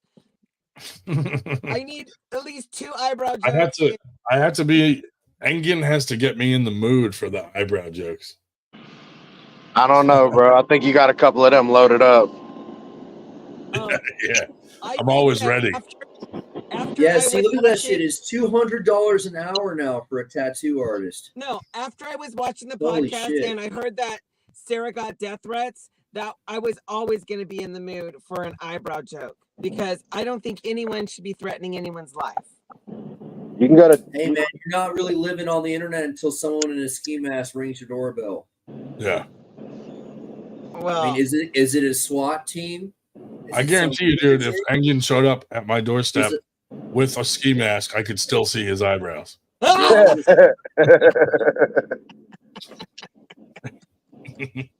Even if the ski mask covered them, there'd be like a lump there. Like, yeah, it'd be like 2 caterpillars right there sticking out. Can you retell the joke about how they were going to put his eyebrows on Biden's shoes? What was that one? You remember that one? that was when they were calling Biden a Roomba. Yeah. And I was like, imagine how much more area a Roomba could cover if you put Engen's eyebrows on each side of the Roomba. Be like the whole fucking room in one shot. Fuck that guy. I tried to put an olive branch out to him and he didn't accept it, so fuck him. That's great. Yep. I love that. I wanted to laugh at it because honestly, there had been so much behind the scenes drama in women's arm wrestling. Yeah, what's going on, dude? I've been hearing some stuff. I am trying to figure it out myself. Stephanie, you want me to? You know what? I've been real keyed into the cattiness. You know, I had a sister. I had a sister growing up. I know how this shit goes. All right. Dude, I worked in the strip club for 15 years. He I know injected what stem cells girls and can be like. Yeah, I These don't. chicks are worse. Don't take it. Don't take it there. Don't take it there. All right. I don't care. All I'm right. just telling you. I don't care. The bottom line. The bottom line is Brian, put up a picture. Can I please have an Engen picture? Dude, can you imagine when he's 69 and guys, his eyebrows tickle their balls. Oh my god. It tickle each butt cheek. Yeah. And he's like, something's tickling my back. Yeah, I think some of the girls have moved on. They were making jokes about shooting up drugs in the bathroom.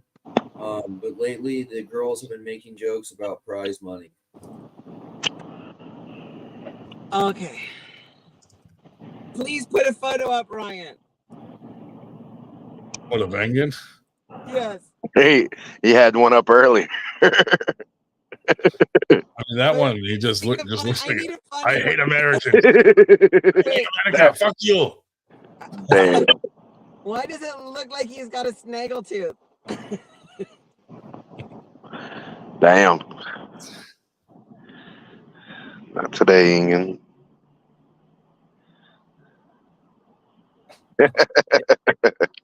Hey, did you know that a popular tactic with Black Bloc is to put diarrhea? You're gonna say Body hair galore. They put diarrhea in balloons and they throw the balloons at you. When the balloons pop, they get the diarrhea all over Bushy eyebrows.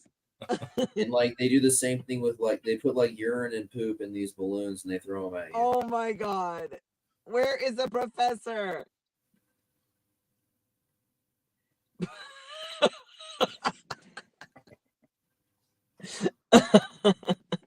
Have you seen the green lasers where like you can like actually like scar someone's retina almost instantly upon a direct exposure? And they'll sit there and they'll fucking shoot it right at your eye.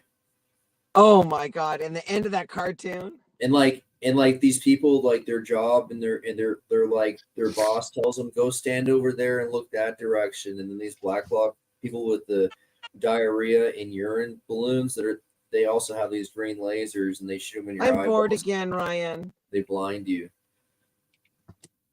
Are you only bored when Andrew talks? Yes, and then something gets really dry. I'm not going to say what. Your vagina. Well, have you seen dude, I want to know what drugs they take. I think it's some kind of It's getting so dry. I think it's like an off-brand of like methadone mixed together with methamphetamine. Because like these protests, they are really erratic. So David Marr has got it right there. Look at that. That's a good one. Oh, Engen hates us. I don't know why. No. What did we do to him? Well, you know what we did. Do you think it would hurt his eyes if he was doing the eyebrow ride? I mean, what can you do with them? Engen is a devout Christian, and you see, growing up, Engen's actually hundreds of years old, and he's traveled from place to place. And as a Christian in all these lands, he's always gotten persecuted, and he's watched his people get eradicated, and he is reminded of all of those past persecutions when he looks at us, you know, and he sees 98% as the persecutors of these past, these past genocides, you know, it's horrible. My connection is shit. The faces of.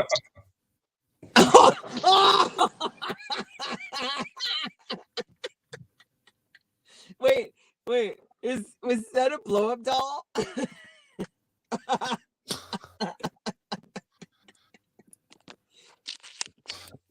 David Marr, you naughty boy. Wait, I'm serious. Does he have a real wife or is it a blow-up doll? Is he really? No, he does. He's got a real wife. Okay, wait.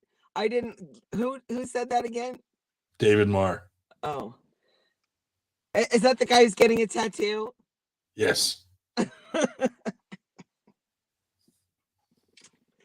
Rope Lord has spoken. Huh? His nickname is the Rope Lord. What does that mean? So how come the guy high on drugs walking down the middle of the street with the AK, how come they never did a toxicology report to find out what drugs he was high on? Oh, it's so dry in here. I don't know. I just think that's kind of weird, dude. You know, like everyone's always like gun regulation this, gun regulation that. Okay, I think I better go. One time there's some dude fucking walking around with a fucking gun, high on drugs. Fucking, they don't do a fucking toxicology report. I don't want to hear it anymore. Can you make me laugh? You have one chance to make me laugh. The next thing you say has got to be funny. I hit 100 pounds of side pressure, and I was like, God damn, I haven't felt this strong in years. That's like retarded. How about funny? I did the laundry, and it made a funny noise, so I just ignored it for the next hour. Look, you got you got 10 seconds to answer this. If you're running a race and you pass up second place, what place are you in? Not second place. 10 seconds. Third place. Thank you. No answer. And you pass what? If you're running a race and you pass up second place, what place are you in? You're not in second place. Anything but that. Well, you could be. Depends if that person got lapped or not. Now you're putting some extra elements in there, but what's the it's still the same answer.